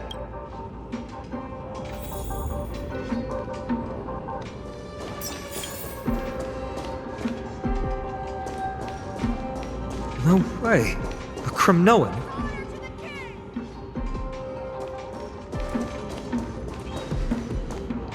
I didn't think she'd manage to send the Kremnoans to assist. Brave warrior, what's the situation on the front line? Nakaman, why are you here? What? Didn't Aglaea tell you? We have been instructed to assist you in trapping the Flame Reaver. Aglaea, that vile usurper. I spit on her name. Our king will be back soon. he'll be able to deal with you.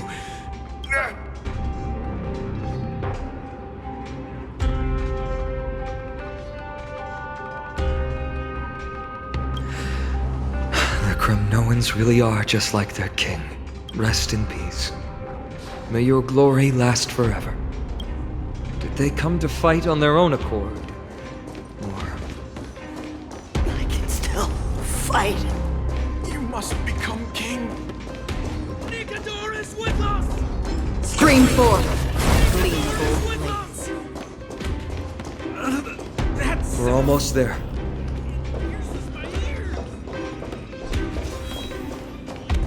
Can't see.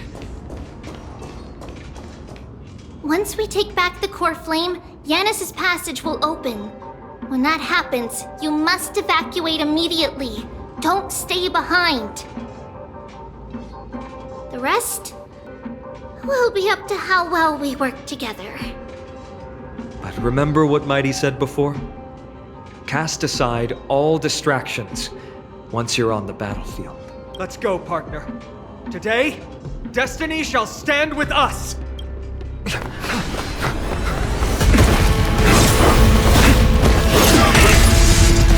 Finally!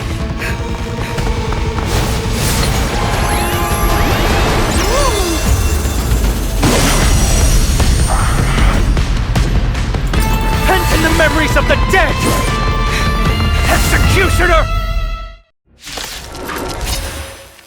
You sure know how to keep a man waiting. Any later, and I fear the Titan would have sacrificed me. Frail child of humanity, 'tis more effort keeping you hale and whole against that blade than it is in seeking the truth of the world. Beneath the waters lies an endless abyss! I weep for the departed. It too shall fall. Be of your body and mind!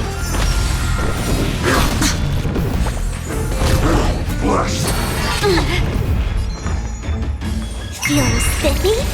Free from the still waters of oblivion. Real tidings manifest. The truth. Everything in this world is bleeding. I weep for the departed. It too shall fall. Get ready, Prof. Can't hold out much longer. Quiet! I know what I'm doing! Destined for oblivion.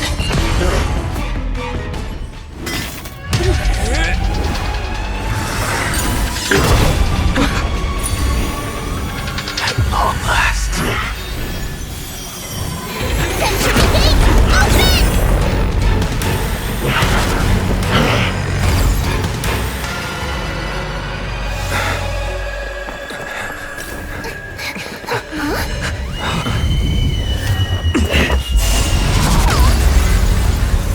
How embarrassing. You didn't come down from the sky? This city is mine anyway.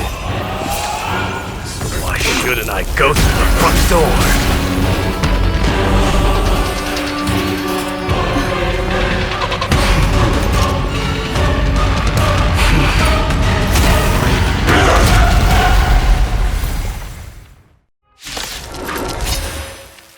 Minion of the Black Tide, I, King of the Kremnoan Legion, will be your opponent today. Long time no see, Nikador.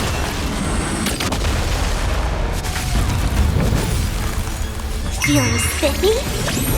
Still waters of oblivion. What do you want to know? Let's play. And you find the answer. Ill fate descends! Allow me to purchase. I weep for the departed. It too shall fall. Be of your body and mind! Enough destined for oblivion. Destiny isn't chosen. Ill tidings manifest. May the foul stench dissipate quickly. Beneath the waters lies an endless abyss.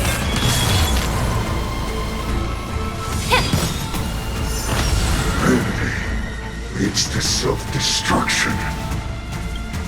I am sending a dynasty to its end.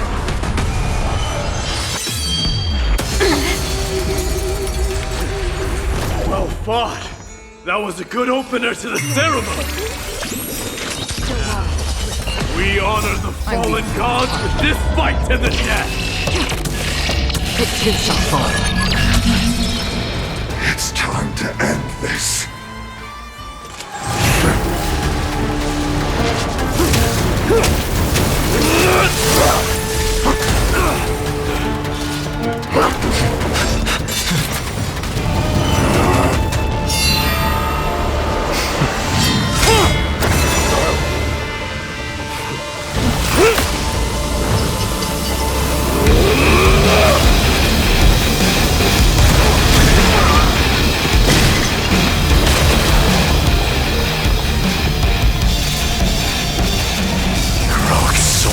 Strife, heed my call!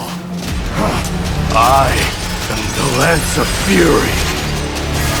The agony this world needs!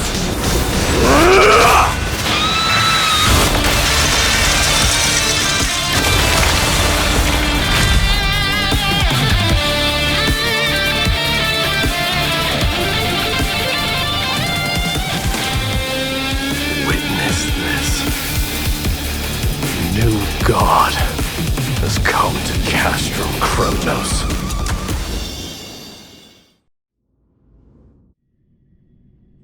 Look! The warriors have returned! But are the rumors true?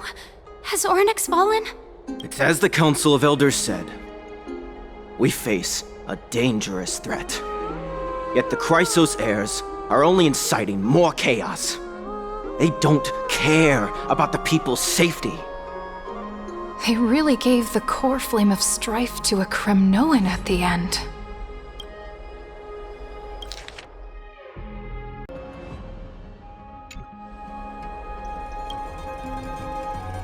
What a noisy crowd.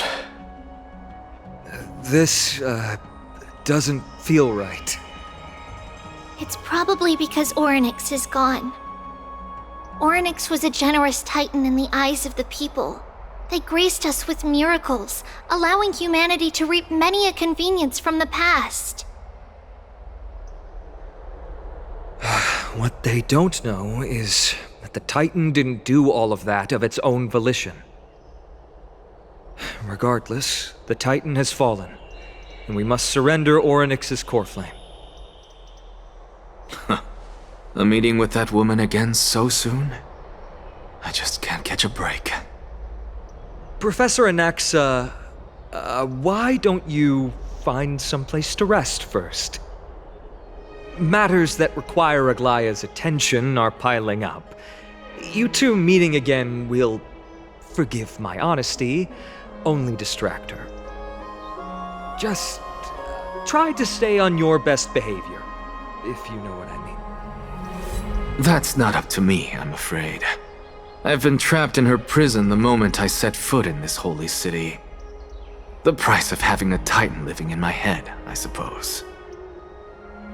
Don't worry, I don't want trouble either.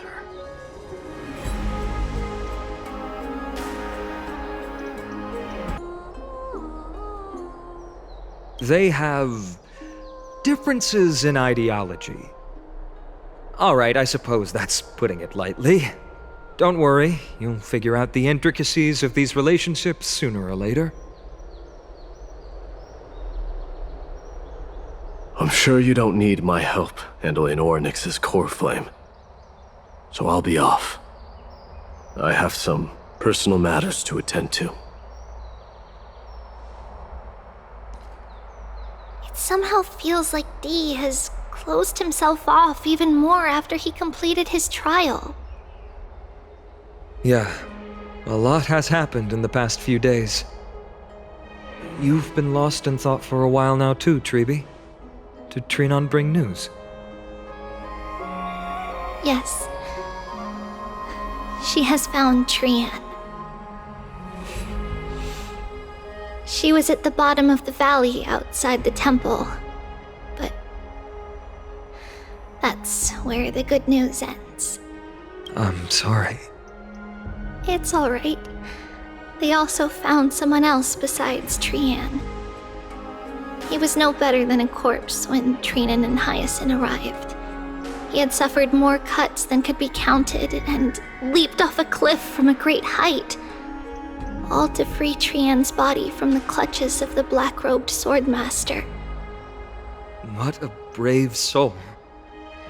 Do we know who he is? Yes. It's Krateros.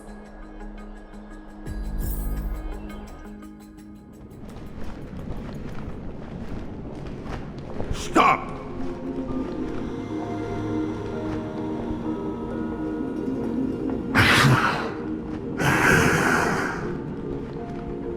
If you want this girl dead, you'll have to kill me first. How ludicrous. Your body made of flesh and blood as it is will not survive more than a single strike from me. Better to die in battle than return even in glory. As a Kremnoan, I know not the fear of death. She's lost her divinity. I have no interest in an empty shell. But answer me this, child of strife. Why do you raise your shield for her? As the leader of the God Shield Brigade's elite, I protected the king against the Black Tide with this very shield. And I've done this over and over, hundreds and thousands of times. A pathetic killer like you could never understand the weight it bears. Pity. And crumble like rusted iron. Good! Supreme glory shall be mine, as I indulge in the libations and incense offered by my descendants. Come, let us fight!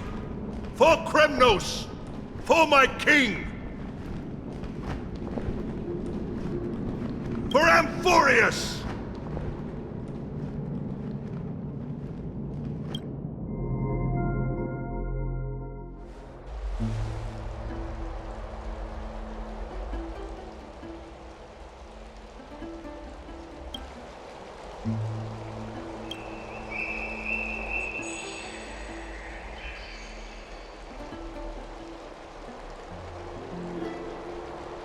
We foresaw this cruel parting 1,000 years ago. Today is but a reminder of that bitter taste. But Lady Aglaea, I don't understand. It wasn't life itself that Lady Trianne lost. Why does she look like she really turned into a doll? I don't understand. Don't be sad, Hyacine. Trianne has used up her borrowed time from Yanis, that's all. Her spirit is now riding the west wind, flying ahead to a world free of sorrow. If a world like that truly exists, does that mean everyone from the Grove is there too? It exists, Hyacine. Do you not remember? The prophecy that guides the Krateros heirs is the voice of Kefili before it fell silent. It loves all of its creations dearly, and would never bear to lead us astray with lies.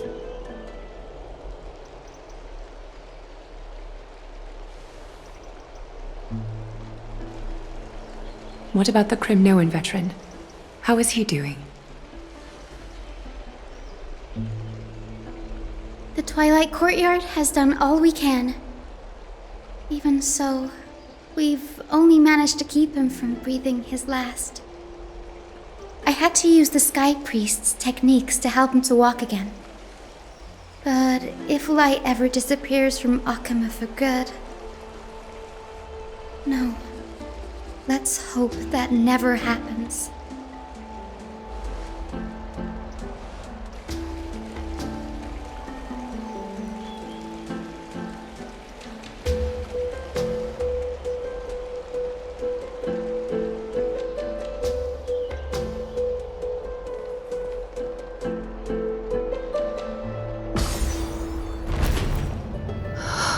The parting hour is upon us. Yet the golden thread runs slack. The heroes have returned with their spoils. Everyone, please take this opportunity to rest and prepare for what awaits us. You've returned unscathed and brought tidings of triumph. Truly a moment worthy of celebration.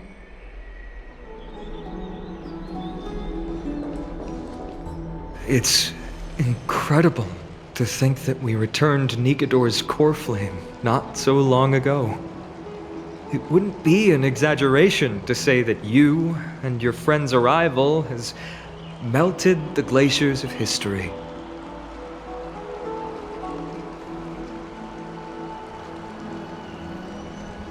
You could say this is the true face of history. It slumbered for 1,000 years, only to awaken for this one moment. Alas, now is not the time for a study of history. I do not see anaxa around. Was this under your instructions, Phainon? Yes. It just seems much more efficient than letting you two go at it endlessly. A rash decision. After all, he still bears a core flame with him. I do concur with your assessment of efficiency, though. Now, let us table the issue concerning him for the moment. The more urgent matter is the core flame of Orynyx. The Krateros heirs had initially crafted a plan regarding the order to return the core flames. For titans like Orynyx and Circes, who harbor no intentions of harming humanity, our strategy entailed assuming their divinity only at the very end. But this unforeseen turn of events has thrown everything into disarray. If we don't return the core flames to the vortex of Genesis, and we leave the Titan's divine positions vacant, we can't even begin to imagine the disaster that would follow. But the most pressing issue at hand is that we haven't found the Krateros heir capable of bearing Orynyx's divinity. Phainon, Castrus, mydei, and hyacine. Tribbie and I devoted a millennium scouring the world, only to find these few people. Only a chosen few possessed the capacity to assume divinity, the elite among the Krateros heirs. We would never hastily extend our invitation without first verifying their potential to bear such power. Yet we cannot compel anyone into divinity, as it would be no different from sentencing them to the gallows. Truly a dilemma. Yeah. How about letting her give it a try?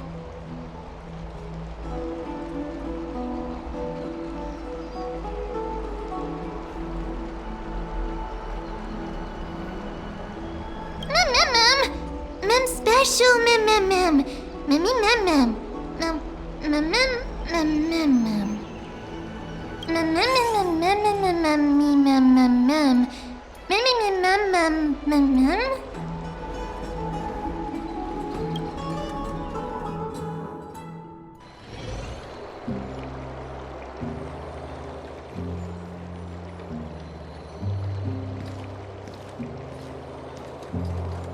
I see the Reaper has forsaken you too, teacher.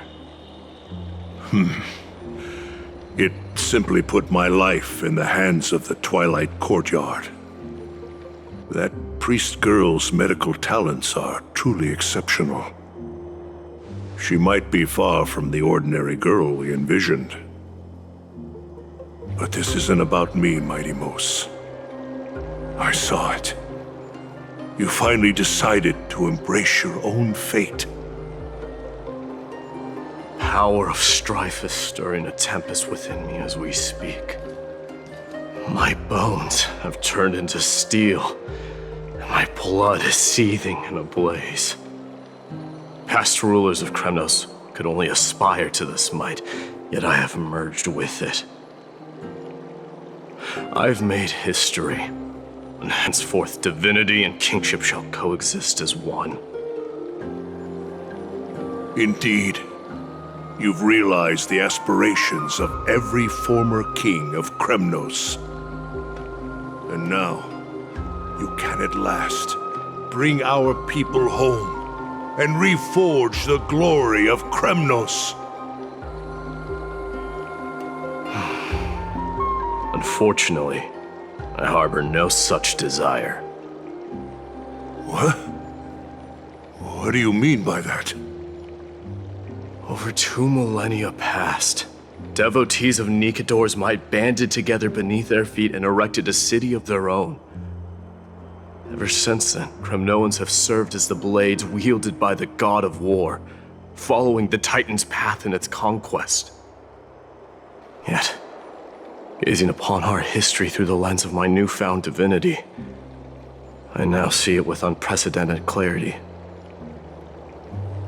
This history is sheer absurdity and inferiority. People surge onto the battlefield like ants, plundering and slaying for their own greed, only to be trampled upon like ants. The city and the beliefs that Kremnoans hold so dearly, alongside the supposed tradition, mere anthills that can be crushed with a single touch in the eyes of the Titan. You! Are you trying to strip Kremnoans of the pride we've amassed over thousands of years with mere words? That pride holds little significance, Krateros. Now that I've assumed the divinity of strife, my next step will be to renounce the title of king. No. No! Convey my message to every Kremnoan. This is an order. Do not do this, Mighty Mos. I beg you. Our history commenced in the year 2506 of the Light Calendar, concluded in the year 4931. I, Mighty Mos, last king of Castrum Kremnos, son of Gorgo, do hereby proclaim the Kremnoan dynasty comes to an official close today. You have killed us. You have killed us all. No. I am granting you a new beginning. What is this? My mother's signet ring. It served as a symbol of kingship, and I now imbue it with a fresh significance. Take it, and rally those who have lost their identities. Convey the words of Mighty Mos, now ascended to divinity. You no longer need to chase fleeting honors or face death on the battlefield as if it were your sole destination. However, you must adapt to fit into the city you once observed with indifferent eyes. A cruel fate awaits Amphorius. No matter how illustrious a dynasty may seem, it crumbles to rubble and gravel before formidable foes. Yet, you shall tread the only path out, one that leads to a brand new world at its end. Why task me with being your messenger? Why not explain all this to them yourself? Because only humans can guide the path to be trodden by humans. It's not the lot of humans who crave the power of gods and spiral into madness for it, but humans who stand ready to raise their shields high to protect the lives behind them. I failed to save that child. That is irrelevant. As demigods, they have long been prepared for it. What truly matters is that you showed up there and shielded her. The one who persuaded Aglaea to set me free that night. Was that you, Mydei? Yes. She's not one to easily make a concession. What did you offer her? I staked my mother's name to guarantee the integrity of your soul to her. And I promised her that I would dedicate all I have to the flame chase journey. And what is next, Mydei? Where will you be headed now? To the place where I belong. To fulfill my promise. The madness that has plagued Nikador and the darkness that has consumed Amphorius. It's now my turn to fight against it. There are some people to meet with before I leave. Let's go.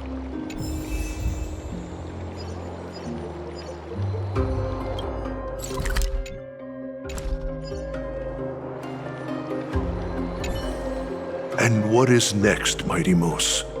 Where will you be headed?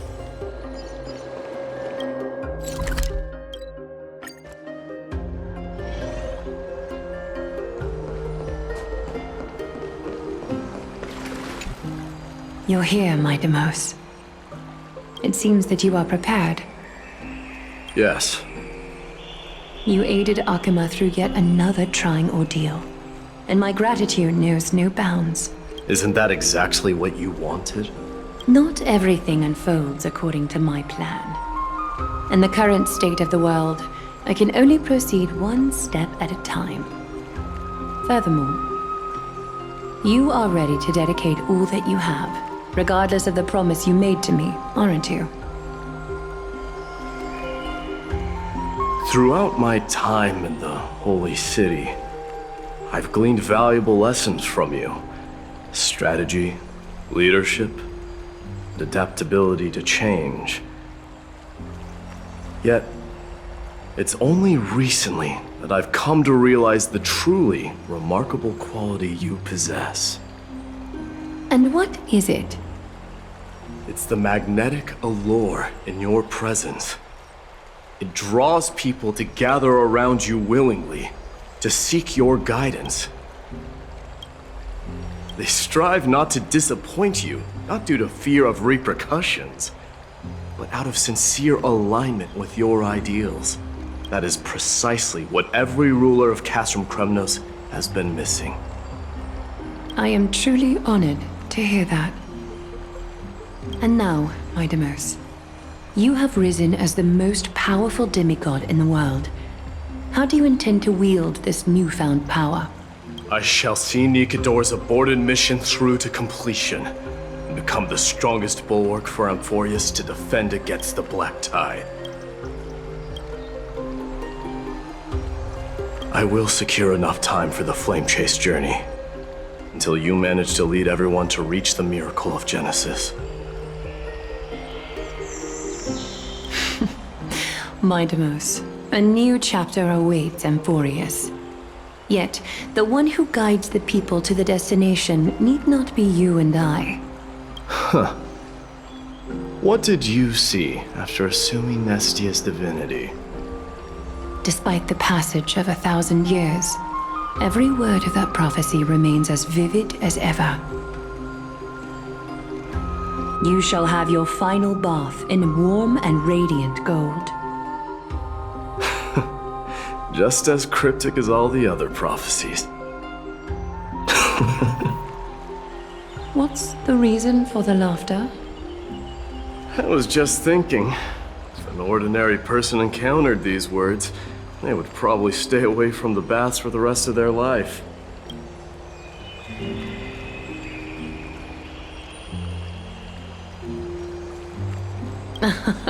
But I cannot forgo the delightful experience a bath offers. So, I assume you also glimpsed yours, Mydei? One day, you shall die with a wound in your back.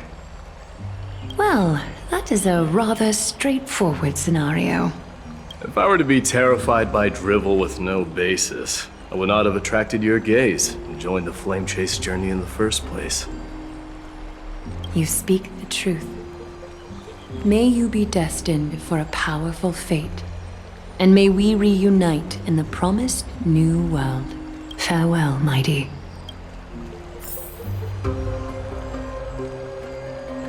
Farewell, mydei.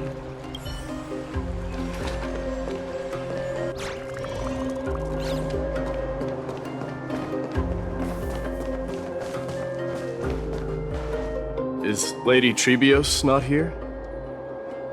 Lord Mydei! Hyacine. So you are the physician Krateros spoke of. It's no wonder then that he was pulled back from the brink of death. You have my gratitude.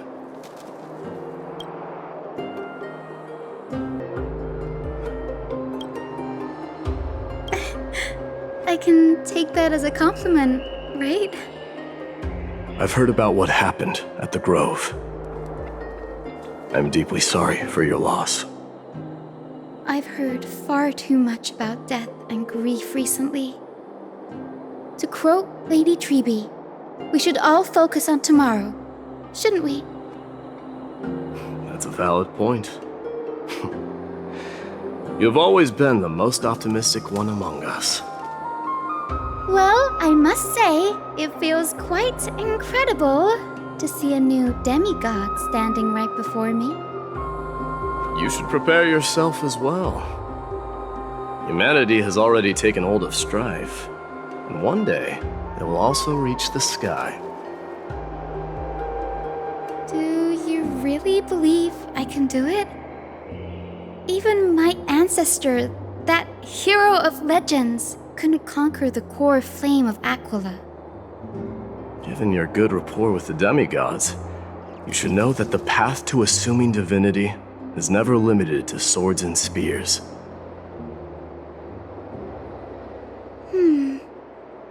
You've always been so perceptive, Lord Mydei. Rest assured, if fate has truly selected me, I'll be ready. Right. You are here looking for Lady Tribbie and Lady Trianne, no? They're not around at the moment. Is there a message you'd like me to pass on to them? No need. I've already bid farewell to Aglaea. Meeting with the Oracle is simply a matter of courtesy. You've bid farewell? I'm heading back to Castrum Kremnos to fight against the Black Tide. In all likelihood, I will never again return to Akama. Oh. On second thought, there is something that I'd like you to help me convey to them. I'm all ears, Lord Mydei. I'll make sure to convey every single word. Tell them that there is no longer a need to send scouts behind enemy lines. With a single message, the Lance of Fury will target anyone who dares oppose Akama.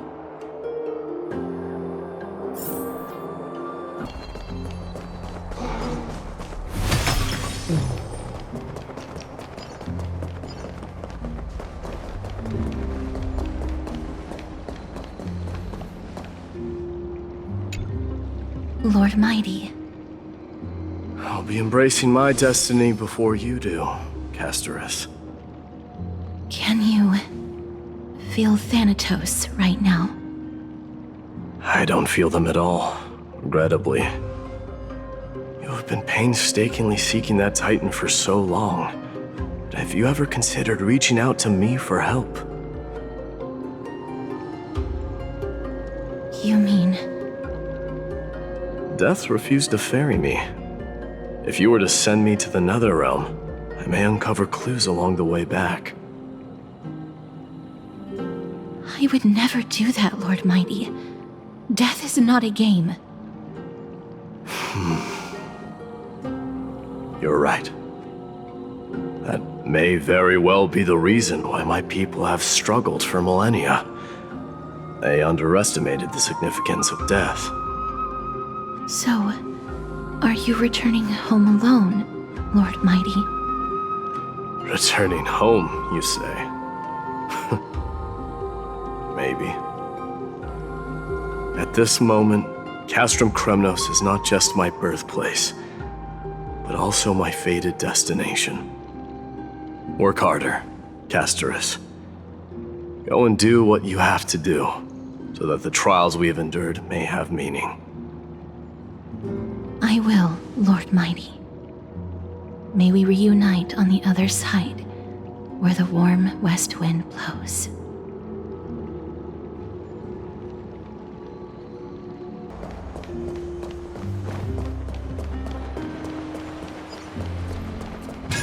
The King of Kremnos, without the signet ring, but looking more like a king now. I'm no longer the king, Grand Craftsman. Matters not the title. Surpassed all former kings your achievements have. I will honor your trust and liberate the world from the clutches of fear. Nevertheless, I must request that you continue to watch over Phainon, Cartonis. I have a feeling that his fate will weigh heavier than all of ours combined. Keep Phainon in mind, I will.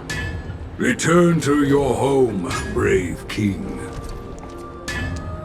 Together with everyone, I shall remain here. That thunder from Castrum Kremnos we wait to hear.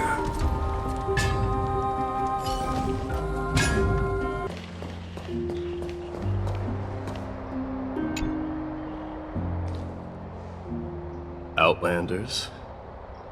No. Trailblazers. I will soon make my way to Castrum Kremnos. If all goes according to plan, this may be our final meeting. I just want to let you know that I appreciate everything you have done for Amphorius.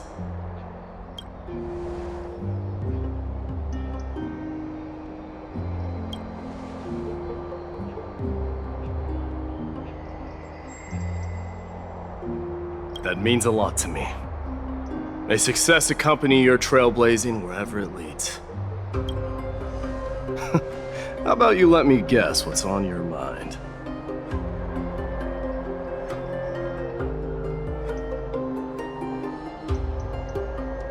Are you gonna say something insane again, Trailblazer?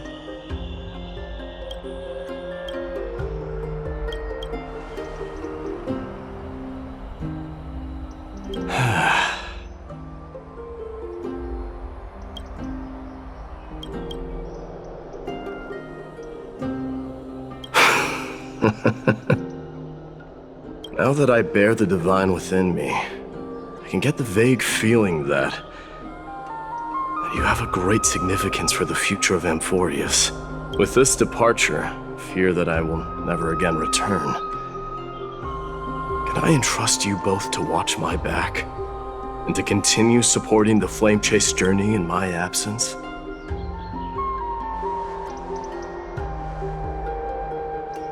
You have my gratitude.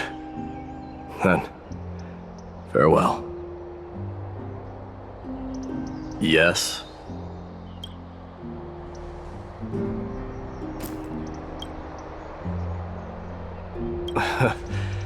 Sure, let's do it.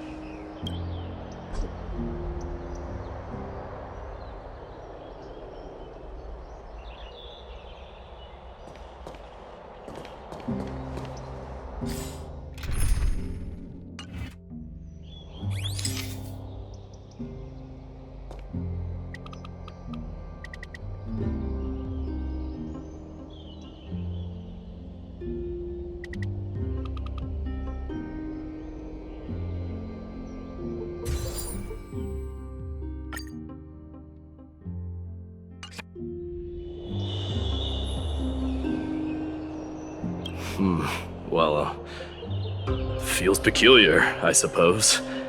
I'm not talking about your photographic skills.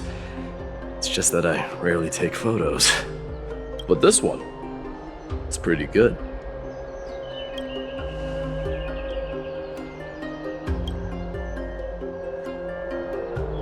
I wish the same for you during your time in Amphorius.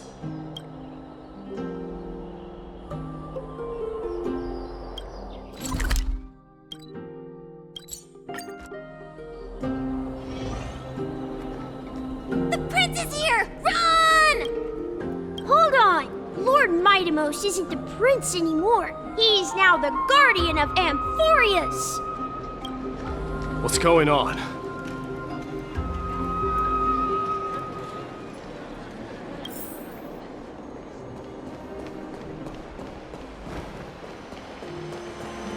We salute the guardian of Amphorius!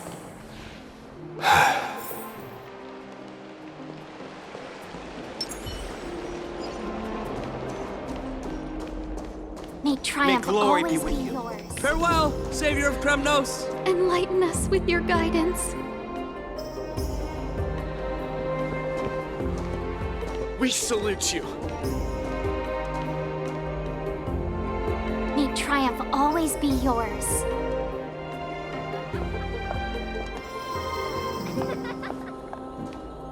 It's been a while, Guardian. I should have known you were the mastermind behind this. Hey, don't go pointing fingers without cause. I swear I'm innocent this time. See those kids over there? They're the ones who brought everyone together. I admit, that took me by surprise. Were you seriously just going to sneak off without a word with me? Well, I was actually on my way to bid farewell to you, but ended up running into this. Oh, that's quite an honor, I suppose. We better not leave them waiting too long, don't you think? The road to Castrum Kremnos from here is long. Perhaps it wouldn't be a bad idea to take a moment and etch their faces in my memory one last time.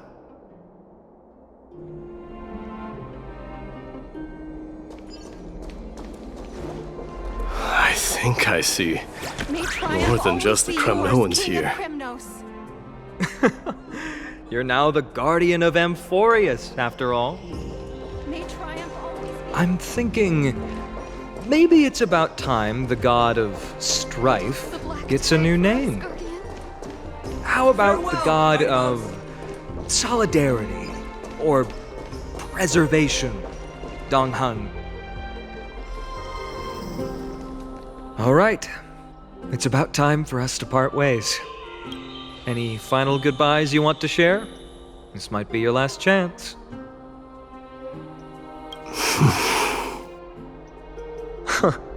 Why so quiet? I thought divinity would wash away some of your sentiments. Do you truly feel as carefree as you seem?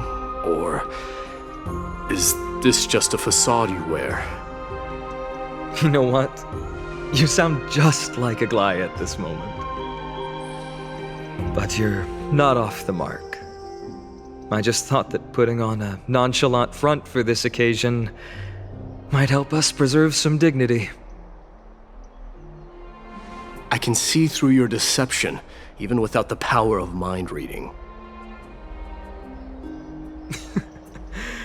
Am I really that terrible at controlling my facial expressions? Well, with that said, thank you for aiding me in defeating my archenemy, Mydemos. No need to thank me.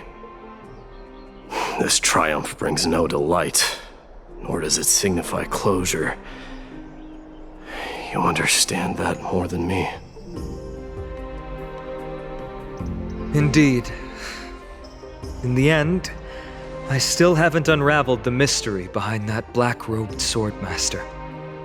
And I can't even ascertain their demise. Maybe I've never managed to cut off my destiny. But that matters not. Pain may be cured, but scars remain, and this should not be effaced. Even with the divine might of Ornyx, you cannot stop the past from leaving its marks in our blind spots. Can you genuinely let go of everything as soon as that Swordmaster is dead? That's impossible. Revenge is merely an obligation that must be carried out, and no one can find mental fulfillment through it. You're right. Look forward. Chew up and swallow your past. And make sure emptiness and bitterness are not the only flavors you know. Remember that there is a whole world behind you waiting to be saved.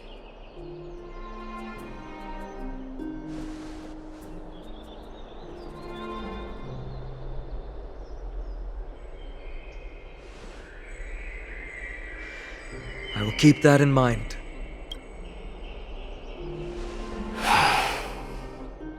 I have a final favor to ask. Please look after the Kremnoan warriors in my absence. They will undoubtedly face challenges while assimilating into Akama.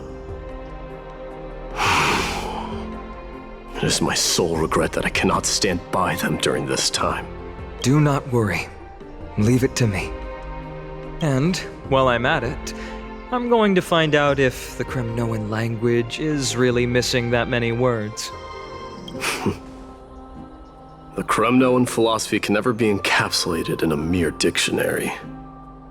But if there's a chance in the next life, you should come visit my library.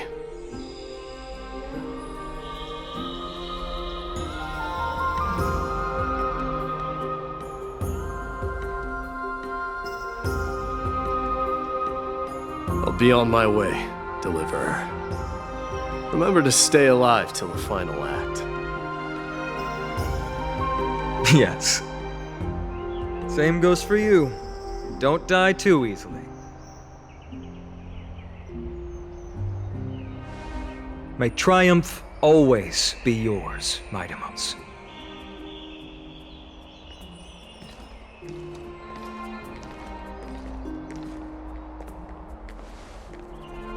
Oh, right. One last question. Go ahead. You better not leave any regrets behind. Are you the one who told Cartonis about the signet ring?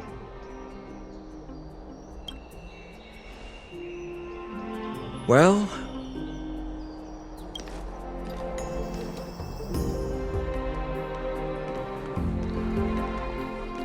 who knows?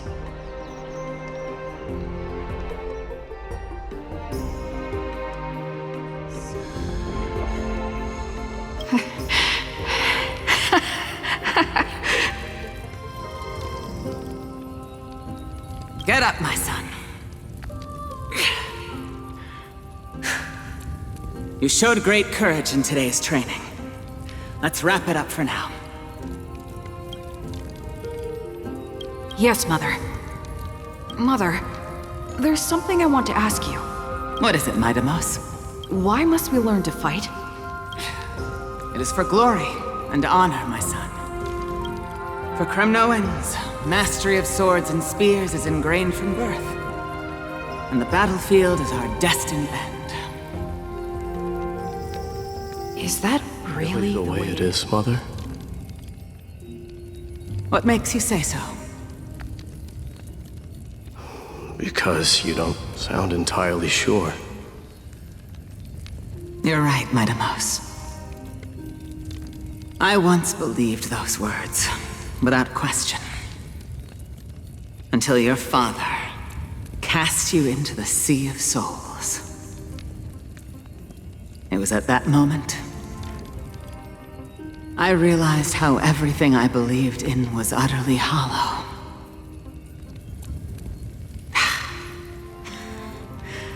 Perhaps the spirit of Kremnos had once existed. But as greed bloomed in the hearts of humanity over the years, such spirit had long faded alongside our glory. I no longer put my faith in any oath or doctrine. Now I have just one role. That of your mother, Mydei. Your guardian,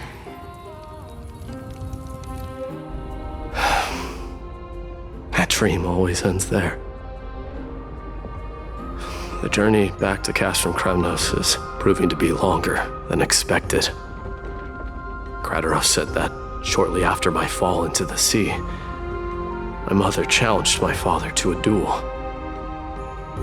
She died through father's treachery, and I never saw her face. Yet each night she would show up, waiting by the flickering firelight. I always anticipated the sequel to that dream, believing she had more words of wisdom or guidance to offer. But now, I think I finally come to understand. That is all she wished to tell me. And now, I too am left with but one role.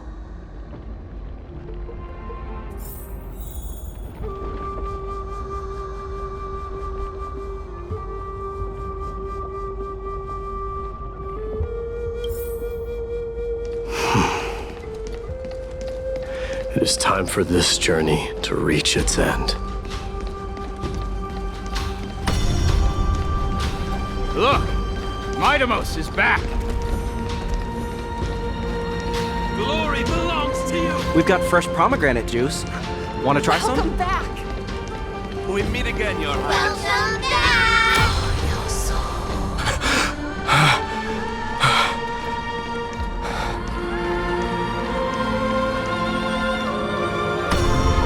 How was your training?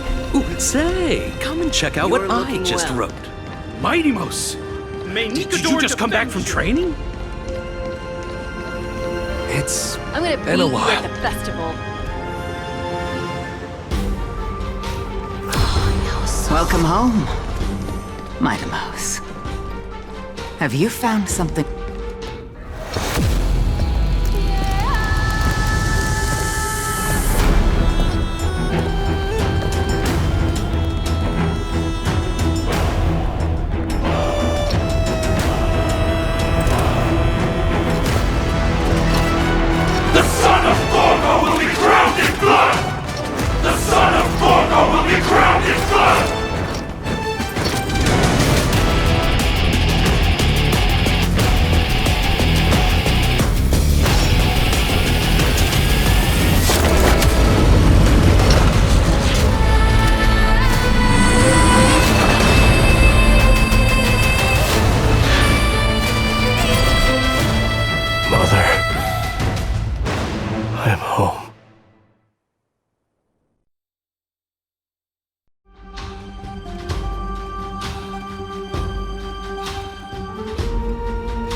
I smell sunlight and the wind of Akama. This was your favorite spot, wasn't it, Trianne?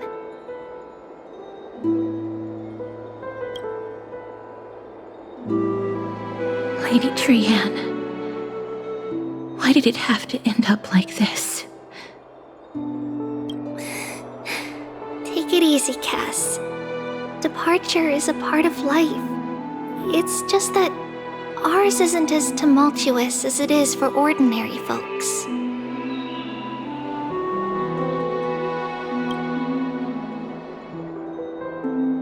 When we started our journey, Yanis had already provided their prophecy, just like how that Titan divided themselves to create the countless passages in the world. It's only natural for us to follow the same path since we inherited their destiny. If you don't mind, Tribbie, are you still willing to unveil that past for us? The past regarding the prophecy? What do you seek to learn, Snowy?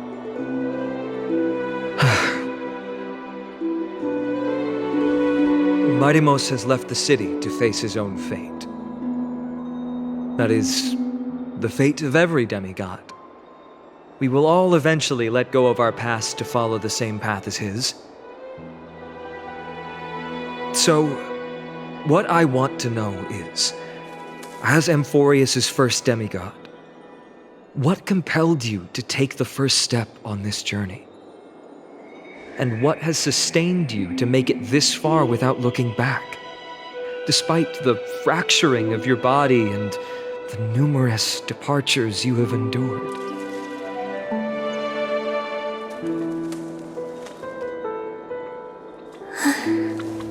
All right.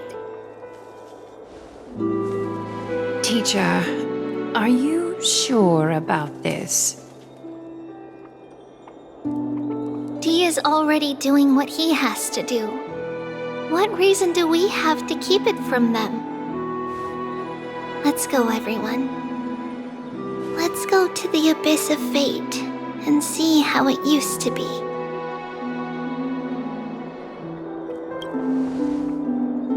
That's great. Thank you. Trianne, would you mind? Tribbie, are you not coming with us?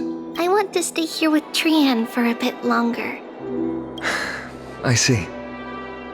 We'll be off then. Take care. Since you have made your decision, then let's proceed as you wish. See you later, teacher. Cass, are you not going with them? No. I'd prefer to remain here to accompany Lady Trianne. She hated being alone. What's this? A little gift that I had hoped to deliver to her personally, though fate had other plans. Oh. So you saw us arguing that day? Yes. I figured Lady Trianne would like it a lot, so I bought it. I see. Cass, you know, I recognized it immediately that day. It truly is an authentic piece from Yanisopolis. Then why? It's just that Trianne had forgotten far more things than I. For example, she forgot that this glass object meant something unfortunate according to the traditions of our homeland.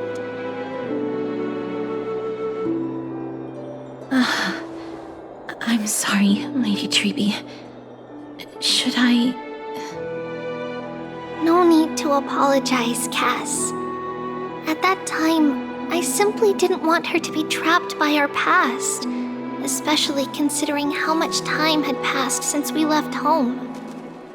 But now... it might just be the perfect gift for Trianne. All shall bid farewell to one, and that person alone will witness the miracle. While you and I have long accepted this absurd fate, they remain fresh and inexperienced. Teacher, don't let the weight of that cruel prophecy crush their spines. But it would be even more cruel if we allow them to ignorantly fall before the gates of the new world. They will eventually need to know the truth. We just need the right opportunity. This, to me, feels like the right opportunity.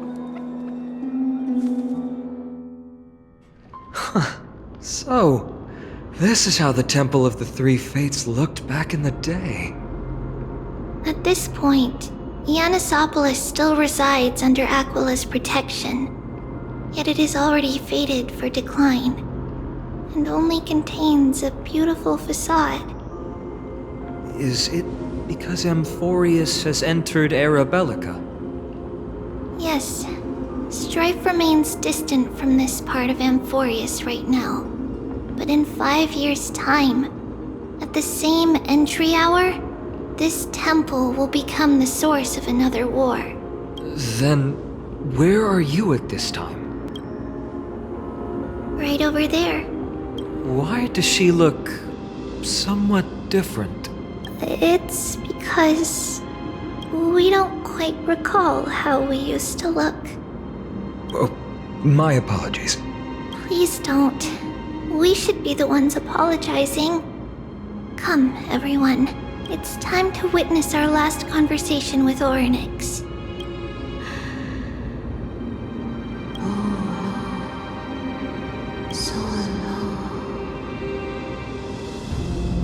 You're here, Orynyx.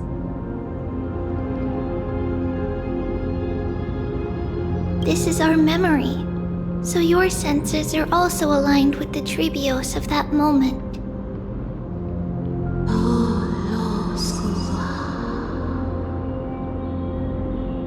False prophecy, huh? So you still think that way?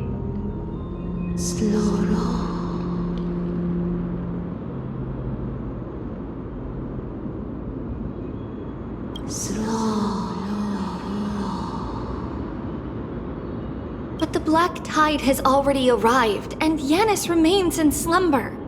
If even the god of passages, known for guiding mortals, cannot resist this catastrophe, then what can we do against the incoming destruction?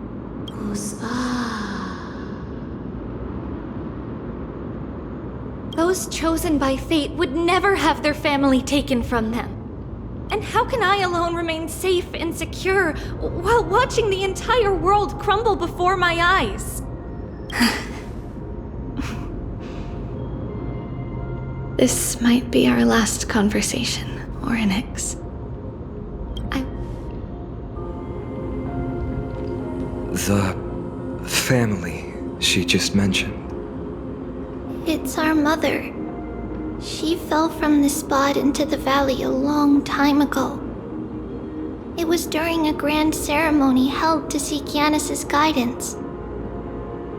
But things took an unexpected turn. It was Kefali who responded instead. Did something go wrong with the ceremony? Yes, but those two occurrences were in fact unrelated. Kefali's response was simply a coincidence. On that frosty night with treachery abound, as the holy maiden of Yanisopolis met her demise, the world-bearing titan also fell in another corner of the world. Let's keep up with her. This story, she should be the one to tell it. That thing ahead. It's the altar of Talantin. But that's not our destination. We're heading to the left. This place used to be passable.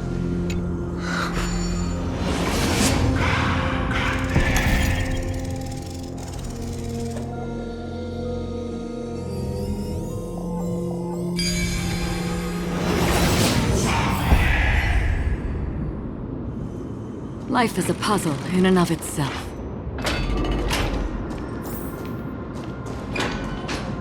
I never thought there would be such a hidden space in the abyss. This is the art. Is this Yanis' maze that Phainon used for divination in the past? Not only that, it also serves as a lock.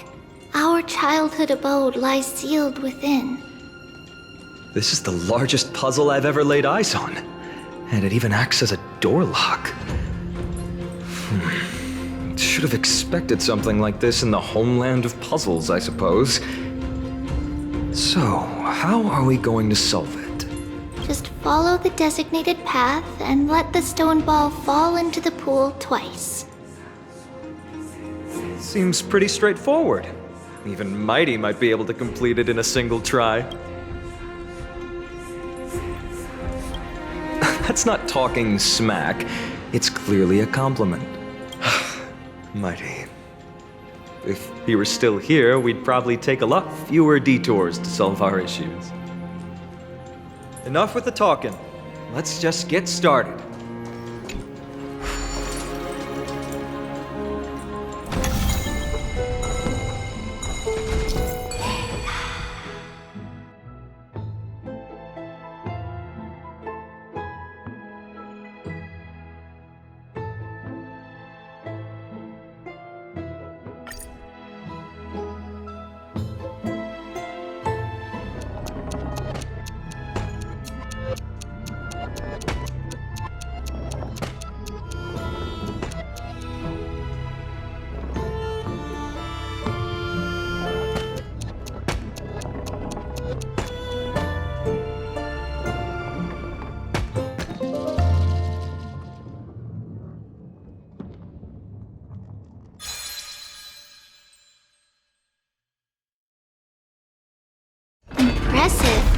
You too have the makings of a high priest now.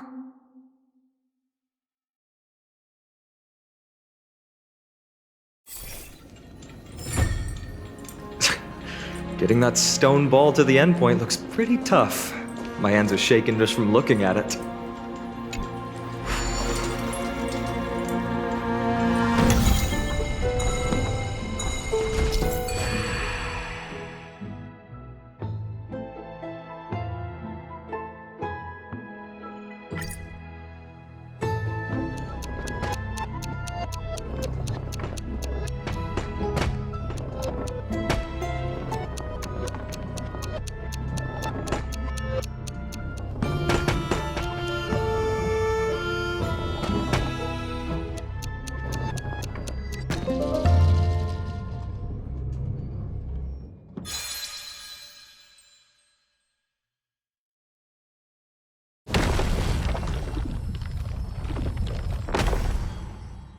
The secret door is open.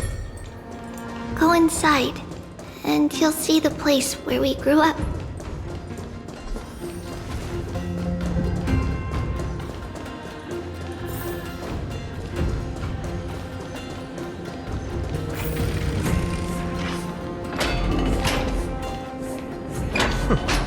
You grew up in a place like this? By the time we were born, the role of the Holy Maiden had already diminished to a mere title. Those in tune with the Titan's guidance are bound to become messengers for others. To maintain appearances, those in authority added some embellishments. And with Mother around, our childhood wasn't entirely without joy. Even so, I still find it hard to imagine. 20 years can go by in no time. Trianne, for most people, 20 years is a long period of time. Right. Becoming a demigod sure changes how one lives through time. It's hard to believe it's been so long. Your power is exceptional, little Gray. This place looks exactly as before. Let's explore the room a bit.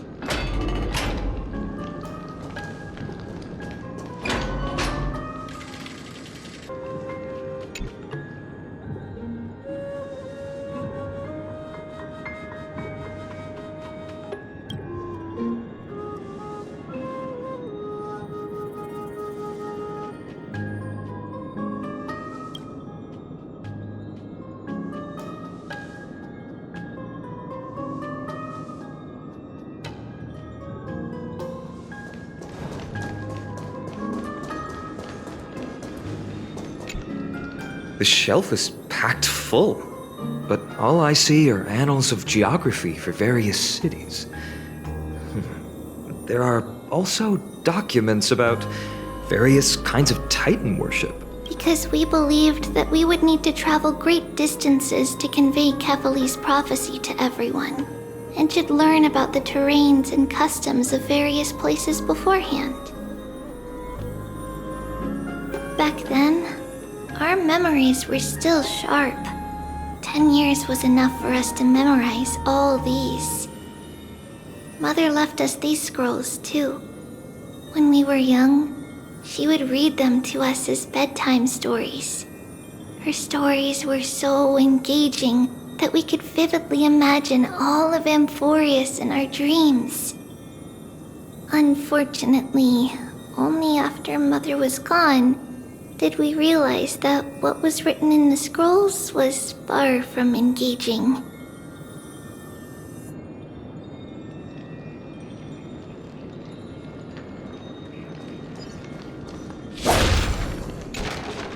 There are so many boxes here. These should be our belongings. Huh? What's this? A red glass fragment? We were still very young the first time we saw it. Mother came back with a beautiful glass piece, but her face was streaked with tears. She simply placed it on the table. It looked so sparkly that we couldn't resist playing with it, but we ended up breaking it by accident. Mother didn't get angry. She simply held us quietly for a long time. It wasn't until we were older that we learned in Yanissopolis, if someone gloriously died for destiny, the Holy Maiden must pick a piece of glass from the volcano's quarry and polish it, then give it to the deceased's family. On the day Mother returned with the glass, her friend lost his life on the battlefield. And later, on the eve of the ritual, Mother also gave us a beautiful piece of glass. Let's move on to the bedroom.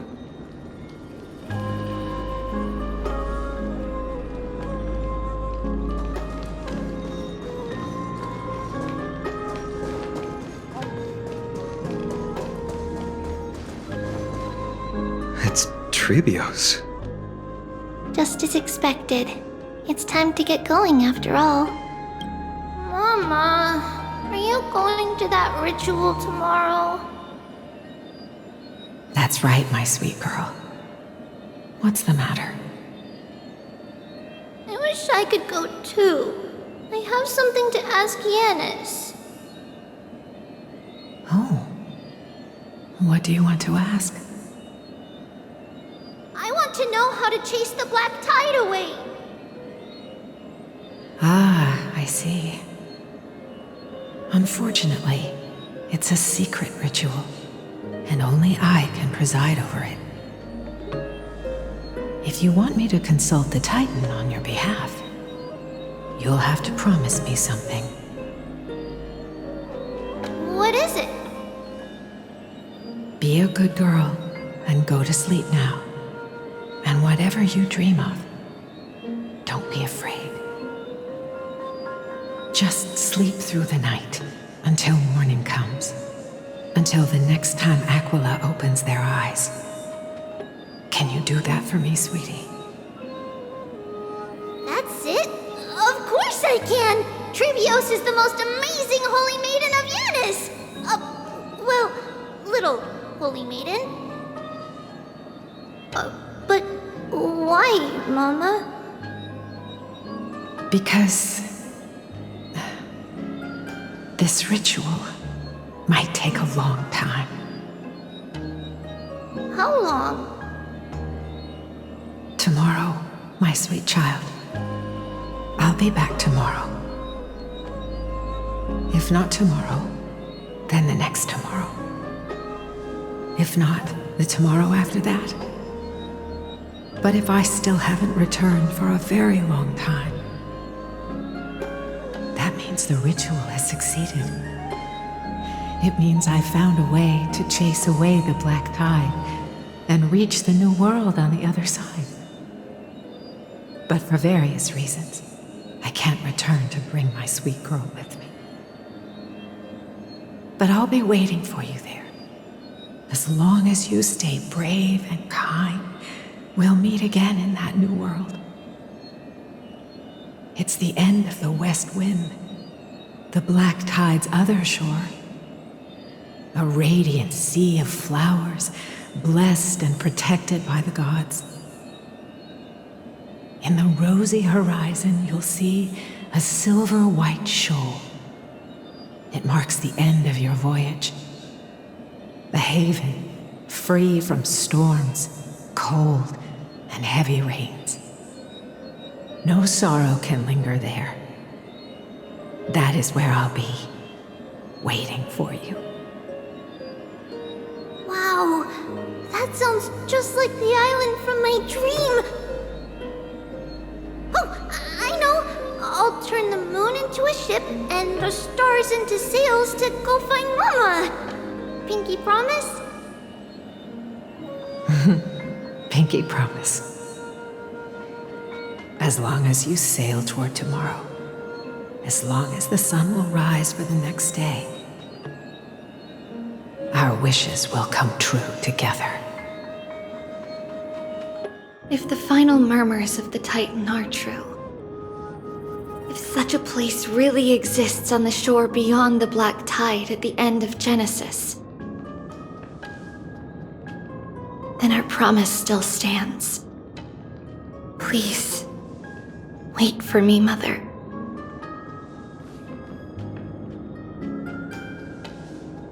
After those 10 years of darkness, when Aquila opened their eyes for the last time, we finally set off. Where did she go?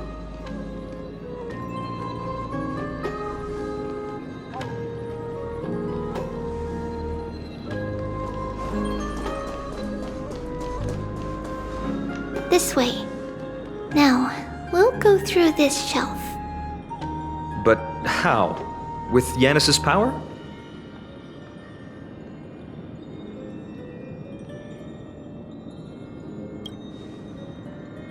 Indeed, we hadn't acquired their power back then.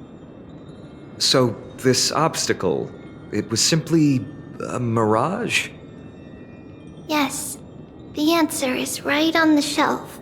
Go ahead and give it a try.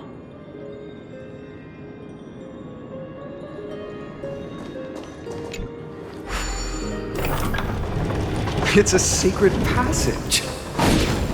It was a secret passage prepared by the Holy Maiden's supporters for Mother and me as a precaution. And now, it is turned into our passage to escape, just as anticipated.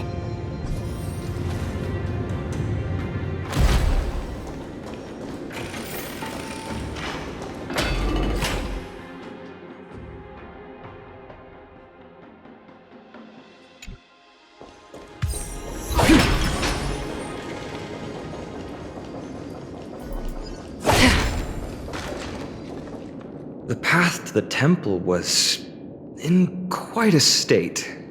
Did someone do it on purpose? No surprise at all. Some people caught on to what we were planning and tried to intercept us, while others were willing to clear the way for the Holy Maiden. I can't move it. I can't climb over it either. Time Titan? Is that... Someone will help me. Someone will help me.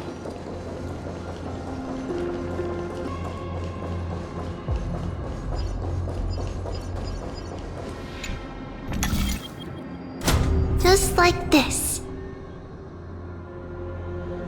Regardless of our actions, the past will remain unchanged. It was someone else who helped Tribios in the actual events of history. We don't remember the details. As for why memory recreated the past to be like this, it must be because it's closer to the answer within our heart. The passage is now cleared.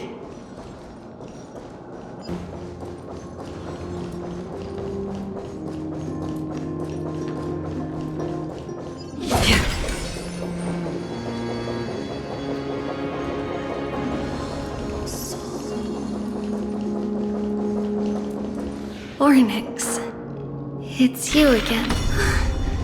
Thank you, nameless god.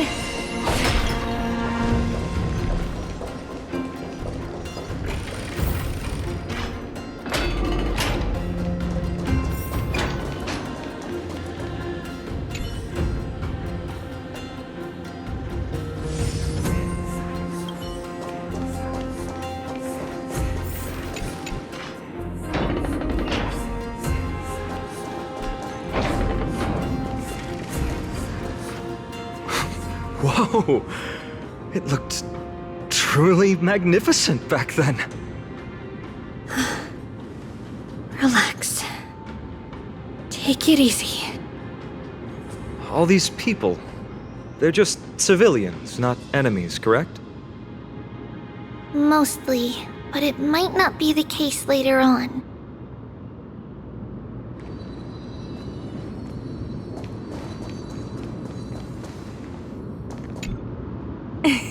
Hey, little ones. How did you sneak in here? Please keep it down. We had to be really sneaky to get in here. Okay. But what did you sneak in here for? I heard there's a lovely holy maiden living in the temple, and I want to meet her.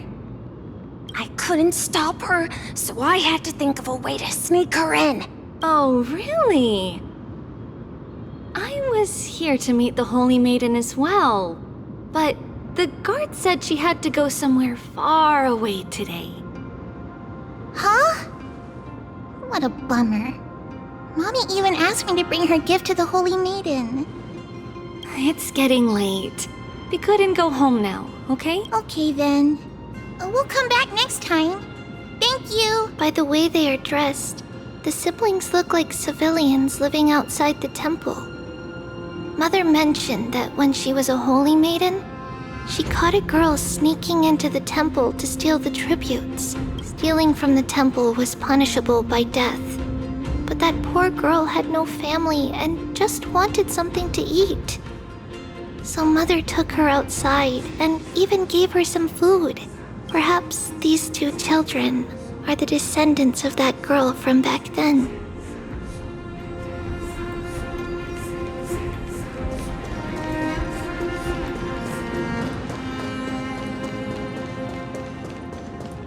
Ah, Lady Maiden.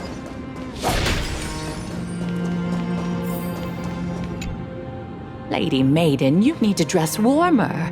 It's pretty cold out. Let me get you a blanket. No need to trouble yourself. I'm just going for a quick walk. All right, but please take care of yourself. Your mother made us promise to look after you before she left. It's been a while since I last saw you. I just realized you've grown into such a beauty, just like your mother. Oh, here, have some of my sweet pastries. She used to enjoy them, so maybe you'll like them too. What's wrong, Lady Maiden? I'm fine. It tastes really good. This lady is Mother's old friend. When we were little, we sometimes got to eat the sweet pastries she brought back. We've always remembered the familiar taste, and only now do we learn where it came from.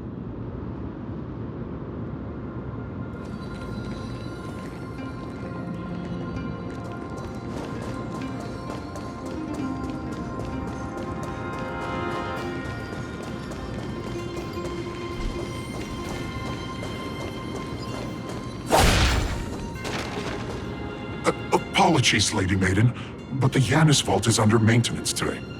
Perfect. That way, no one will disturb me while I'm talking to Mother. All right then. May Janus guide your path. The Janus Vault? It's where Janus's heart lies and the core flame is kept. Just enter on the left. It's also the place where Tribios was born.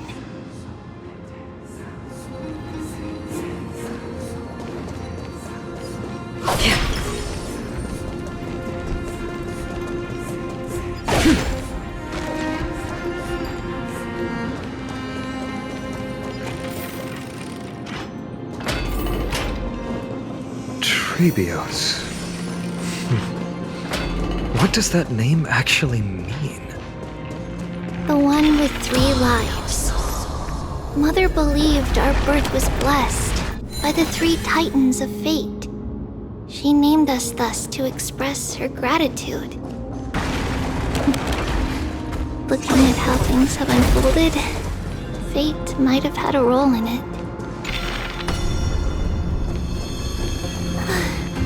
Finally, the Janus Vault is right ahead.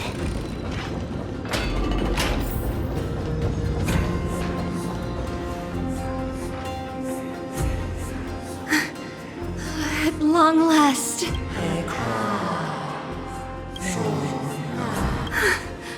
I knew there was some sanity left in you, Janus. Just as I thought, you too have been confined.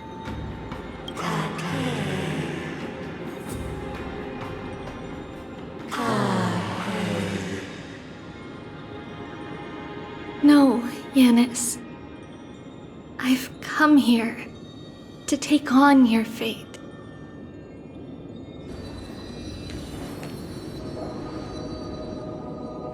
By the blood of the Lamb and the strength of my blade-wielding right hand, I am Tribbios, the listener, the announcer, and the witness of the prophecy. I, the Holy Maiden of Yanisopolis, the Walker of the Infinite Paths, have come forth to assume your duty.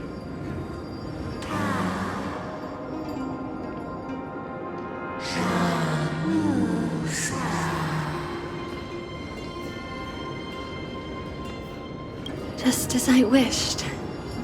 This journey promises to be a long one, with 1,000 selves to accompany me.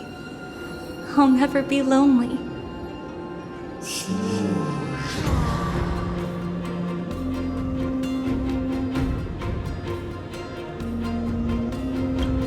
No matter.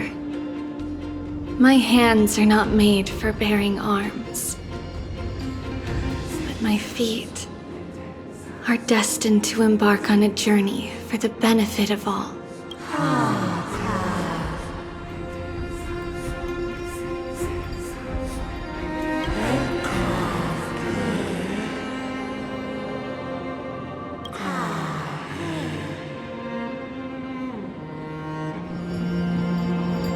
Without a doubt, Titan.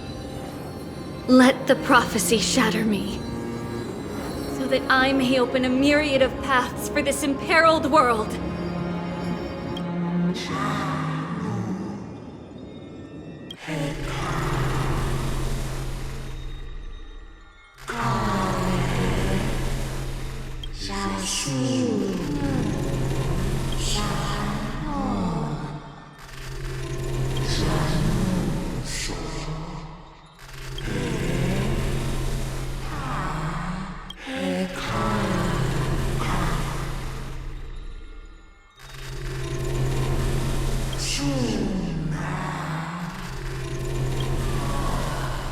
I understand, Yanis.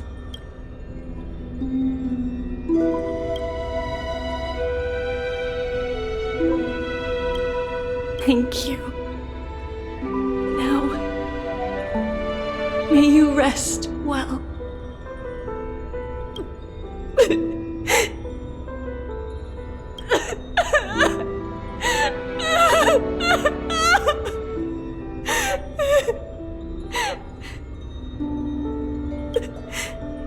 Mother, did you see that? I have assumed my duty and stand ready to set out. We will step over the gods' corpses and wander among humanity.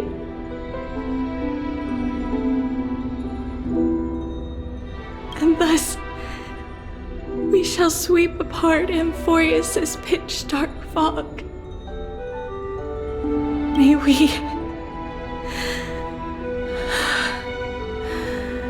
May the world follow the myriad paths trodden and reunite at the end of the west wind, where flowers bloom in spring. Mother, I shall see you tomorrow.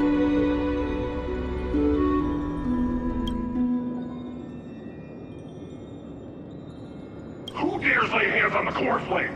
Drop your weapon and surrender at once! I knew this would come.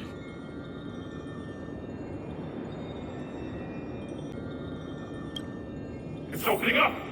Move aside and get ready! The Holy Maiden?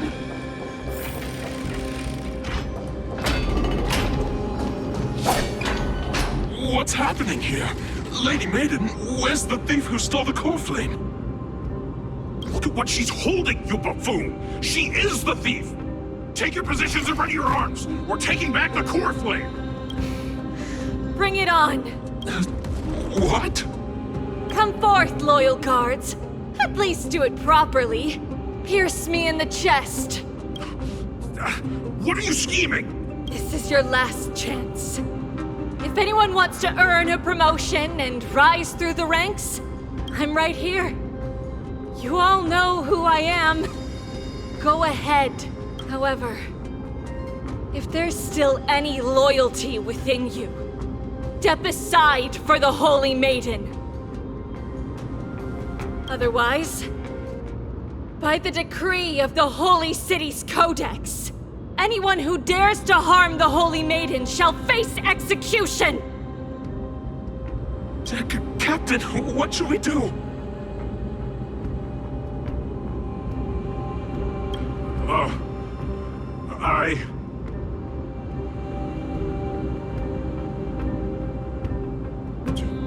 Do it! Kill her! If any of you want to get rich, then come with me! Take this traitor's head and wealth will be ours! We can't just stand by and do nothing. Let's move, partner.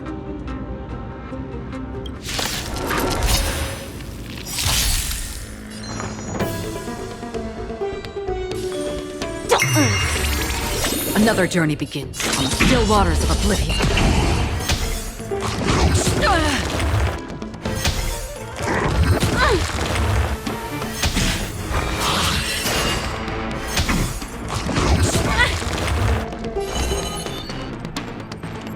Let's play. Can you find the answer?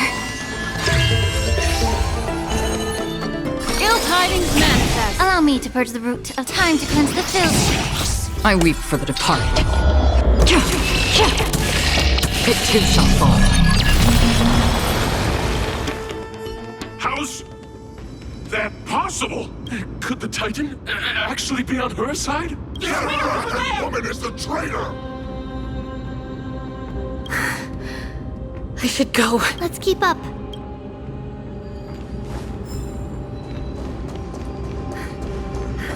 The path is opening up for me. Oh, Yanis, protect me.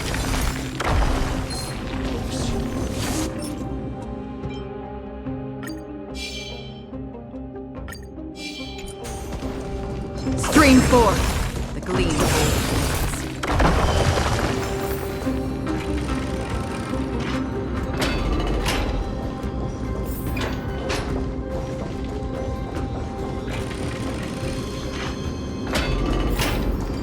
The main path is likely well guarded. What do I do? Just as I thought. Inside!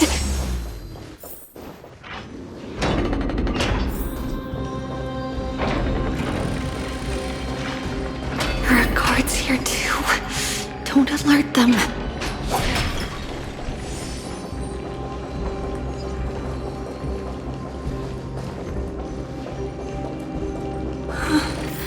At long last.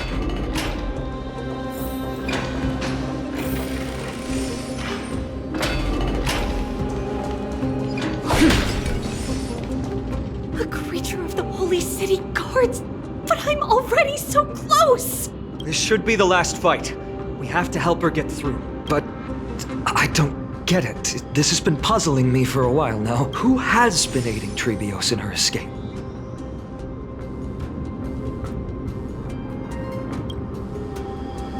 While history might be blurred by memories, seeing how the whole city is hunting her down, she clearly had no allies. If she pulled it off alone, were we too involved in this process? Tribbios had been on her own since she entered the vault. But what did we truly mean to her? You'll find that answer at the end of this memory. In that case, let's focus on the mission at hand now. Let's do this, everyone!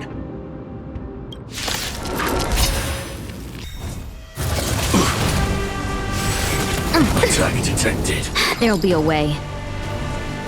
Share good fortunes. Joining the battle. resonate. Some value, I suppose. Existence is unity. Like until everything burns to ashes! This sets the seas ablaze! That's fine. Allow me to purge the root of time to cleanse the filth.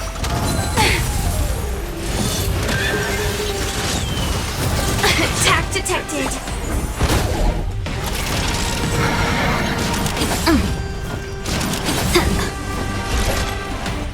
Fight to live! Let's seize this fine moment. Dream vanished. There's more to life. Dreams of a... Let us dance once more. Every petal, all will be swept away by the wind. The truth, everything in this world is bleeding.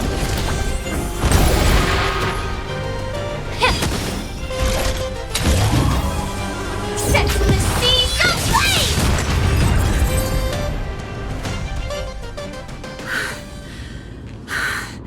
Finally, beyond this gate awaits a boundless world. This is where my journey begins. God of passages, can you see me? I will complete the path that you started. No response after all. Yanis, may you have a good dream. I can't stay here much longer. It's time to leave. Well, looks like this is the end of the memory. Not yet.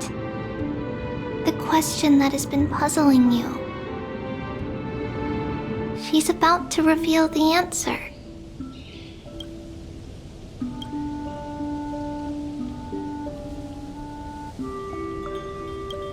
But nothing happened. What was making her or you hesitate at this moment? If she had known this flame chase journey would proceed as the Titan foretold, bringing about great suffering and fatalities, including her own, would she still have chosen to walk through the gate and start her journey? I think the answer is already within you. And you've made your own decision.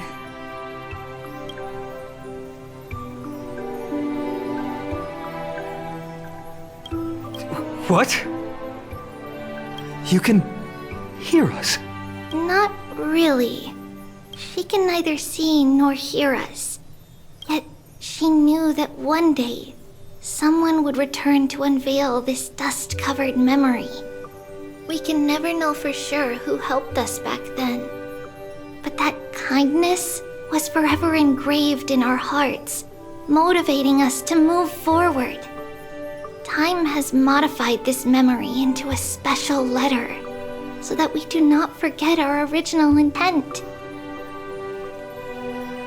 It's a letter written by Tribbios of the past and sent to her future self.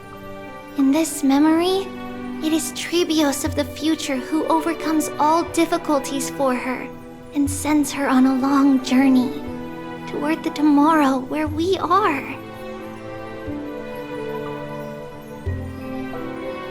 Yes, you'll remember it all.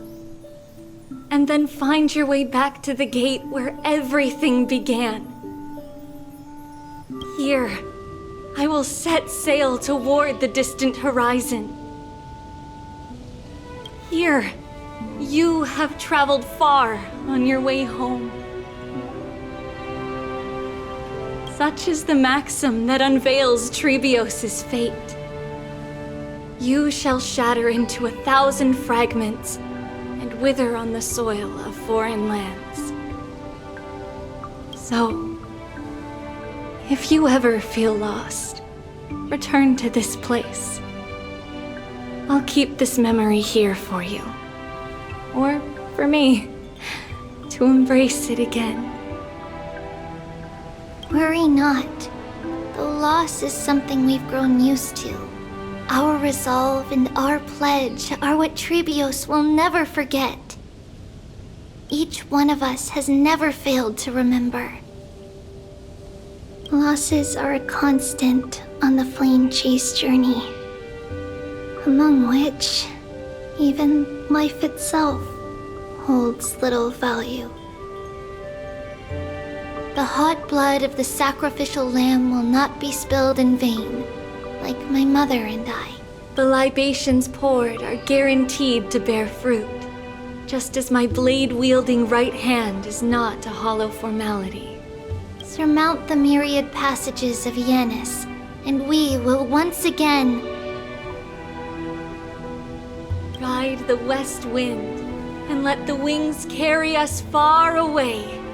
So, this is your answer? That's right. In the name of the three fates, I stand by my answer with no regrets. Now, with or without the gods' blessing, I run towards the world's agony.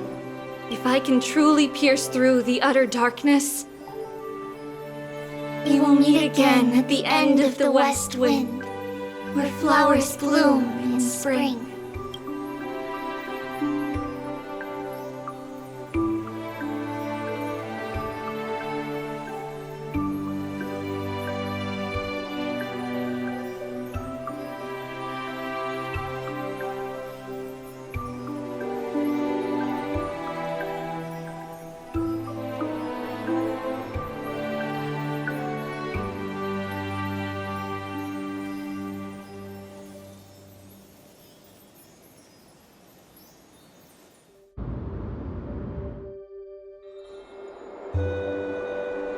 Lady Tribbie, do you still think that everything will be fine tomorrow?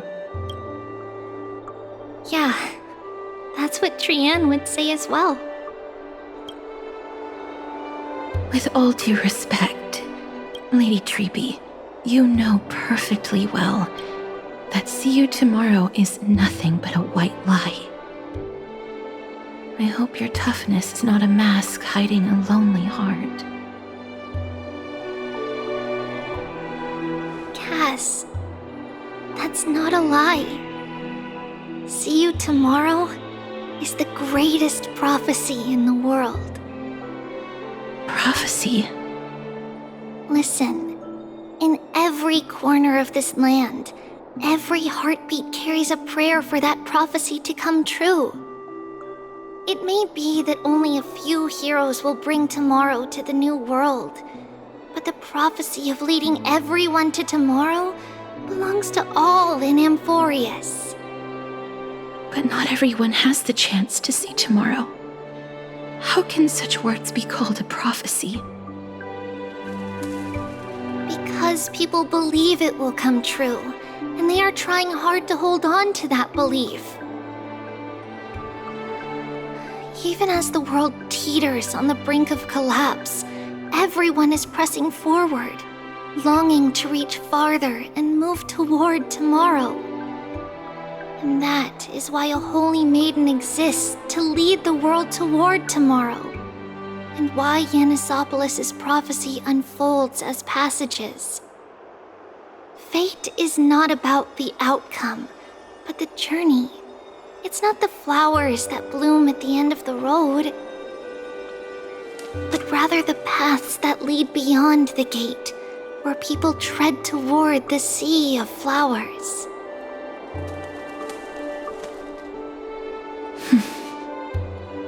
So, Cass, if anything is troubling you, just set it aside for tomorrow. There's no difference between demigods and mortals.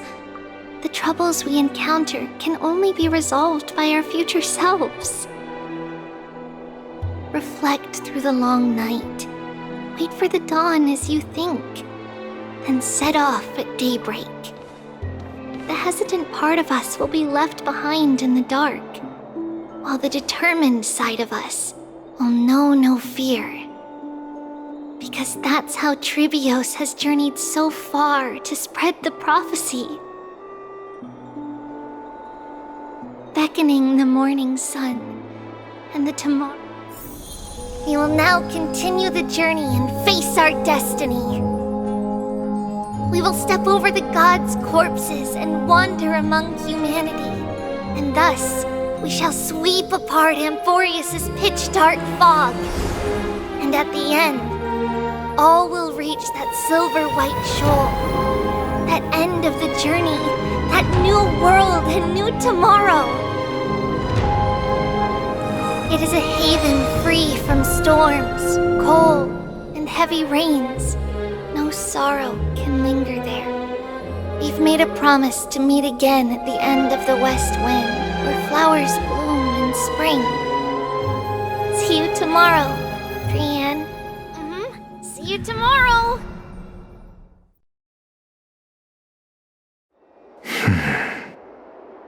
Child of humanity, surely you are not waiting for the arrival of night. Nights do not fall upon Akama. That's why it's futile for you to wait here. Honestly, I didn't expect the renowned Reason Titan to behave like this. And that's all thanks to you. If your soul weren't as prickly as a hedgehog, I wouldn't have to act this way. If you were more accommodating, you wouldn't be opposing me all the time, and I could teach you more freely instead. It was you who insisted on implanting the core flame in me. Forget it. Cut the sarcasm and just say what you need to say. Fine, fine. All I want is to remind you. There's not much left in your soul. If you don't do something soon, I will have to take over this body.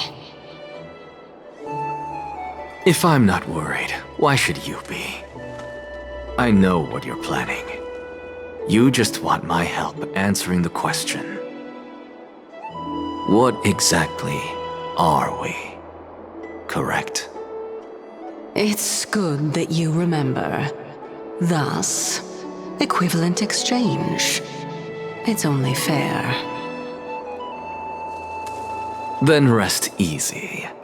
The answer will soon be revealed, and you'll have to return my body shortly.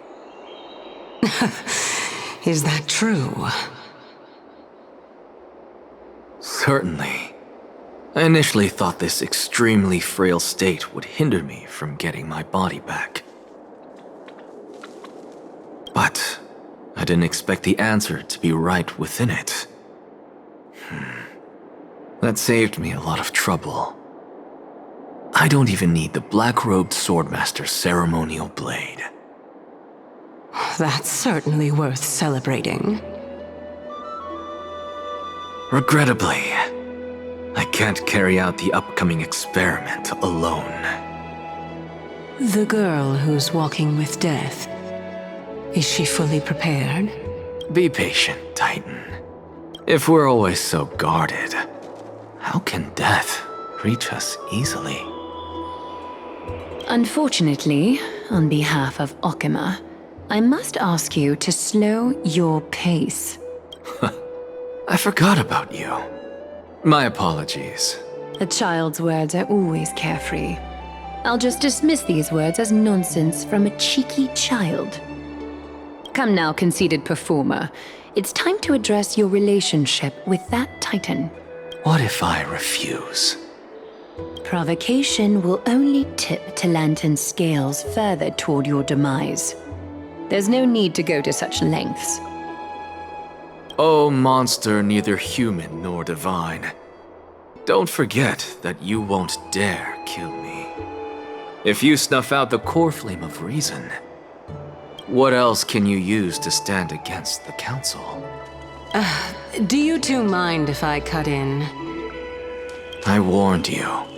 Do not interrupt me. I just have been meaning to ask. Does death really matter to you? What do you mean? What I mean is, before I implanted the core flame into your heart, you were already a silent, cold corpse.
And so, this long day passed for Akama. Some people arrived, and some left forever. Just like every other day of this journey, where we, stumbling, move forward. We have long been prepared. If we are to chase the flames, then we must grow used to farewells. And yet, no one back then could foresee death. Its arrival would always be so sudden and so momentous.